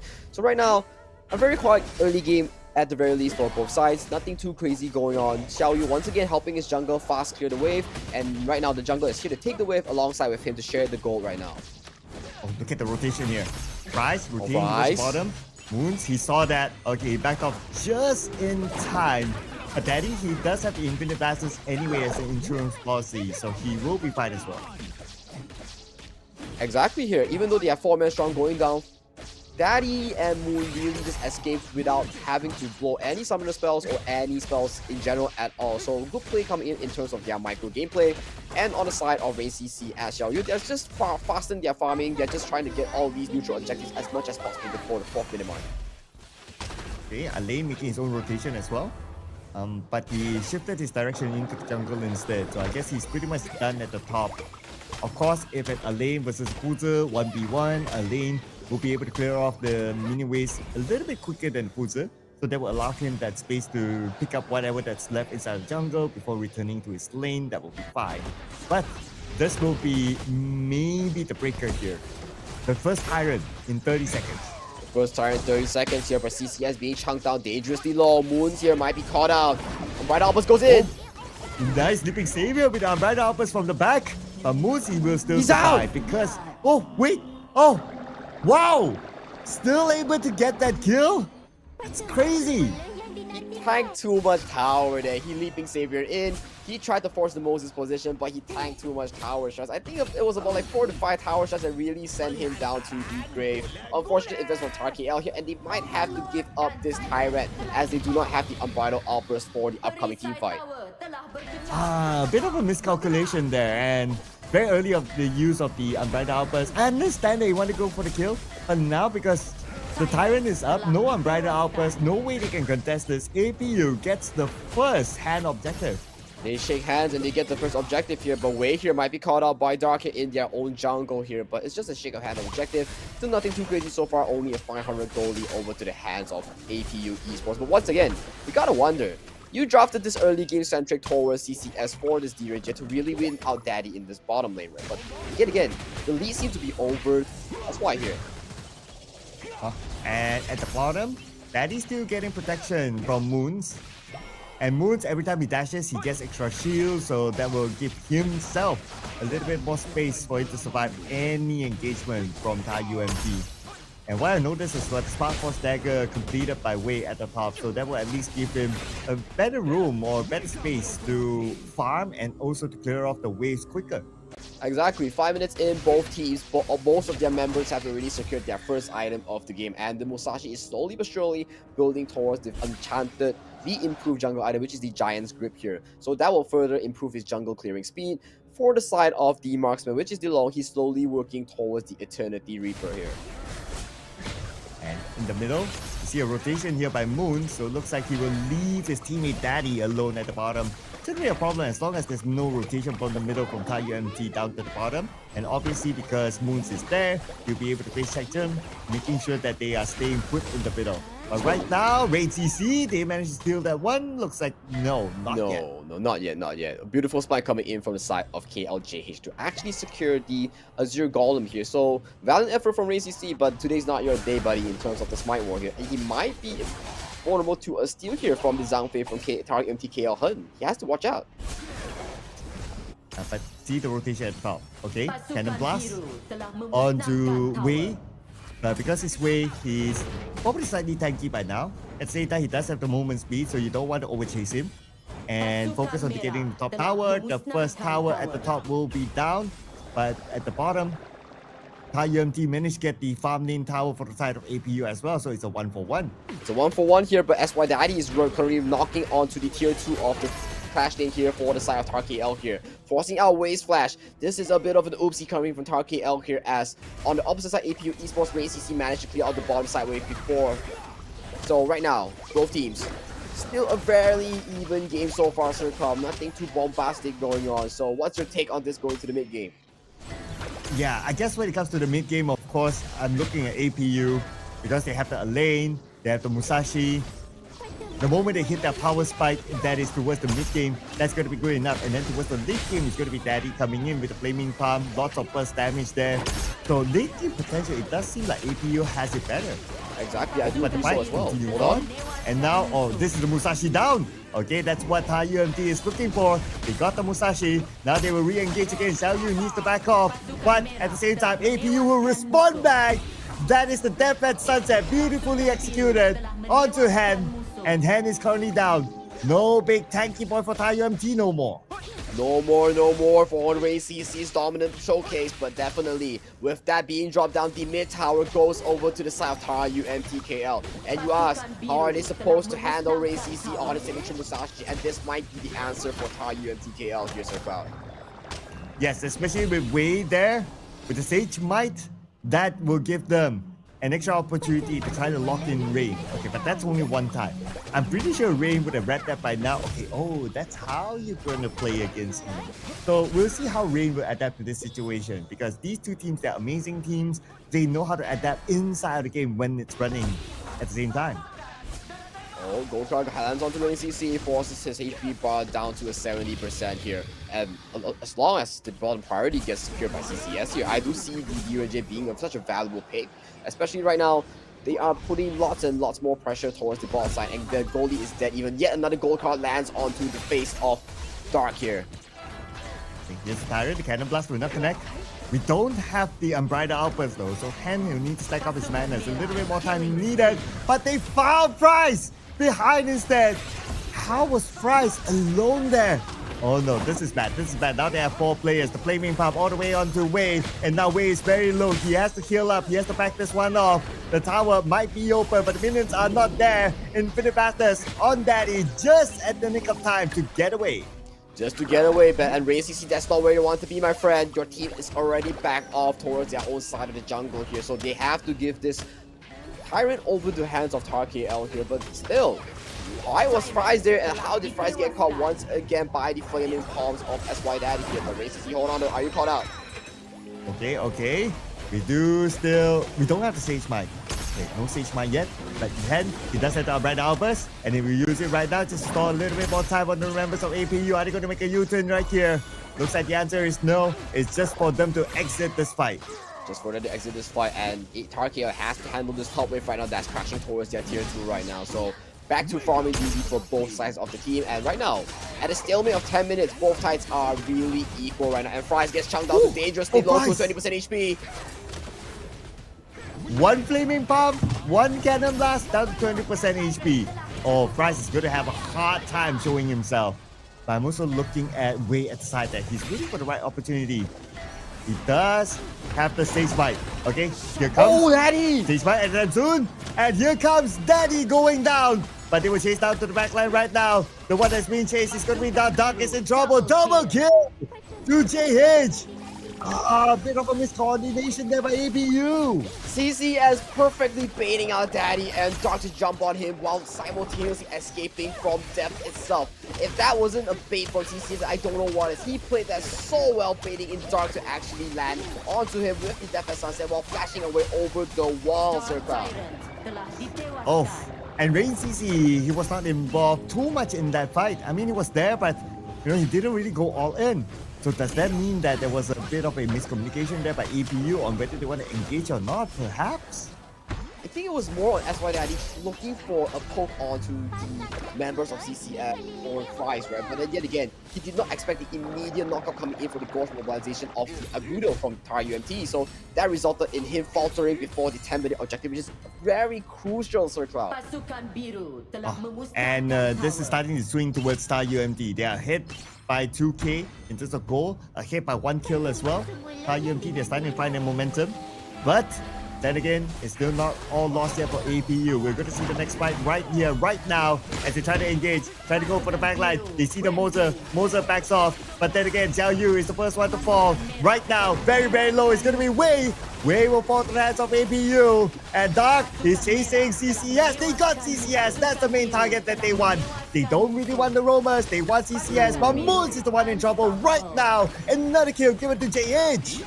Another kill given into JH. Price proved once again why he's so deadly on these control mages, and he secured all these kills with the start of a flash Sage Mine coming in from the Fools. And that's why Daddy, are you caught out here? I think they have vision here.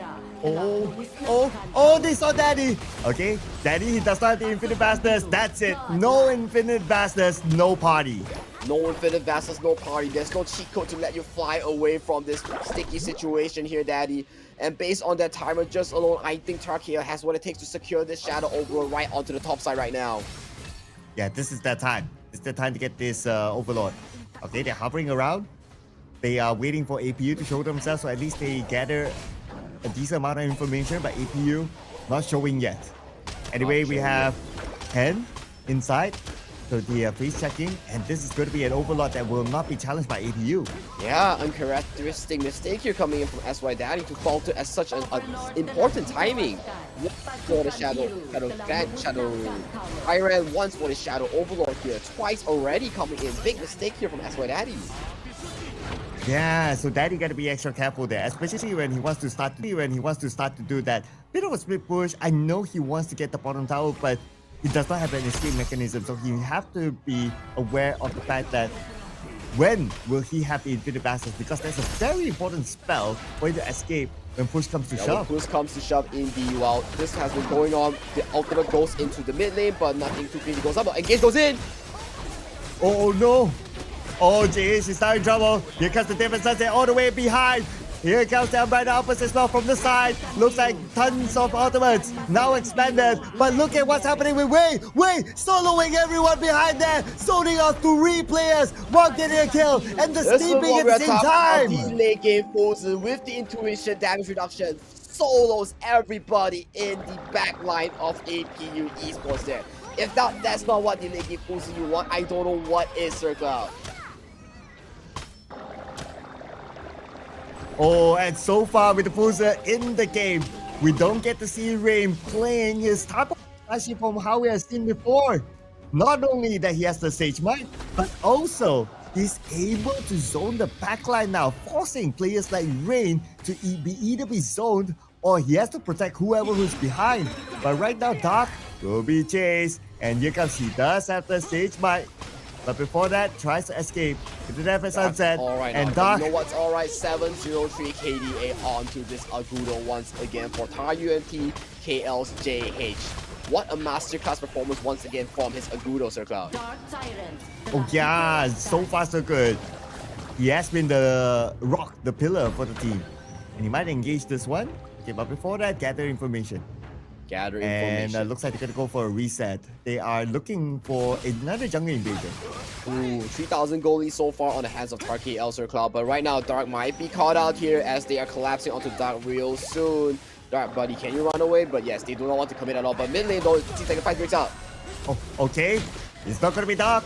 Looks like it's going to be the other members of APU right now that they will find Xiao Yu first. And Moons is the next one. They might be in trouble. Lucky enough, he's able to dash away, but not far enough. The double kill is still able to land to the hands of CCS. They want Dark, but as much as they want it, they don't have the minions. They're not going to take that risk. Instead, they're going to focus onto the mid tower. They are focused onto the mid tower, and this might be game right here, Sir Cloud. 5v3 strong. TARUMT set their sights onto the crystal, and this might be the final fight. Oh, Death Sunset! This is the final fight for sure. They're throwing everything. The kitchen sink. the pan, the fire onto TARUMT. And so far, they're able to store enough time. But now the chase is on to Rain CC. Where are you gonna go? Okay, we got Fries to the left, way onto the right. Rain. Run, Rain, run. Now he has to fight. He has nowhere else to run. Towers in front of him, and he will fall to the hands of TARUMT. Fall into the hands of TARUMT. CCS perfectly baiting out Rain CC with the ultimate deal to the death, and he immediately swapped into the Sage Sanctuary, swapping it once again to the Destiny as well, proving the fact that why he deserves to be one of the best players in the MKL. But you also have to give it to APU, like they stalled enough time. Now they have a second lifeline. But okay, this overall is going to be big. It's going to be important. Both sides wanting to contest for it. Overall 50% of health, 40% of health. Overlord, bit of a knock up there. Who's going to get it at the end of the day? Who will let that smite? And it's stolen away by Daddy! Daddy with a crucial steal, but Sage Spine lands onto Dart, but Dart Buddy, I don't think that's where you want to be, and he might be caught out here, Dart. Oh no, Dart buying as much time as possible as he can, but finally will still fall to TARUMT. Now with 4 players, they do have the Overlord. The Overlord Vanguards are out. Maybe they can defend this. It could be another lifeline for them, but they still have to do the business here against TARUMT with a full team coming in, and they will grab off all the way behind. Here's RayCC all alone, and RayCC will fall together with his tower. This is looking bad now for APU. They only have 3 players right now, but they traded back by getting out Hand. But Hand is not the biggest target that they want. The double kill is still given away to Daddy. But Daddy, what can he do here? Can he actually defend it all? And he can! With a triple kill! Another lifeline to APU! Wait. There's a wave going to topside. Can APU ride with this momentum and end towards topside? We don't know right now. Blinking health buff on the side of Wave right now. And can he make it back? APU right now, they're collapsing fast towards topside, Sir Cloud. Oh, yes. Do they have enough? Okay, Price is there. Anyway, the tower is down. And looks like APU. They won't rush in for it because they're looking at the timer. They won't have enough time. Might as well focus on taking the mid instead. Taking the mid instead, and they can rotate themselves back to the bottom side to take even more right now. Looking at the entire team conversation right now for both sides, APU Esports has scaled to fruition right now, and they might be able to take this game, take this comeback from the hands of TAR KL. It's looking so close. Goalie is 50-50, and this Shadow Tyrant goes over to APU Esports. That's going to be the final Tyrant before we hit 20 minutes. Now Dark, alone, spots out Hand. Everyone's doing the push check right now. Really 50-50. One fight will determine this round now. One fight will determine the round, and one fight will determine the end of the game. Will the momentum shift towards the side of TAR KL? Will APU set this towards a match point? We will have to find out in this final fight that's upcoming soon. Okay, they still have the Cannon Blast though. They can land a nice Cannon Blast onto maybe 2, maybe 3 members of TARUMT. Then APU can jump in. But APU, they are playing this very disciplinedly. They want to try to pull out the members of TARUMT. They don't want to play in their own base. And one good thing for some APU fans, the Tempest Dragon has been spawned towards the bottom side. So that's leaving a very big issue for the top side towards the late game when they are trying to do the Tempest Dragon dance. So that's a luck factor coming in for APU Esports. Right, the second Tempest Dragon here in our tournament series. Let's see who will win this one. It could still be a 50-50 though, honestly speaking. Like both sides can go for the Tempest. It's not like one side locking in, zoning out. No. In fact, TARUMT can also try to do a Tempest Rush. Exactly, TARUMT can still do a Tempest Rush, but yet again, they still have to take care of the Super Minions marching down from the top side here. Both teams, they have one side of Super Minions they have to handle, but unfortunately, TAR KL, their objective is opposite of the lane where the Super Minions are spawning, so they definitely have to be aware of any Super Minion backdoors here, Sir Cloud. And here's the final showdown, and Hand dives in. Right. Okay, he still does have the Umbra now, but he's saving it for now. But the Avengers can sell you with the Sage Mine. That Sage Mine is going to be super crucial for TARUMT. But check out the backline, at the same time. Dog is coming in from the back, and Dog shows up with the Tempest Sunset all the way behind, but is there enough damage output? This is the question right now. Daddy Second base. time around, resurrecting. Ding, ding, ding. Danny shows up again, but Danny, will he be able to do the damage that he wants? So far, so good. But then again, APU still without range, still without Xiaoyu. TARUMT only without weight. They have the man advantage, but at the same time, APU they have to go back and defend. Oh, base are blinking health bars, and that's half HP onto the base. One more Mystic, and that may be the end of the game right now, Circle. But TARUMT KL securing his Tempest Dragon, they will want to plan the final push, which is the next upcoming push right here. Blinking health bar, Stage Sanctuary is all expended for both teams. So we have to wonder, with this Tempest Dragon, can TARUMT KL realistically end the game and get the match back to their hands to a 1-1? There's a good potential right now. There's a good potential. But then again, by that time, all the members of APU will be up again. So it could still be a 50-50. It could still be anyone's game. Now, everyone's just playing the patience game, waiting for all the waves to be pushed in. While TARUMT, they try to clear off all the other lanes. Oh, Tempest Dragon is a powerful buff. It's meant to be a game-ending buff. Can TARUMT KL ride with this moment to end the game? We'll have to find out in this push as the Tempest Dragon has been spawned onto the Kiro Scourge. Yep, waiting for the right moment. They're just waiting for it to start knocking on the door before they all jump in. So APU, they have to take care of their position. They cannot stay together unless one of them be caught out. Xiaoyu, gotta be extra careful there. But Xiaoyu somehow managed to step away. The Flaming Palm given onto JH, down to 50% of health. But here comes the Tempest and the top tower down. Now everything is bare for APU. This is now go time for TARUMT, but they have to find the right target. But look at the right target. All the way behind is going to be Ray CC. Ray CC will try to stop them. Only 3 players behind. Cindy's not together with him. With the Denver Sunset. But at the front, they might want to end it. But no way. He failed to end. Now it's APU. And that time, their defense of the century right now. And only 3 players left for TARUMT. APU again. Another beautiful defense. Another beautiful defense as they hold their final fort strong. The last crystal they are defending is strong. But next one, Sir Cloud, the big issue lies on the next push. As we know, after 20 minutes, the minions progressively get stronger and stronger until a certain point. Right now, 3 towers, 3 tier 1s are really down for APU Esports. The wave pressure is just going to be more immense as time goes on. TARUMT KL just have to play the time game and they will potentially just slowly but surely end the game. That is unless, again, APU can pull off an insane defense. And how did they do that earlier on is Rain and Dark just focus onto the backline. Whether they get the kills or not, it's going to be a second story. As long as they can zone out TARUMT, they zoned out 3 players earlier on. And that's how they could manage the other 2 in front. So they might repeat the same formula again. They might repeat the same formula again as the wave pressure is strong coming in from APU Esports as the Tempest Dragon, the second Tempest Dragon of the series, is spawning just soon. 30 seconds on the clock for both the Tempest Dragon, and currently 24 minutes in, one of the longest games so far we have in the campus series. Oh man, it's also a headache right now for APU because they have to clear off all the waves. They need to make it fast before they can contest for the Tempest. Okay, Price waiting in the bush. He's behind Dark. Might be caught out. Okay, he's fine. Oh, if he went anywhere forward, he would have been gone. Exactly. If anywhere forward, he'll be gone, bro. That's why Daddy here playing on the front end to really clear out this wave. Tempest Dragon has been spawned right now, but waves, look at the waves. The waves are so strong right now, they can only voluntarily defend this with 4 or 2 people right now. And look at the top wave as well.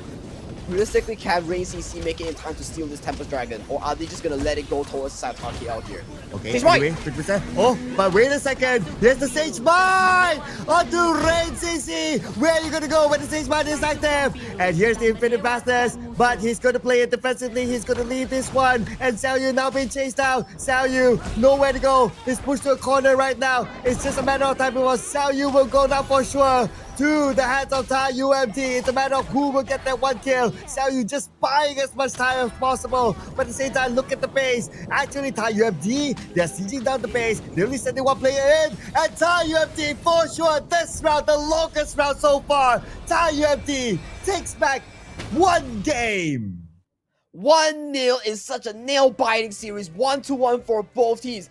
And who would imagine this game was 24 minutes, so 25 minutes, Sir Cloud. One of the longest series, if not the longest, in KCS Campus Series Season 1 Malaysia. Oh, I mean, we saw two tempers. We didn't get to see the second tempest go down, but that's fine. But two tempers, it just tells you that, okay, this is definitely the longest game so far. And it's so 50-50, right? I mean, APU's defense as well. Every time it was like in their base, they know exactly what to do. But when it was outside, then it was TARUMT who had a better coordination for sure. But of course, they got help from the super minions, like what you mentioned earlier on. So many things to talk about here. But we'll start off with the stats MVP, JH, which is Agudo. But okay, stats-wise, JH did a splendid job. 9-1 and 10, definitely one of the best KDAs out there so far, along with Fries. But once again, you gotta give props, give credit to the Fuzi pick coming in from TARUMT KL's way here. He single-handedly dismantled everybody and landed the crucial game-winning engage onto Rain CC. And look at Rain CC here. We praise him for his Musashi, but this game, 177, that's not one you want to see at all from a Musashi that's been priced so heavily. And the answer is Fuzi. So during the draft, we did talk about like, oh, okay, Fuzi's Sage Might. That is the one skill to stop Rain CC. And we can see that towards the end as well, that we just try to look for Rain CC. When Rain CC doesn't get locked by the Sage Might, okay, cool. He can go all the way to the back, he can just zone players out. But when he's locked by the Sage Might, he cannot do anything. And they will target onto him, taking it out as quickly as possible before the Sage Might expires, and there's nothing that Rain CC can do. So now they have the answer to Rain CC's probably best hero.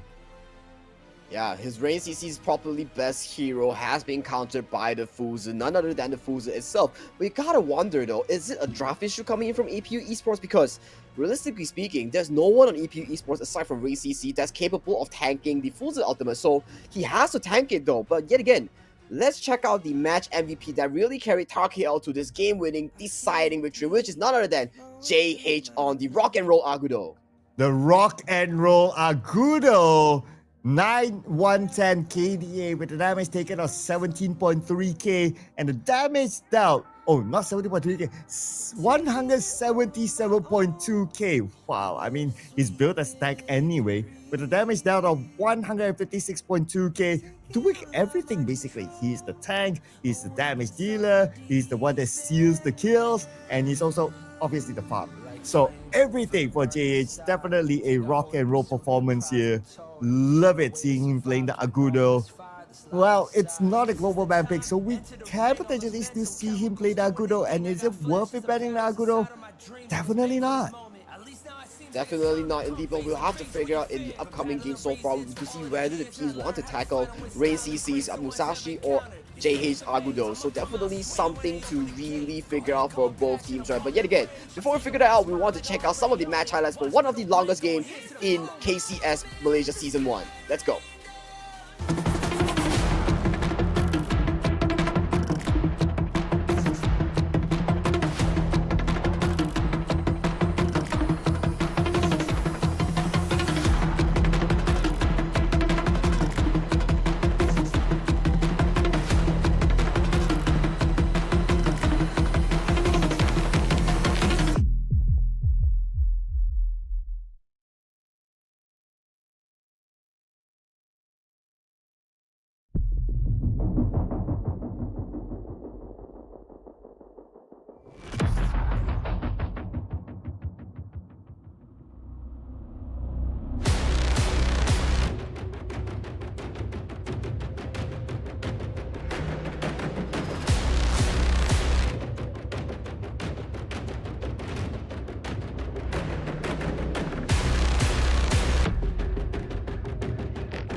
And Circloud, 25 minutes and 6 seconds. One of the longest games, if not the longest game in KCS Honor of Kings Campus Series Season 1 Malaysia. Wow, what a banger to really kick off this grand finals into a 1-1. Yeah, you know what I can say? This is an example of if you can't beat them, you find a way to beat them. And that is the Fuzi pick there. So now that the Musashi has an answer, maybe in the next round they will want to consider something else in the pocket, or they ban the Fuzi and then Musashi, which I find it unlikely to happen.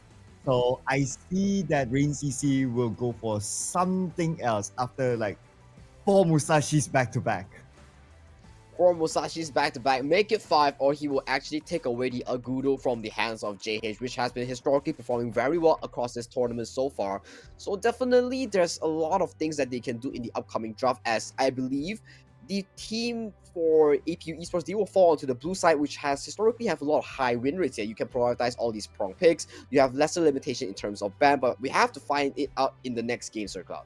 Yeah, but before we go on to the next game, I think the teams will need a breather after that very, very long game, the longest game so far that we have got in the KCS. And for ourselves as well, we won't mind a little bit of a breather. But will the strategies change when we come back? It is currently at a 1-1 score, and it's a best of 5 series. That means there's a lot more games to go, a lot more games to come, ladies and gentlemen. So make sure you stay tuned with us. You definitely want to find out who will be the first champion here in our KCS Season 1. Something that you don't want to miss out. Something that you don't want to miss out indeed is definitely these two teams, the peak tournament, two of the best tournaments so far in the KCS, duking it out for the best, to be the best in the HOK KCS. But definitely, we'll figure it out after the break. So, see you later. Unable to withstand a single blow.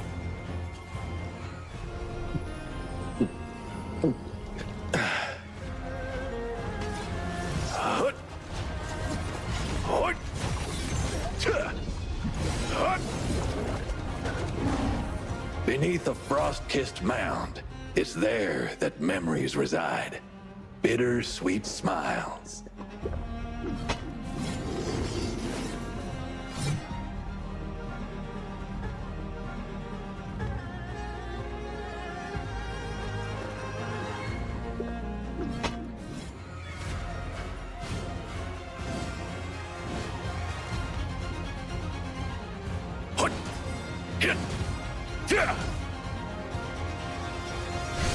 The journey to Plum Manor is long and arduous, but still, I have to go. Crossblade! Across frozen rivers!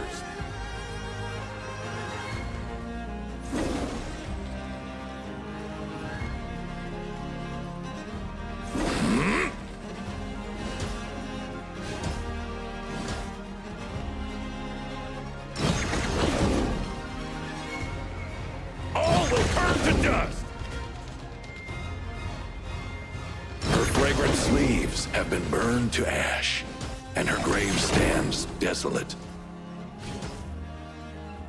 All my life I've feared nothing except disgracing the name of the Northern Blade.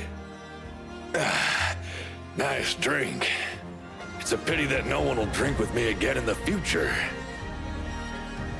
Where I was born, there were camels, wild geese, and crab apples, as well as great wastelands bathed in moonlight.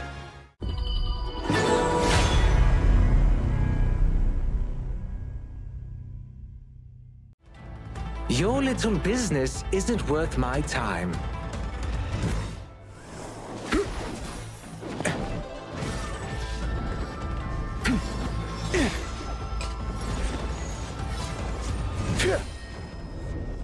I smirk at people's greedy nature, for the fleeting fortune shall be their dark future.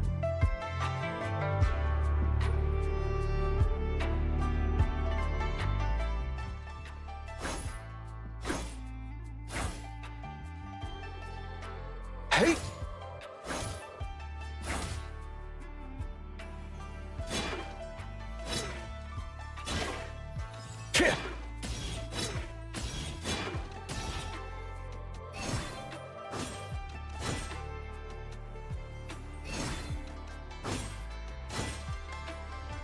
Fistfuls of gold!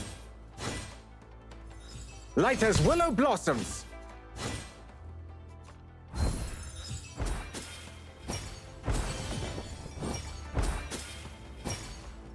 Golden strike!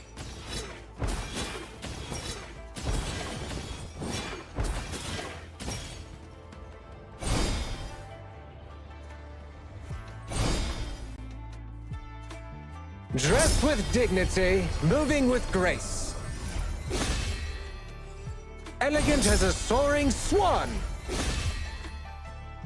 The human heart is unpredictable. Even the righteous can be untrustworthy.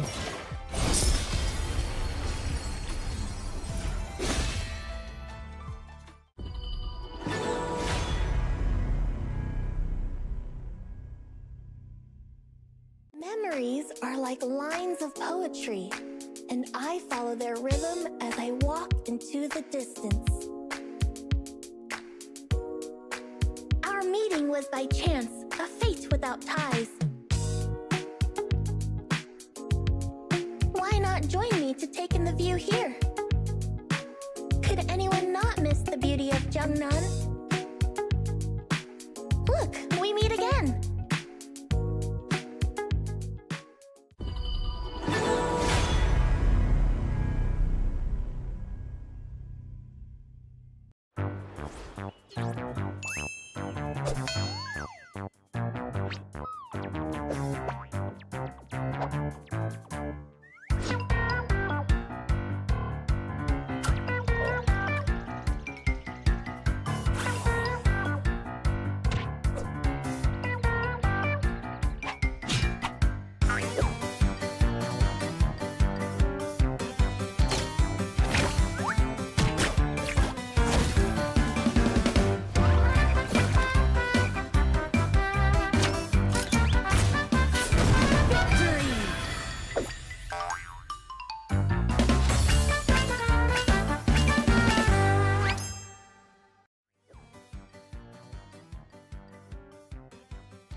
The ultimate combo, where sports meets art.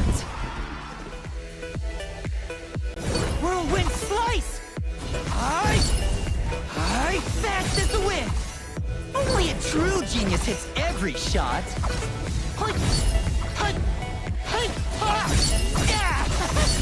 Sweat it out! No room for growing pains. Leave this one to me. It's focus time. Fast as the wind!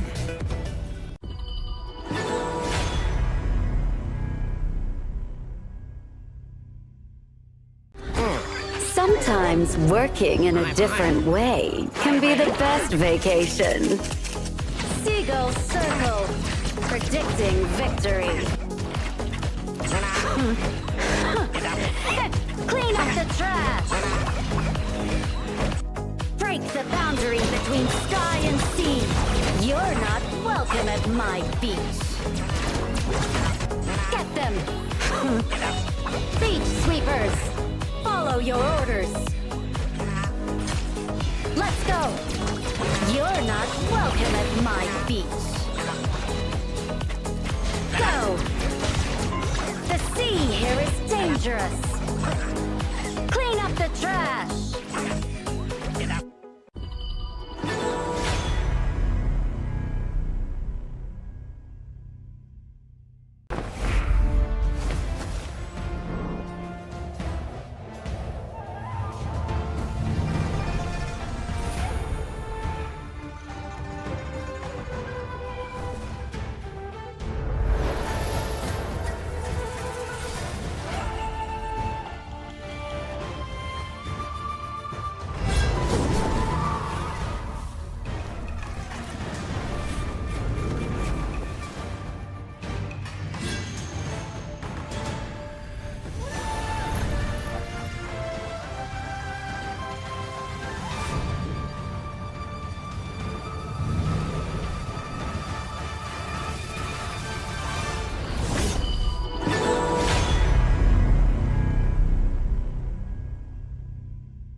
A best friend is someone who appreciates my pranks. Yeah! The wind blew the treasure map away. Crush them! Activate trip mode! Full cut power!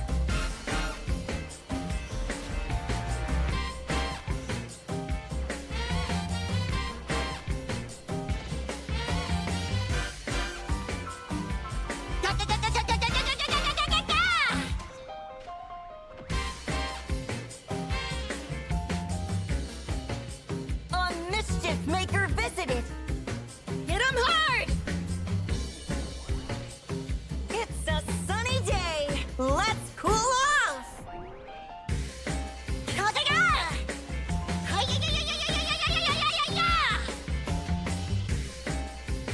Voila! Let's have a fun spring outing.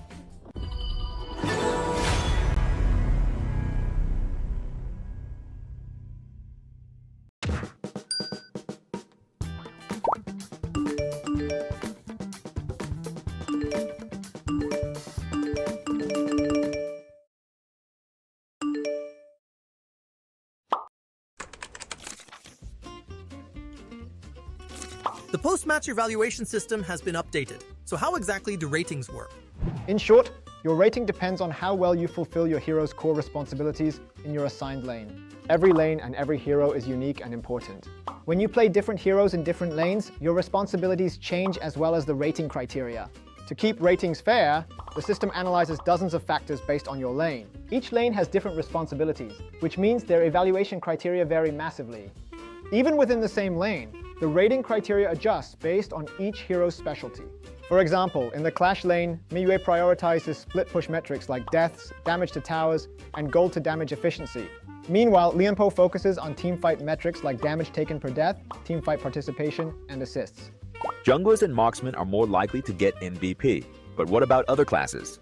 All classes are important and irreplaceable. This system is designed to be fair to all lanes and all heroes.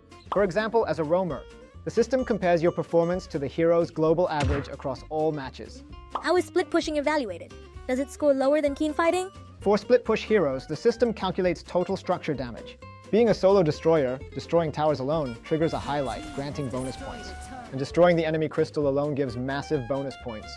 But remember, only use heroes good at split pushing for this. Play to their strengths. Every hero's contributions affect their rating. Split pushing won't always give you a lower score than teamfighting. If you focus on your hero's main responsibilities, you can still earn a high rating. If a hero can play both support and mid, does the rating change with the lane? Generally, yes. The same hero has different rating criteria in different lanes. However, if you ruin teammates' experiences by using extremely off-meta lanes, your reputation points may be deducted.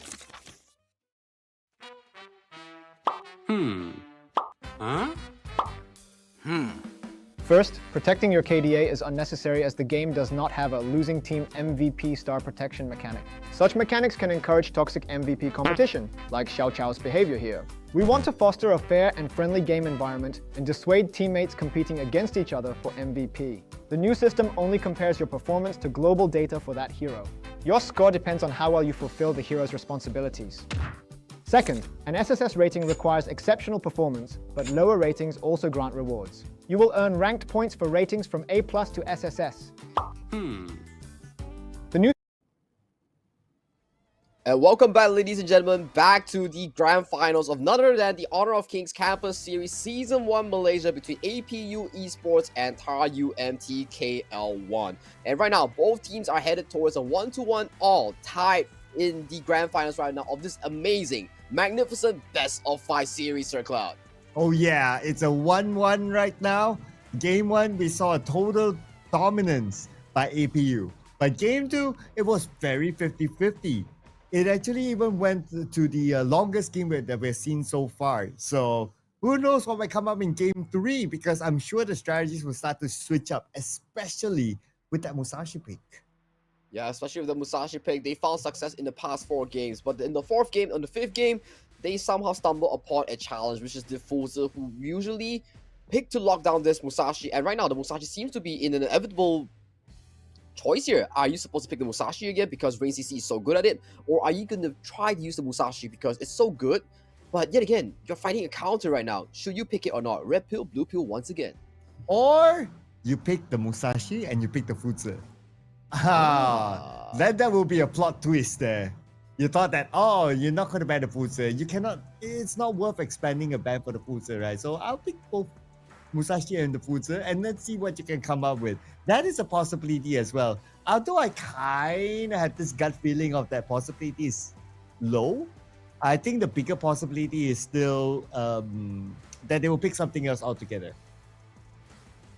Something else altogether, or they will just steal away JH's Rock and Roll Agudo that was claimed MVP in multiple games. So definitely an option as well. We will have to figure out all these players' draft, and when they do, it seems to me that both of these teams, they really like to put the pressure onto the mid lane in terms of their bans, Sir Cloud.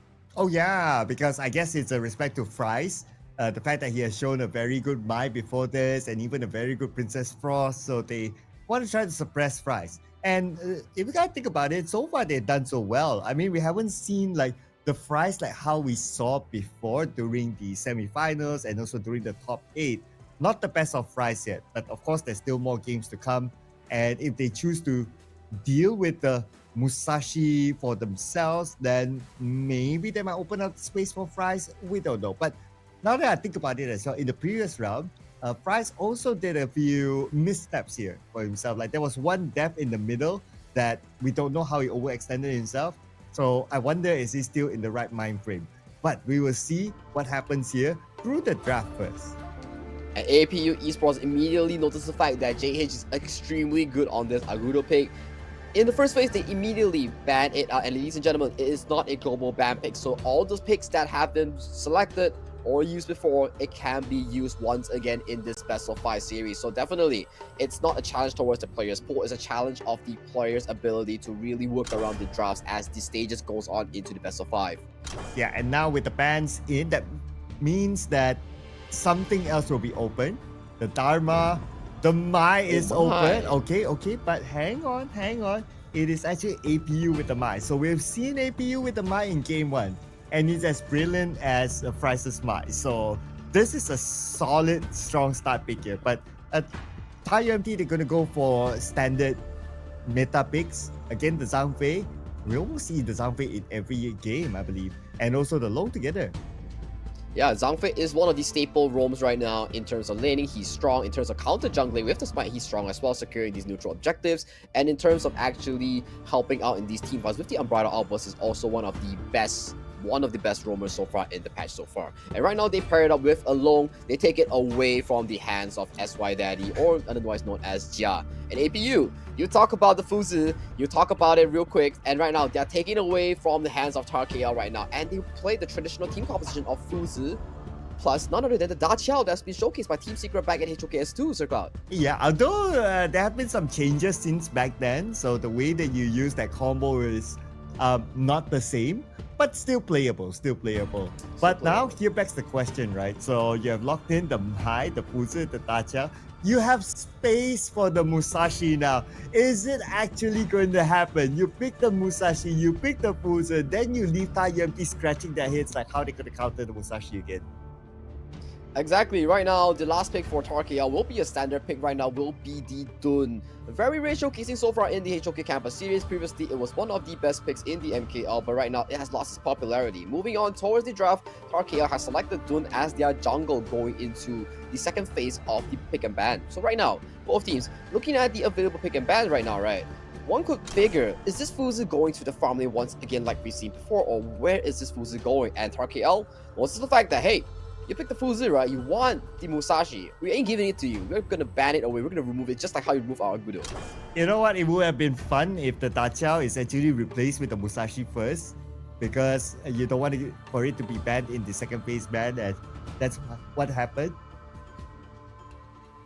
But it's okay. Bless you, Mr. Cloud, but it's okay. Picking the Fuzi and Dacha is definitely one of the staple combos to really funnel this side lane pressure as we talk about, right? So definitely it's still a combo to be worked around with. Maybe it's one of those APU Esports hidden technology that they haven't showcased on the big stage yet, right? So right now, TARUMT KL further prioritizing all these bans onto the jungle, which is the Ogren and the Musashi. Alongside APU, they ban out one of Fry's signature picks, which is the Princess Sauce that we've seen so far that has a lot of results here. And once more, they ban out the Yixing as well. For TARUMT KL, your call here, what's your mid pick here? Oh, it has to be something with good CC. So I was actually thinking of the Yixing the moment they banned it out. But they're going to focus onto the Clash lane first, so they can go for something mobile. There's a lot of options there. The Mayin is still up. The Guan Yu is still up. The Sun Tzu can be very interesting as well. But I'm thinking further ahead. I would think that they will go for something of a CC for the mid. Perhaps a Nua wouldn't be too bad as well. It can give a little bit more control in case like the Mai tries to jump, and you can push the Mai away, allowing that space for your team. So perhaps the Nua isn't too bad. And once again, we see the Dharma being locked in, Sir Cloud. This pick is one of the best staple picks in the MKL, and lots of players love this pick due to its ability to really engage in these team fights and set up all these plays, right? And right now, it's paired up with the none other than the Zhang Fei, so multiple layers of engage from different angles targeting towards the side of APU. And when I talk about engage, what other than a good disengage is Direnjie. Having the second spell to really cleanse off the crowd control, that's one more of the picks that's gonna be locked in soon for APU, and Monkey as well, Hubbard for APU's jungler as well, moving on to this third game of the series. Yeah, that's going to be the engager, that's going to be the tank that they will lock in there with the Monkey. So, ladies and, okay, not too bad. I mean, the whole concept is that they go for engaging rather than they go for like a Ghanaian mode that just bursts. They need that. They need that sort of CC. Sorry, they need more CC as compared to like burst damage. So the ladies and isn't too bad. But overall, if we were to look at the draft here, I'm thinking that TARUMT might lack a bit of damage. Yeah, they do have the Dharma, but they might be over-reliant on Lone, which I'm slightly worried on. So the burst damage capability from TARUMT is a bit low this time. It's a bit low this time. In terms of consistent damage, it's kind of low, but in terms of burst damage, in one go, TARUMT KL does have that damage. But yet again, the Lady Zen is a very good round off for TARUMT KL's team composition in slowing down Fuzi's approach in the team fights as he needs to walk in or flash in, right? Destructive Deluge is going to stop him in his tracks, making sure that he cannot really proceed these team fights as easy compared to the last few games. So definitely, both sides drop have a signature style for their own. On the side of APU, we have a style where they want to play with the Fuzi, with the split push. On the side of the TARUMT KL, we want these destructive team fights coming in with the Destructive Deluge, with the Unbridled Outburst from the Zhang Fei, and of course the Truth Mantra from multiple angles. So we have to see how this team really pull it off in this game 3 of the Specified series. Yeah, so it really depends on pacing, right? If TARUMT, they're able to dictate the pace from the beginning, then they can just really go out, take fight after fight after fight after fight with their current draft. But if they cannot and they need to play for the late game, then it might favor slightly on the APU because of their level of scalability towards the late. But this is only 1-1. Whatever it is, we still have more games to come. But let's see who will score game number 3 between APU and TARUMT.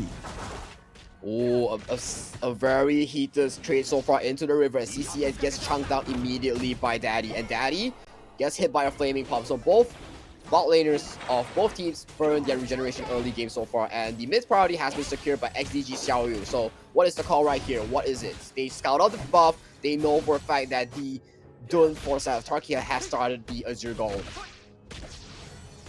And both sides, I would say, rather respectful of each other at the very beginning. I guess they now have a good taste of like, okay, that's your capability, and that's the other side's capability. So let's be a little bit more respectful this time. So that also means that if this continues on, 4 minutes onwards, where the first tyrant comes up, that's where we'll see a lot more fights. But for now, everyone's just focused on the farming, getting the levels up. If they somehow see an opportunity to get a first blood, ideally right before the tyrant, then that team would have an advantage. Exactly, Circle. And of course, this dart jumping is showing the value so far. One of the strongest laner in terms of the support, aside from Diadia, right now pressuring CCS away from the lane as early as a minute on the third wave here. So definitely, the D-Ranger plus the Dacha is putting so much pressure on this Long and Zhangfei matchup. Yeah, they have been controlling the lane at the farm side very, very well. So far, pushing back both players from TARUMT, but that's why they needed the rotation here from Price. So Price has arrived. Okay, but he will not be able to catch anyone. The next best target may be Daddy, but it's still too early. Daddy has still the protection from the tower itself.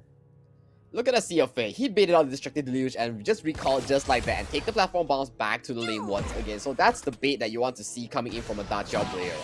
Wasting the spell, but then hang on a moment. Oof. Okay, Wave flashed away. So he burned his flash, but he survived. That's okay. And now without his flash, I guess he will be slightly more rooted towards the Clash lane for a while now. Exactly, flash away from Wei, right, Sir Cloud? So definitely something to look out for. But Moon here might be caught up by KL Fries here. Fries here already reached here, but can he make it in time? No, he cannot make it in time for the Sea of Fate. First blood goes over to TARUMT KL. Yeah, I see the idea there. Like the Sea of Fate, he wanted to just extend a little bit more, pull a little bit more Sea of Fate and run away. But the rotation came in time, and Fries, he's back. Bryce is back indeed with all these annoying roams at the right time, at the right place here. Securing first blood for his team at just 2 minutes 30 seconds in. But right now, goal lead is dead even for both sides though, so it's not much of a big deal so far. And right now, Rain CC taking away that wild boar camp from the hands of JH. Okay, and well, JH will secure his own buff, so that's fine. But what will be important is 45 more seconds, and then we'll see the first Tyrant. Right now, I believe both teams won't really want to make those big rotations and was saving their skills for when the moment comes.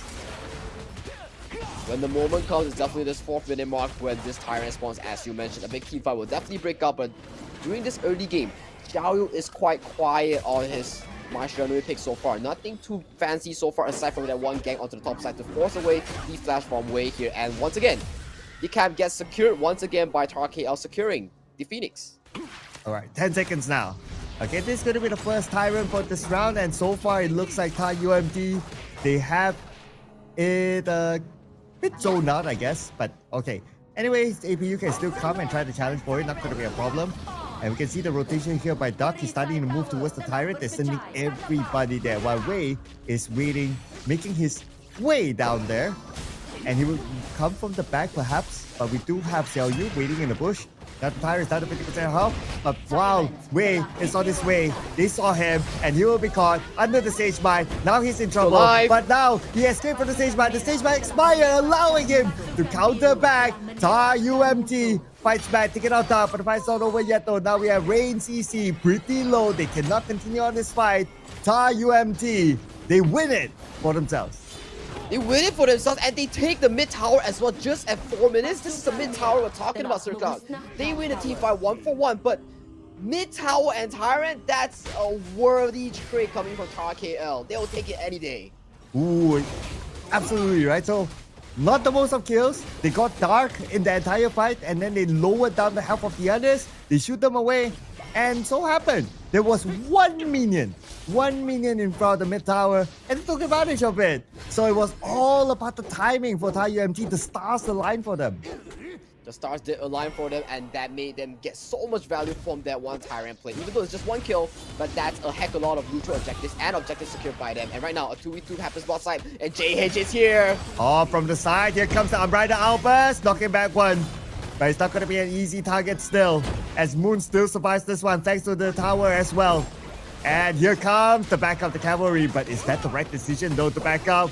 Now Reigns will be in trouble. Reigns CC takes a lot of damage, still able to tank it, but the rest have arrived. Here's the Umbrella Albers putting himself in a defensive position. And the rotation by Price, look at Price. Oh, a bit too late for Price, but maybe Price can still get one. Yes, he will. Taking out Xiaoyu in that fight. I mean, this might be the answer for the Fuzi, right? You have the Dun with the passive to soak up so much damage while healing back by doing damage, right? So that's where it comes into hand, right? You don't have enough DPS to take him down. He heals back with the passive, and he stalls so much time before he were to fall. And Price came in just in time to snag a kill onto Xiaoyu's Maishiranu is top. And he absorbed the Sage Mine, I believe. And if he absorbs the Sage Mine, that's fine. And then after that, like what you say, he can still tank the damage output from APU, and he will survive. And then the Sage Mine is like, you know, it never happened. So I guess that is what the Dune is going to do from here now on. Now if it's not the Dune, maybe the Dharma can do so. Maybe Han can do so as well. Actually, Han is also one of the best targets if he can absorb the Sage Mine. Exactly, absorbing a Sage Mine, utilizing the Unbridled Outburst to re-engage. So definitely more bodies to block for the Unbridled Outburst to block for this one. Unbridled goes through. Oh, and here comes the rotation by Price at the same time. And they will get Moons in the process. Looking for the next target is going to be CCS. CCS is the one in trouble. At least they trade back. One low, one farm laner. But Rain CC is the one in trouble right now. All in on the Rain CC. And where will he go? He will fall, but Xiaoyu still get the double kill. It is a 50-50 now, but can they defend the tower? They should be able to. The tower still stands. Xiaoyu proving worth again once with this Maestro. They pick securing player after player, but it is still a 2-4-2 for both teams. It's still an equal trade, but that's what we're talking about. The bodies coming in from TARUMT KL is consistently blocking all these Sage Smite and surviving through all these exchanges. Dark, yes, you can Sage Smite the Dun, but it's not gonna be worth it, buddy, compared to the Musashi from last game. So definitely props to TARUMT KL for breaking down how to counter this Fuzi pick. Yeah, so the best target for them to land the Sage Mine is of course onto CCS. Other than that, JH is not worth it. Han, not worth it. Wei, also not worth it. And if they want to get Price, well, normally you see Price putting himself in a rather safe position, so it's not that easy. So the best is really CCS. Can they do it with like 3 brick walls in front of him? It will take a heck of a flank to be able to do so, but I think the primary target they want to take down is definitely JH. Once they finish that healing reduction on the mage, we might see some form of takedown when the marksman as well gets the Doomsday. So we have to see the itemization coming in first. Okay, we'll check that one out later, because right now at the top, Rain CC together with Xiaoyu, it's going to be the duo against the farm lane duo of TARUMT. And the rest of TARUMT, after clearing the farm lane side now to make that rotation, but the Tyrant, it's going to be easy pick up here by APU, not going to be challenged. Instead, TARUMT, they're going for the Overlord, but will they have enough time? They do seem that they had enough time right here, and they are Dark is on split push duty onto the Fuzi, bringing the bot with towards the farm lane here. So a bit of a collapse coming through top side though. Are they going to go for engage? Okay, that's going to be the Dream Roam engaging, but it's going to be JH. It's pretty tanky, but he's pretty low at the same time. Unbridled Albers trying to save him, but they will still get JH, even though the Unbridled Albers has been deployed. Right now is one of those times where you say, right, the Sage Mine, if it lands on JH, he's going to melt down almost entirely because of Daddy's item build. He has the Doomsday, he has the Spark Force, and he's working towards the Daybreaker. Once JH gets caught out, hold on a minute though. Oh! The one that got caught out is Dark, right at the top. Head got caught out as well. What's happening here? All of a sudden we see multiple fights happening everywhere. Everywhere indeed, everyone's being caught off so far, and look at Long's position though. The Marshawn is hunting for this marksman at the bottom side right now on the minimap. Okay, CCS shows himself, so he saw the Maisha run away there. At the top, looks like the fight will continue on, and right now Daddy is the one in trouble. Goes straight in with Mantra, and that's where Wei will get that one kill. But the fight's over again. CCS makes a showing, and CCS with the Flaming Pump combo gets that kill. That's 10 minutes sharp, and shadow variants of the objective have been spawned on the map. That's not where you want to be dying. This timing is a flop coming in from APU Esports, and this overlord will fall towards the hands of APU. But hold on, XCG gets a spot kill over here. Okay, but APU, they will still lose this Overlord to TARUMT. But they might get the Tyrant instead, because right now, okay, Hen is obviously not there. It's their free chance to get this trade-off back, so it's a 1-for-1. So 1-for-1, and they trade off back almost immediately. And at the 10th minute mark, almost 11, both teams are once again tied dead even in this mid-game circle. Right now, you will have to really figure out how both teams want to approach this team fight, because right now, whoever Dart actually commits to Sage Might to, they will melt entirely, almost immediately to Daddy's high DPS. And right now, Wei will be the primary target as well to ban all these troop mantras to actually secure the game for them. Okay, they want to try to steal the buff. Okay, here comes the Dream Roll, Magic Cash 2, including CCS behind. CCS, he does have the Infinite Bastards, and he will use it right now to try to get away. In the process, they got Hand, one of the big tanky boys. At the same time, look at this. The minions arrived just in the right timing for APU to take the top tower. Once again, another Shadow Vanguard leading towards a tier 1 at the top side, capitalizing the fact that Hen does not have the Unbridled Outburst, not enough madness, getting punished almost entirely. And right now, they're rotating towards the mid tower right now. Will they be able to get it? That's just a 1 million though. Wait, but he's going to engage. Okay, they still got the tower, and now they have the license to engage, especially with the Dream Roam all the way onto the back. But the Dream Roam, who's going to follow up from there? Okay, we see a lot of damage. Look at the flaming power of the Rain CC. He absorbs a lot of it now. With 10% of health, we cannot continue on this fight. Time to back off.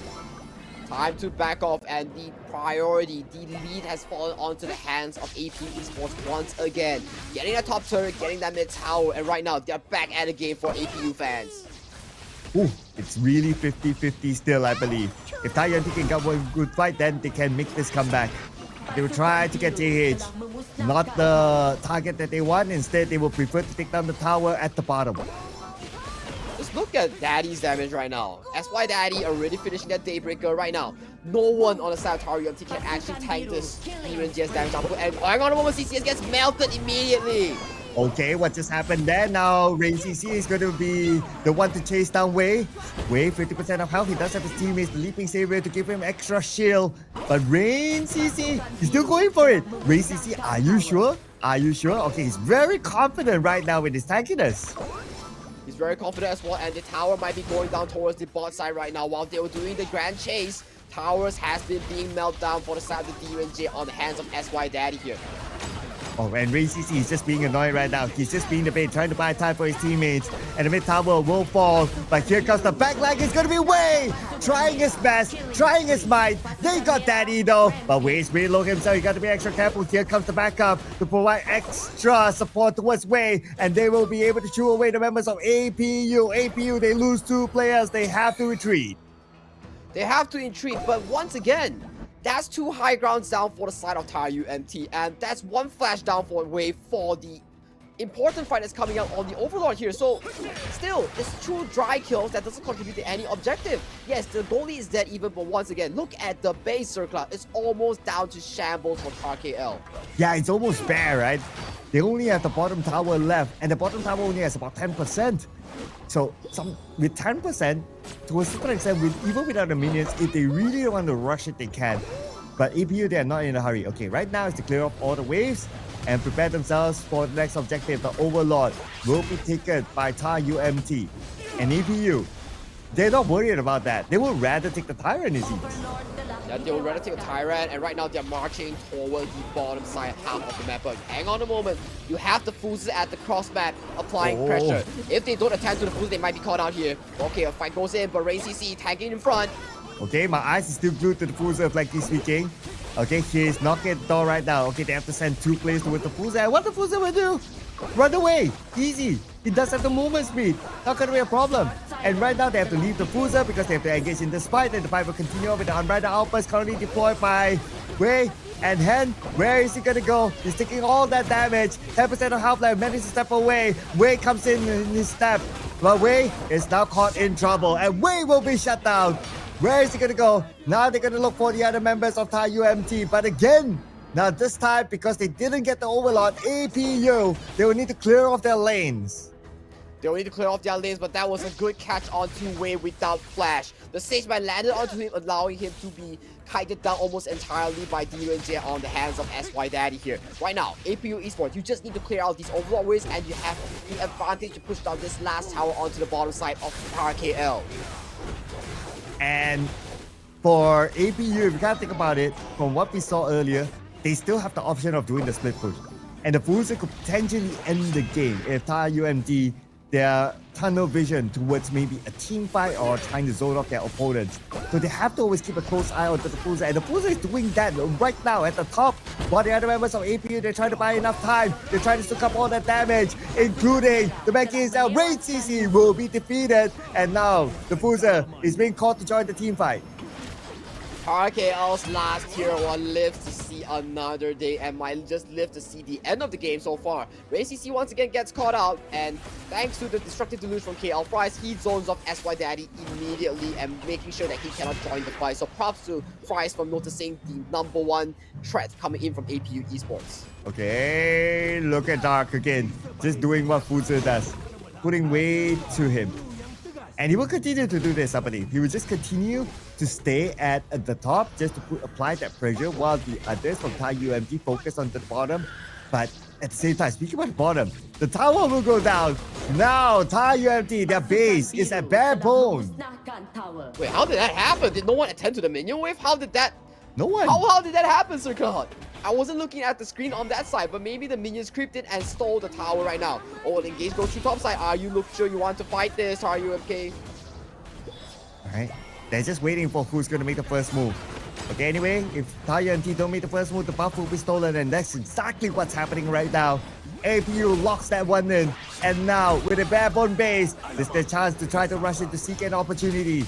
Do they really want to commit all in? Because 35 more seconds before the next overlord, or do they want to back off? Okay, they see if they can get a pick off here.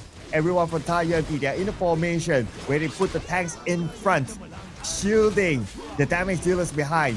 But APU, looking at the timer, 20 seconds before the overlord, I'm pretty sure they will back off and look at the overlord instead. Yeah, indeed, APU right now, they're recollecting all the buffs in the jungle of TARUMT, and they will probably stop pressuring the overlord or double objectives at the same time. But hold on a moment though, they seem to be wanting to collapse onto the bottom side of TARUMT KL right now based on the map situation.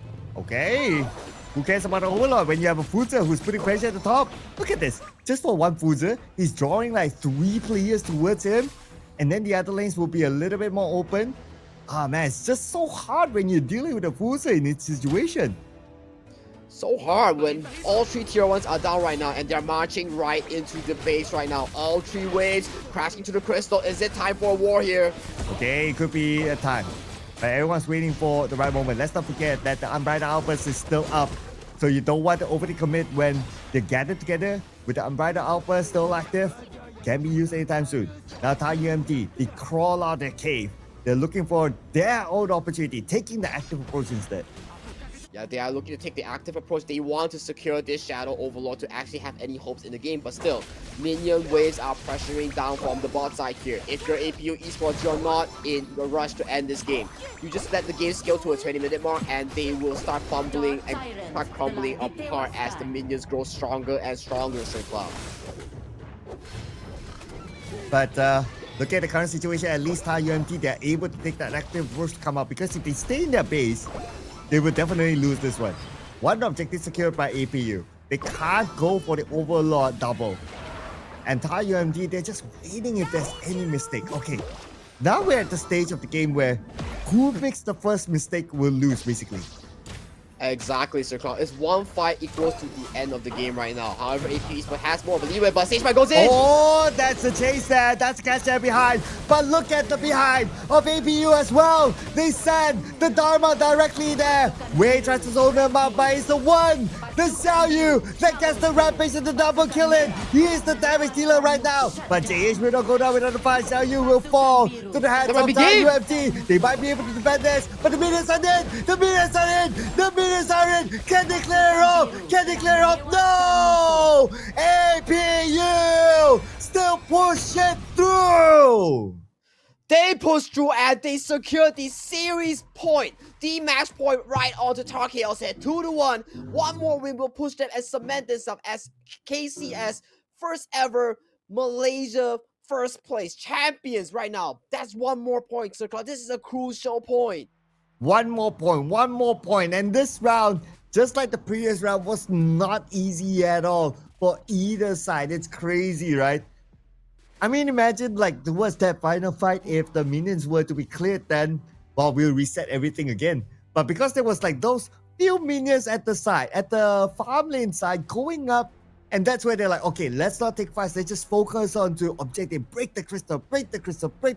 And that's how APU wrapped it up. If not, it would have been an extended game. Exactly, it would have been an extended game. It will go to a Tempest once again, but that Sage Smite Flash coming in from Dark really caught KL Fries off guard and cemented themselves this game 2 deciding win. And looking at the stats so far, I want to give props. Yes, Daddy did amazing just as usual, but Xiao Yu on this Maestro and he never fails to amaze us with all these late game plays, catching off CCS multiple times in this series. Yeah, he was very, very on point. He knows his targeting, and he aims directly onto CCS, which is the main damage dealer that you want to take out as quickly as possible. And who else is the best player to actually do that? It's the Mai Shiranui itself. Yeah, you can say that maybe Da tries to run him down and put the Sage Smite, but not really. But look at the damage by Daddy. What, 41%? What, are you kidding me? Okay, Daddy, as always, D-Marksman does a lot of damage, but 4% from Dark on the Fuzu? What? Wait! Yeah, only 4%? Can we reverse the graphic? I want to see his items again. Did he go full tag or something? No, he went like damage the Sparks Forge into the into all the Pure Sky, right? He went damage, but he wasn't involved in most of the team fights. Most of the damage was done by Daddy, but still 4% is an interesting number. But hey, the fact that he got the Flash Stage Smite onto the side of KL Forest is what was needed to end the game. So that's where it actually matters the most. Not just by damage. If you do as many damage as possible, as much damage as possible, but you lose the game, is still useless in the end. Okay, I give the most logical explanation for that, right? Because majority of the time we see him trying to split push. That's why it's only 4%. I mean, that's the most logical thing that I can think of, right? And of course, these numbers don't lie, of course. So, well, I mean, he's a Fuzer, and if you play a Fuzer, one of your flexible key roles is to play the split push, and he still did it to perfection. Every time he split push, he just needs to push a little bit, and then he pulls like 2-3 people to him, he runs away. And that's good enough to contribute to whenever the team needs to engage our team fight. But as our MVP, truly the Daddy himself, yes, Daddy, the Who's Your Daddy Terminator. Terminator, what a cool term here to actually mention our MVP player. None other than SY Daddy piloting the D-Ranger to do a 41% damage, rocking at 225k damage with a 59k damage taken here, Sir Cloud. I would say he was the crucial one to actually deal and blow down all these damages onto the tanks of TARUMT KL. I'm very sure by now, who is coming up with these monikers is a boomer. I mean, who uses nowadays rock and roll, Terminator? That's so like my generation sort of terms, right? So yeah, unless if I see like a SY Daddy Skibidi, okay, then I know it's that's too much. That's too much. That's too much. Oh, right. That's too much. Until now, I still never know what Skibidi is. But I do know what's coming up next is our highlights. We're gonna relive the best moments here, ladies and gentlemen. Let's go.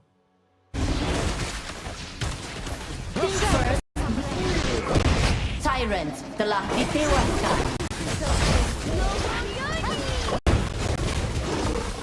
Pasukan merah telah menewaskan pasukan biru.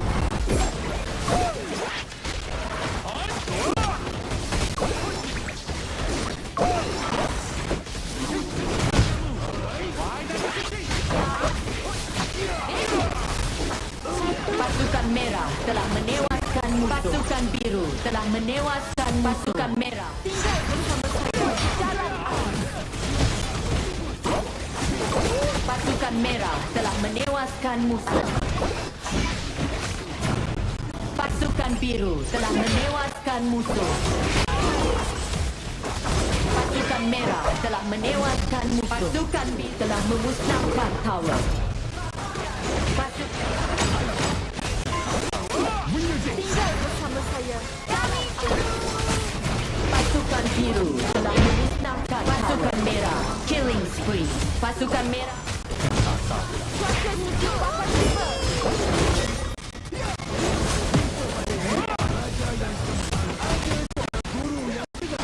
Pasukan biru rampage. Pasukan biru double kill. Pasukan merah telah menewaskan musuh. Shutdown. Pasukan biru telah menewaskan musuh. Pasukan biru telah menewaskan. And come to think of it, Sir Cloud, after the highlights, I realized one thing. Seems like the blue side win rate is 100% so far after these 3 games that has been ongoing. What do you think? That is a good point. Is it because of luck or is there a strategy to it? What do you think based on your prior playing experience?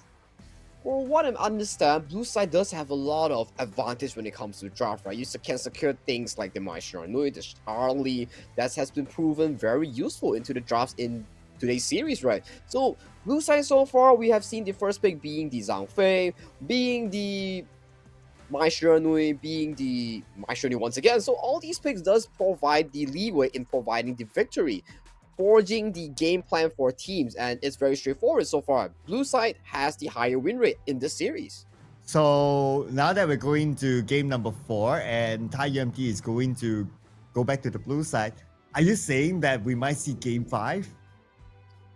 Hopefully, if the TARUMT mental is solid and going in strong, but however, this is their first game 5 as a team together in the best of 5 in the grand finals in none other than the home campus of APU Esports. So we are not sure whether their mentality or their mental fortitude can hold or take what it takes to actually make a comeback here, Sir Cloud. Yeah, it could probably be also partly home buff as well. Like you're comfortable with that environment. Like even people watching are people that you know and people that probably support you. Expect more of the home ground fans to be there at the venue to be supporting, right? So that might give them a little bit more, a better leeway. But before we head on to our next game, we'd like to give you a reminder again to book your dates from the 6th to 8th of June because that's where the MKL Spring Season 2025 playoff will be happening at Sunway Pyramid LG2 Blue Concourse. Exactly. For those who enjoy MKL content or the peak level of Malaysia Honor of Kings, you can definitely head over to Sunway Pyramid 6 to 8 June to catch MKL playoffs live and to see who will be crowned as the best team in MKL this upcoming week. Yeah, so you don't want to miss out on that one because there could potentially be like goodies there as well and maybe some fun moves, but we don't know. So for you to know is to go there yourselves and find out. Now, coming into the draft for game 4 here. So what we found out is that, okay, Musashi is no longer an important priority for APU because they know how to still play even without the Musashi. But do you think the Musashi again will be given the respect ban or will they just like forego it and they deal with it later? Well, based on last game's draft in the second phase, they still ban out the Musashi. So the respect still has to be given to Rain CC on his mastery level on this Musashi pick, right? So I think the respect will still go on. However, I do believe that they have to expand more bans onto the mid lane side to really restrict Xiao Yu's performance on the Maishiranui on major such like so far that he performed. He's been having a heck of a game on the mid lane. Yeah, and let's not forget about Fries the Magician. His own Mai as well is amazing. We've seen that before, but we haven't get the chance to see it during the grand finals because it was either given the respect ban or it's taken by the blue side, which is APU. So now that we're switching sides, I believe that APU should give one respect ban to the Mai Shiranui. Don't give it to Fries. But that also means that other heroes will be open, potentially the Pei, potentially maybe the Arlie, something that is have been banned before this. Well, if we look at the first 2 bans, definitely Maishiranui will not be given to the hands of TARUMT KL as we've seen so far. Maishiranui, but yet again, from last game's draft, they banned out JH's Agudo. So will they change up their draft in game 2, in game 4 on the red side to really ban out Dimash plus JH's signature Agudo here? So it's kind of wondering, like, if you ban Agudo, there's so many picks that are going to be released out, like the Arlie, like the Pei, like the Luna, you know? So many of these picks are going to be released. Yeah, I mean, that's a head scratcher, right? If you're not playing the global ban pick, and now we are at game 4 where there's so much data out there, like you have so many options of which one you want to ban, which one you give respect, or which one you want to take for yourself, and so on and so forth. But we'll get that answer after this, ladies and gentlemen, because we are heading into the draft for game number 4. Here we go with the 4 bans already locked in, including the mine. Including the mine as well, and there's no signs of JH Agudo being banned out here. It will be the signature bans being locked in. The Pei, the Direnjie, on its APU, it is what we've talked about so far. The standard top 2 bans, which is the Mai Shiranui and the Arlie here, and TARUMT KL, hovering towards the Zhangfei that they have found a lot of success on in the past few series and the past few games here. But hang on a moment, they seem to pivot away from the Zhangfei here and land onto the Dolia, and they lock it in. So APU Esports, are you gonna lock the Zhangfei here? What is the call? Okay, I'm a little bit surprised, but I guess with the fact that they lock in the Dolia, then we know that the trend is that, okay, they want to try to lock in the Long, the Elaine, that's where APU is thinking of, so they don't want to get the Elaine, maybe even the Yixing later on, or maybe even with the Dun. So there's so many options. The moment you see the Dolia, APU is already like, we have to take away something, if not the combo will happen. So they choose to take away the Elaine. Then this becomes the question of, is it part of their plan to want to play the Elaine, or is it a forced pick because of the Dolia? I do think it's a bit of both, because we've seen so far Dark has a very high mastery on the Elaine. Taking it away, it serves two purposes. Yes, like you mentioned, it cancels off the combo of the Elaine Dolia, and it gives comfort to Dark onto the Clash lane here. And once again, Unruly Blade plus the refresh combo from the Dolia has been locked in for TARUMT KL with the Dune pick. So right now, APU responding with their Roman pick as their third pick here. Will it be the Dune? What is the call here? I do like the Marco Polo pick though, I gotta say that first, because that he can go for the Purify, and that's going to be anti-CC. Cleanse himself when the Dune comes in, or even the knockout from the Dolia, or even the knockout from the Long. So that will put him in a very strong position when he jumps in with the Fervor Barrage.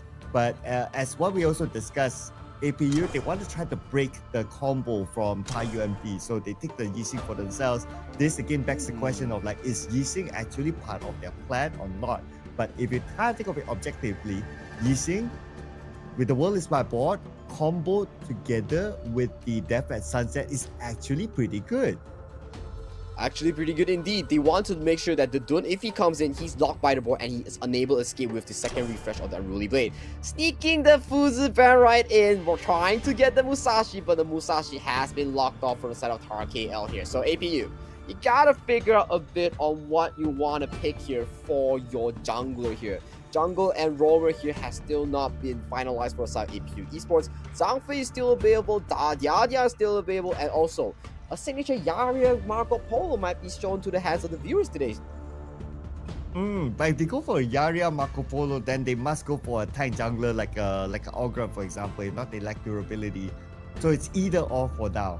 Okay? Agudo! Oh, yeah. Because TARUMT, their Agudo is amazing, and it wasn't banned, and they can take it for themselves.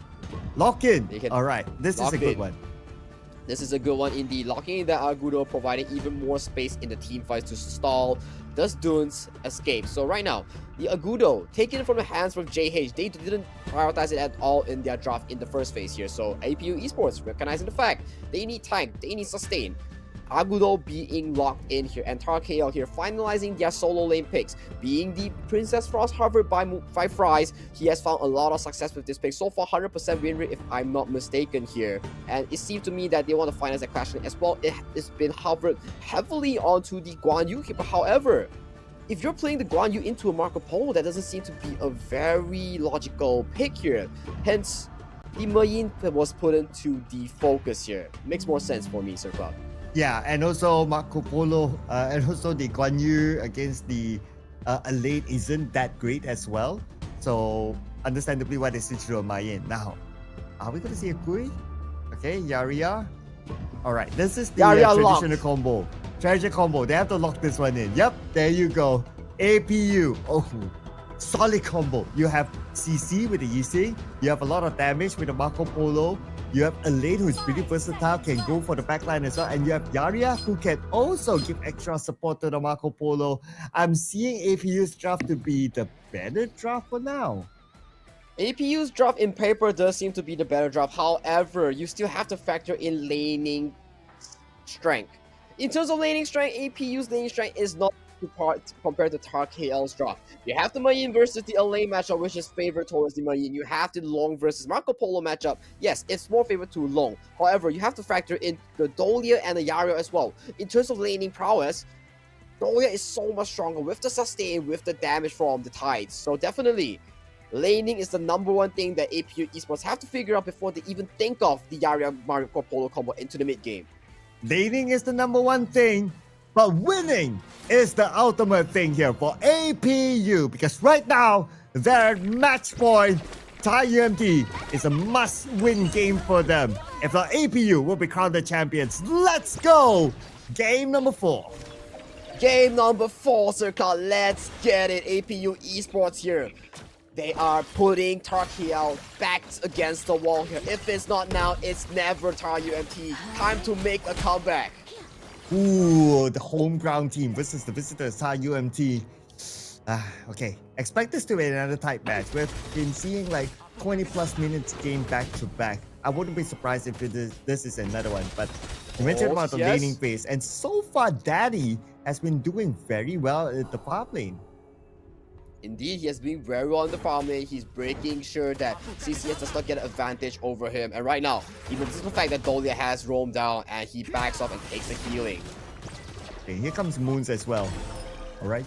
Naughty Moons, but Rain CC too. 3 players He's down. here. Eventually get the first blood because CCS still is not at level 4. Very low. And yes, they will lock in the first blood for themselves, but can they at least trade it off with the Moons? Moons also very low. But here comes Xiao Yu with the rotation. 2 kills potential. Hen managed to jump away to safety just in time. CCS got punished so hard there. But hold on a minute, JH is here. JH? Oh, you failed to get Daddy. But that's okay. Maybe you can get Rans instead. Rans CC will fall. No Daddy. Rans CC. That's alright. That's alright indeed. And the buffs goes over to JH, further extending their buffs here. And they might be zoning out Daddy away from this place right here. Oh, they're so aggressive this round. And now they want Daddy. But before that, maybe Moons. But Moons is still hanging up for their life. From the side, Xiao Yu shows up to provide extra support. And their plan failed. Xiao Yu with the crucial role here. If he wasn't there, things would have gone haywire for the side of APU Esports here. And Rain CC here, he might want to counter this buff right here, as he knows JH has lost his tempo here. But yet again, Fries is here to defend the buff for his jungle. Oof. Okay. Very aggressive gameplay this time from TARUMT. We haven't seen this sort of aggression before 4 minutes in the grand finals. This time is very, very different from both sides. But TARUMT, they have to be a little bit more disciplined. JH, he was ambitious earlier on. If he stayed disciplined, he would have given himself away. But I totally understand that he saw the opportunity to gain 2 kills with that risky move. Exactly, 2 kills with that risky move and further putting Daddy behind in front. But right now, that play, cause and effect, caused CCS to lose out so much farm as the wave is stuck dead even, frozen in front of the tower of APU Esports. If they were to overextend, the Yixing is here with the woe is my board. Okay, and looks like they're going to meet again at the bottom. Here comes Rain CC, but CCS is already at level 4. So knowing that you cannot overextend, you cannot commit, might as well wait for 30 more seconds because the first objective will be up. I guess the world is my bot, not trapping anyone. Huh? Okay. Opposite direction there, Xiao Yu. Maybe he wanted to cancel, but he slipped his fingers, so nothing too crazy going on. But definitely, bot side, Daddy is dictating the pace of the lane not as expected here compared to the Dolia and Long matchup. So props to him for outplaying this matchup entirely. And right now, though, RayCC might be caught on mid lane. That world is my bot. I mean, it happens to the best of us, right? When we play also, there'll be like that moment where we misclick, misaim. It's just one of those, okay? It's not caught on Just one of 4K. those moments. Don't worry. But what's caught on 4K right now is a 3v2 at the bottom. Dark and is Daddy here. needs a little bit of backup. Here comes the rest of the cavalry from APU. A counter engagement is happening right now. Infinite Masters will be activated and they will get the kill on the Moons. Now it's time for them to look for their next target. It could be Raid CC and it will be Raid CC falling. Daddy, 10% of health. They still want the Daddy, but from the side, Price shows himself. Daddy has nowhere to go. Now they'll add one more to their collection. Xiao Yu, about 10% of health. And JH, is he going for it? But it's only Xiao Yu, so they will not overextend. They learned from their previous lesson. Big win coming in from TARUMT KL here, getting the bot tower, securing the jungle camps of the blue side of APU Esports here. That's such a big win that they need to bring themselves back to the game after that horrible early game here.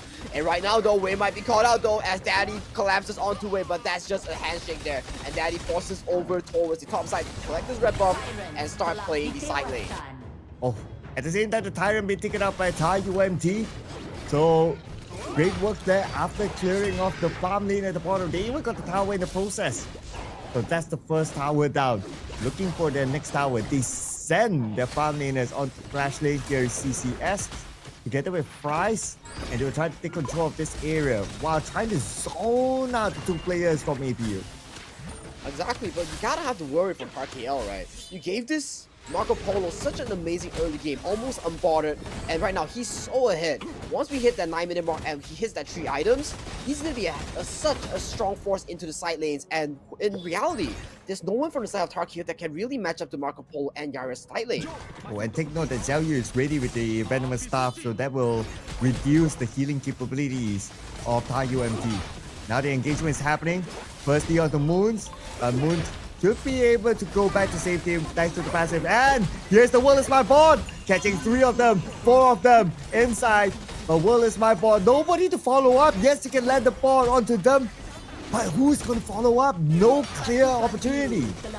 But so much extended for just one tower here, and Dark single-handedly trading the tower back to the bottom side. I don't know if that's worth or not here, Sir Cloud. Yeah, it's quite arguable, right? Like they sent 4 players up there, and it's not only about the tower. Dark is able to clear off the jungle as well, gaining farm for himself.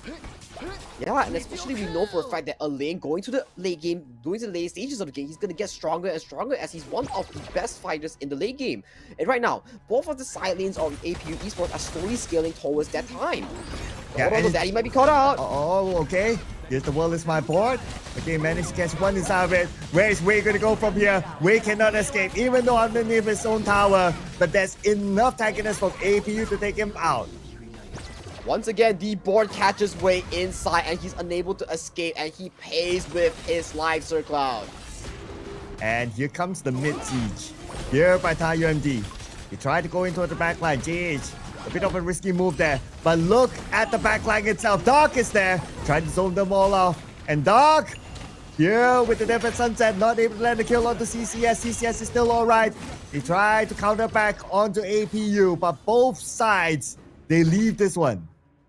They leave this one. It's a handshake towards the mid lane, but CCS pays with this flash instead of Infinite Bastard here. So definitely a crucial spell to be looking over with. And right now, things is going better and better for the hands of SY Daddy here as he's scaling towards the mid lane. Once he gets that Winter's approach, he can definitely start doing a lot of engages. And Price completed the Venomous Staff. Okay, that's going to be important considering that they are going up against an Agudo. Now the Overlord will not be challenged by APU, will be given freely towards TARUMT. Look at the bottom.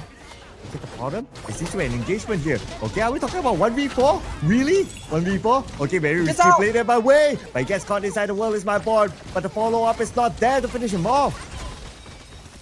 There's no follow at all, and he gets out safely while expanding the flash. But right now, though, Wei might be caught out here, and he has to surrender the bottom side tower minions. So that's still a loss right now, and CCS forces the Infinite Vastus out. Okay, he does have the Infinite Vastus. But Sagi, what I'm more worried about is, how is TARUMT going to manage Dark? He has been alone down there for the longest time. Exactly, and he's slowly scaling towards his late game menace, and he can probably handle the long all by himself. And 20 seconds onto the clock, if you refresh the Infinite Vastus for the long, you wouldn't have a core cooldown for the Shadow Tyrant that's going to be coming soon. So definitely something to look around about. And Clash Trainer to Clash Trainer comparison, at some point Dark was actually one level above Wei. So we can see the level of farming that he's been having at the bottom. When it comes to the late game, it's going to be very dangerous. Or maybe not even the late game. Maybe about 40 more seconds when the Tyrant comes up. That's where Dark will be able to show his strut. Okay, here comes the Tyrant. Are they going to challenge for it? But they're not really going in for it. Even TARUMT, they're leaving the Tyrant 50% and he will reset again. He won for a fight, but Daddy dashes in! Oh, here's the world is my board! Here's going to be the big engagement by both sides, starting in with Daddy! With the double kill! Surely will make it a triple right now with JH in trouble. JH, he tries to get Xiaoyu all the way to the back, but Xiaoyu survives! Thanks to his teammate! Quadra kill! Can we see a Penta kill? Penta! But it's just too far. It's just too far, and they take the mid tower as the prize for their penta kill. Just a quadra kill, but still, Daddy dashing forward just like that and baiting all the spells. Was that first thinking go? No, but did it work? It definitely worked out, and that was a quadra kill with the buffs, and they are gonna get the Shadow Tyrant. Maybe they're moving towards it right now. You know, it doesn't matter whether it was a misclick or what. If it works, everyone will say like, oh, it's a brilliant play. It's an amazing play. And he got a quadra kill. This is the first quadra kill here in the KCS. Well, we're still waiting for the Penta. Maybe coming up soon. But let's see what happened with this fight here. With the world is my board deployed. But nobody's going to follow up just yet. But they will still continue to zone out. Okay, they're playing this objective right now for APU. Clear off the minion waves, take over the jungle, and take over the bottom tower. While that is happening, well, free Tyrant. Free Tyrant for APU Esports here, and this is what we're talking about. Just look at this Marco Polo and Yara combo. In reality, who is handling them from the side of TARUMT? CCS has so much to handle right now. He has to handle the spell coming in from Dark, making sure that Dark is always marking him. He doesn't have time to do his Marco Polo to Cloud. Yeah, so it's, you kind of pick your poison, right? So it's either you deal with Dark or you deal with Daddy. And if you don't deal with both of them, if you leave one of them free, then it's going to be very difficult to deal with them at the later stage of the game. Okay, just look at Dark right now. He's so confident with his farm that he can 1v2. Okay, he still goes out with the Death and Sunset. Almost gets taken out, but because he has the Death and Sunset, that's why he dares to U-turn. Exactly, he's so confident in the silent that he's making sure that every approach he gets, he can escape with Death and Sunset and the sprint. Right now, right, Frigid Child has been completed by the Marco Polo and as well as the Daybreakers Sir Cloud. So no one on the side of TARUMT KL can realistically do this Marco Polo anymore in the side lanes. They have to find a way to land that crucial stun, that crucial engage onto SY Daddy. Maybe from the Marine, maybe from the Flaming Palms on the side of CCS. And even Dark completes his Blood Rage and his Spark Force Dagger. So he can either engage in fights, tank a little bit more, or maybe even do split push because of his Spark Force Dagger. Or maybe even do a solo kill here against Wei, because right now he's chasing down Wei. Okay, Dark, he's not going to overcommit. He's still going to save his Death and Sunset. But look at Ran CC. Oh, that was a close one there. Rain CC almost taken out. But look at the top, Sagi. Look at the top. Like, this is what we're talking about. Who is handling this Marco Polo? He's just having a field day, and the Barrage goes in! Deals a lot of damage. Now Dark is there, but he's not going to overcommit onto them. He wants to play this objectively because he still sees the tower in the middle open, and they will take it now. I think the goal lead alone, SY Daddy holds about 4,000 against his lane opponent. What? With CCS all alone. If I'm not mistaken, I saw that just now on the graphs, but definitely, this Marco Polo Yara combo is proven to be a heck of a hectic for the side of TARUMT KL right now. They have no answer as of now.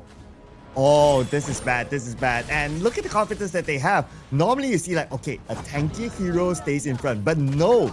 This time, it's Daddy that goes in front to zone them up. That is crazy. That's a level of confidence that APU has. Exactly, and he finished the Succubus Cloak right now, and he has so much defensive right now. He's full build already at 13 minutes, Sir Cloud. What? 30 minutes full build? Is this guy playing MMO or what? But, okay, Hold on, Dark, 4 players onto Dark. Okay, this is where Dark cannot possibly survive this because he blew the ult earlier on, 1v1, and finally they got down. It took them a long time. But because of that space created, The Overlord is free.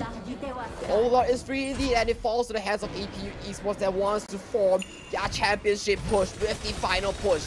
The victory is in their hands, it's in front of them right now. They just have to do this one final push to claim the victory of KCS Season 1, Sir Cloud. Oh man, they could be it. They could be the first season champions. But if TARUMT can somehow defend this, if somehow they can deal Daddy, then they can make this comeback. They need to find a way to deal with Daddy. No one else matters at this point. It is Daddy, the one that they need. Exactly, this is the one that Daddy they need. But Daddy is on the side of APU Esports, so TARUMT KL, if they want to deal with Daddy, they have to get through Daddy. Oh, we all need our daddies here. Now they're asking for Daddy, Daddy, help me, Daddy. They see Daddy, but Daddy is the big boy here. Here comes the barrage, taking out JH. Oh no, this is falling apart right now for TARUMT with the fact that the Vanguards are here in front of their door. This is go time right now for APU. It's time for them to claim their championship and they will wipe out the members of TARUMT one by one. Prize will fall, but finally they got down. But Daddy is still here. Daddy! Who is going to deal with Daddy? But hold on though, CCS Master takes out the 6th entry of Daddy here. They have to back off here. They have to back off here. TARUMT KL, they live to see another day of their crystal. But once again, Sir Cloud, 3 towers, tier 1s, all down for TARUMT KL. Oh, it's just like the situation in game number 2. If at this stage, all the towers taken out, it's going to be so hard to defend. And the longer they wait, the longer TARUMT wait, the super minions will be even stronger. Exactly, Sir Cloud, and this is the final clock clocking down, taking down for TARUMT KL right now. They start off the tyrant right now. And 4 members from the side of APU Esports, do they want to collapse on this objective? Okay, they might want to go in for it. Here comes, and who will be able to seal it? Looks like it will still fall to the hands of TARUMT. All in for TARUMT right now. They managed to counter back, getting away in the process. And now here comes Daddy, dealing so much damage. The double kill given to Dark. 3 from the side of TARUMT, currently down. And Daddy is still wrecking havoc. Double kill given to him. Price is the only one left. This is the winning push right now for APU. They cannot wait. The champion is in front of their eyes. They are looking to cement themselves Yo. as the KCS Season 1 champions. Congratulations, APU Esports 3-1 defeating KL. What a game it is! APU Esports, your Season 1 champion! Whoa!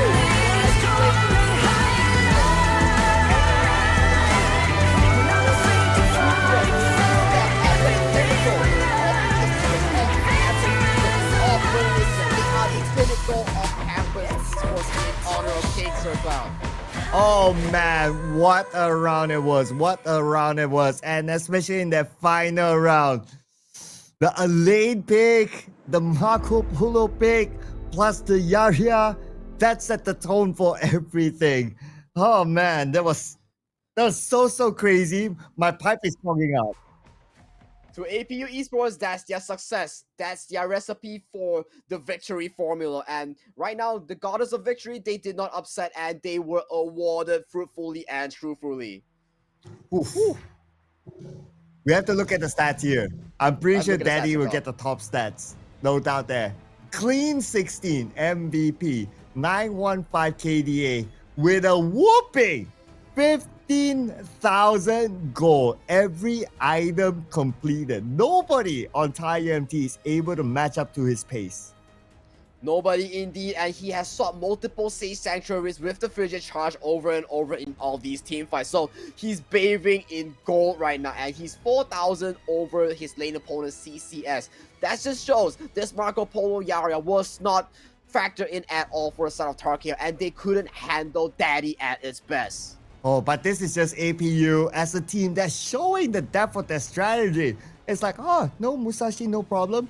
Cool. Oh, you want to pick the Agudo? It's okay. We know how to play the Agudo too. Oh, do you not thought about our Marco Polo area? You didn't, right? And that was the game-ending strategy here. It is crazy. And it's not only Daddy. He does have Dark to tank as well. Because Dark, when he was doing the split push, Nobody put too much attention on it, allowing him to scale. And when all of a sudden they want to send 4 players to the dark, then Daddy was like, cool, now I have the lane. Exactly. They gave so much free time for Daddy to actually scale into this monster. Daddy and Moonzizi actually scaled so well in the early game, winning the lane against the Dolia and lone combo coming in from TARUMT KL. So props to them for playing this lane so well and securing themselves the win and the mid game so far. So Daddy is aka AG Jia. So I mean, we're talking about a pro player here, right? And he's just showing the quality of him being a pro player here, and as the MVP in the final game. And I'm pretty sure he has to be the MVP. I mean, no one else has got a quadra kill before this, so he set the stage, he set the tone. He must be the MVP. Daddy Quadra. Daddy Quadra proven as the main character. But definitely, let's prove ourselves with the MVP right now to see if Daddy is the true MVP. And definitely SY Daddy with the term, with the moniker Gunslinger, blazing hot, 915 KDA with 32 damage. Dealt damage taken for 83.3k and a total goal of 15.6k. Ladies and gentlemen, this is your finals MVP, SY Daddy. Oof. I want to show how boomer I am. I will call him Daddy Cool. You know, if anyone knows that, like Daddy Cool. Okay. I mean, we are in the KCS, so maybe a lot of our viewers are not at my age range, but yeah, I mean, Daddy Gunslinger FMVP. It's not the rounds MVP, it's the FMVP, the entire tournament MVP awarded to Daddy himself. But so many amazing gameplays from this round, from Daddy, from Dark, from the rest of APU. We just have to relive this moment one more time. So let's go into the highlights, people.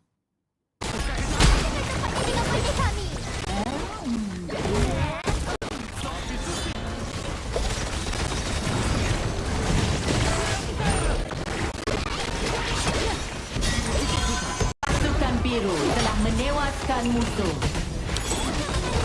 Pasukan biru telah menewaskan musuh. Pasukan biru.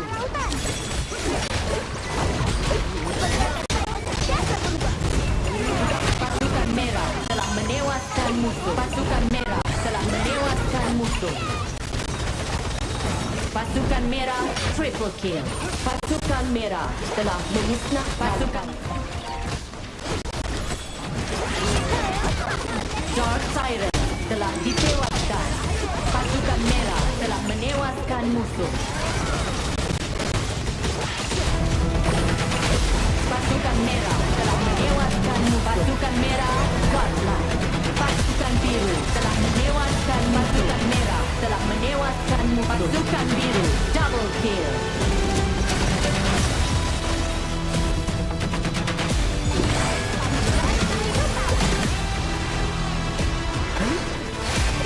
Pasukan merah legendary.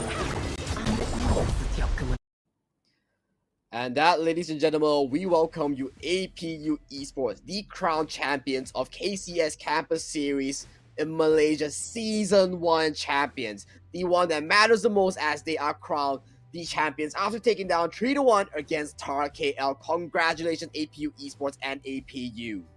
Yeah, what a series this was. It's very tight. Both teams really down to the wire. And there were more amazing moments throughout this entire series. And also a lot of amazing moments throughout the entire KCS this season. And Sagi, this is only season 1. Can you imagine that like all the other teams out there inspired by seeing these players, this team? Season 2 will be even more explosive. Exactly, season 2 will be even more explosive. And we also have kids around the block that are still fresh and new, haven't gone to college yet. Once they step into college, they can join the KCS as well and represent their college, their university, their campus for glory in honor of Kings. Yeah, so that's a signal for Sagi, time to go back to study, you know. Time to get my PhD. Then maybe I'll see Sagi in season 2, right? Oh my god. That's a good idea. That's a good idea. Time to get my master's back in TARUMT. Okay, let's do it together. Now. Hello, Fries. I will only compete if they say the rule is nobody can pick Zhang Fei besides me. That's all. And nobody can ban Zhang Fei. And I'm good. If they implement global ban pick, you are kinda in the wrong position here, Sir Cloud. If the Golden Thing hits in the KCS real quick, that Zhangfei is gonna be out of the window real quick after going game, Sir Cloud. Oh yeah. Oh, now that you mentioned it, right? Now that we're done with season 1, let's put global ban pick in season 2. I think that will be a lot more fun.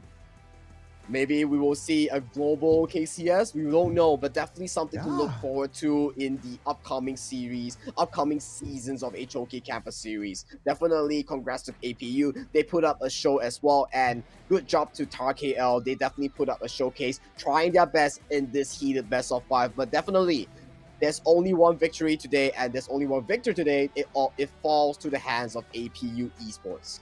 Yeah, APU, the home team themselves.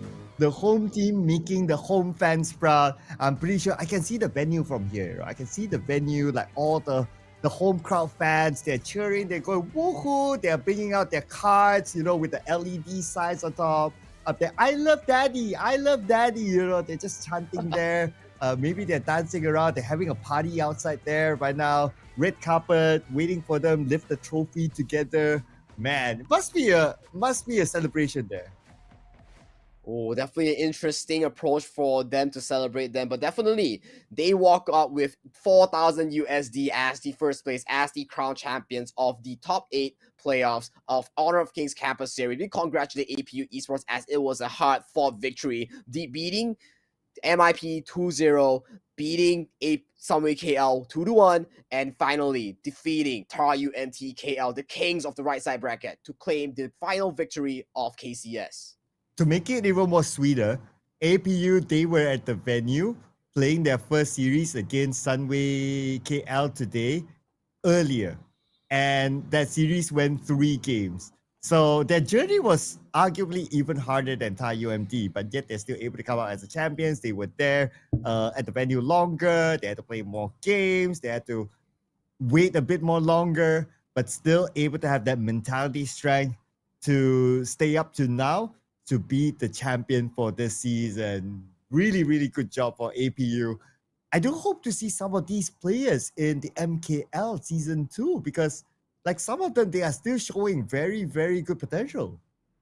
And we might see Jia back to the MKL next season. So definitely, we are definitely going to see more and more action coming in for the competitive esports of Malaysia, especially in Honor of Kings so far. But definitely, it's an interesting approach. But of course, we want to check out more of MKL Esports. You can check out MKL Spring Season 2025 playoffs 6 to 8 June happening as none other than Sunway Pyramid, Lower Ground 2 Blue Concourse. If you're a fan of Honor of Kings Esports, if you are a fan of esports in general, please do drop by and see, witness yourself, who will claim the first champion of MKL Spring Season 2025.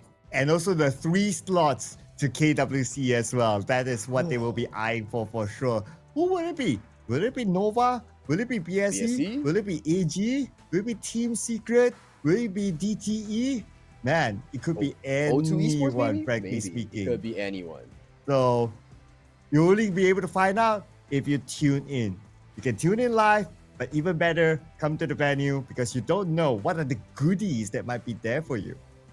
Maybe you get a free jersey, maybe you get a free skin. We don't know, but I want you to find out yourself, and we'll definitely be there to see this upcoming Legendary of a Battle and the conclusion of MKL Spring Season 2025 on whoever will be representing us Malaysia, us MKL in the KWC 2025 as our Malaysian representatives. Yes, and that will be all for us at the desk, ladies and gentlemen. Sagi, any final words?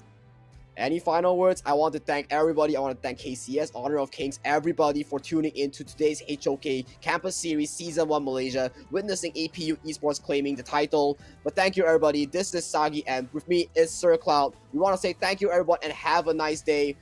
We are signing out right now, and this is our goodbye. See you guys.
surrender.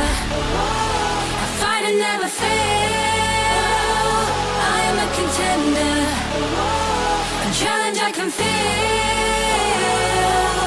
The smallest lies become the brightest enemies relentlessly. And even if you fall, you gave it everything to be a king.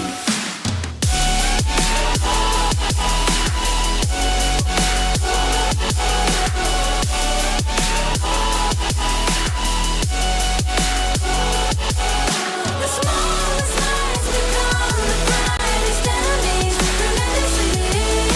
And even if you fall, you gave it everything to be a king. You carved your way with a sharp attack. You watched it all burn, and you never looked back. There will come a day when your fears will rise. You protect your crown, so it never dies. Never a surrender. I fight and never fail. I'm a contender. A challenge I can feel. The smallest lies become the brightest enemies relentlessly. And even if you fall, you gave it everything to be a king. On my way, on my way. Find my way, find my way. On my way, on my way. Dream my way, dream my way. Never a surrender. I fight and never fail. I'm a contender. And challenge I can feel. The smallest lies become the brightest enemies relentlessly. And even if you fall, you gave it everything to be a king.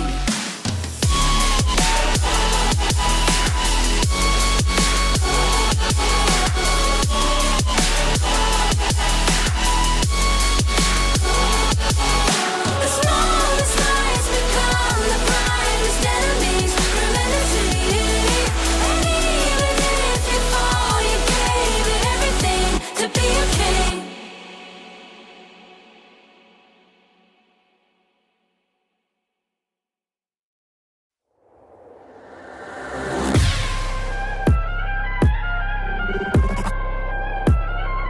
Turn it back.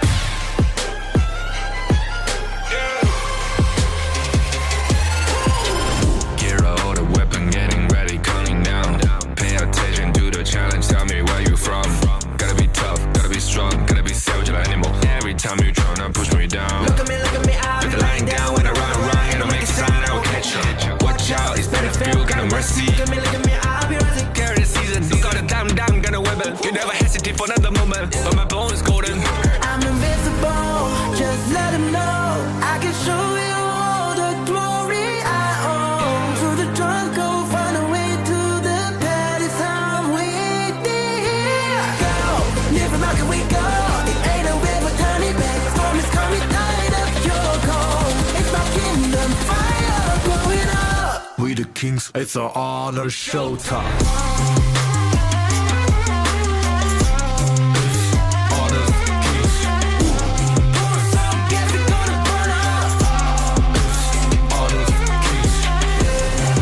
On a killing spree, I told you all this. All my enemies, they go on silence. Word of mouth for only 6 seconds. We got honor. You wanna get me juice, kind of the one who made the rules. You have night to choose, only one way, got night to I can lose. see it, I gotta show them. We got no cry. We burn it 5 as 1, crash in pieces, you can cheat. First blood, double trouble, then I take a pen, I kill. All you do is sweat and look at me still victory. Say. I've triggered my soul down. For my pace. We the champions screaming, I'm invincible. Just let them know I can show you all the glory I own. Through the jungle, find a way to the palace. I'm waiting. Go, never mind, can we go? It ain't a way for turning back. Storm is coming, light up your cold. It's my kingdom, fire blowing up. We the kings, it's our honor showtime.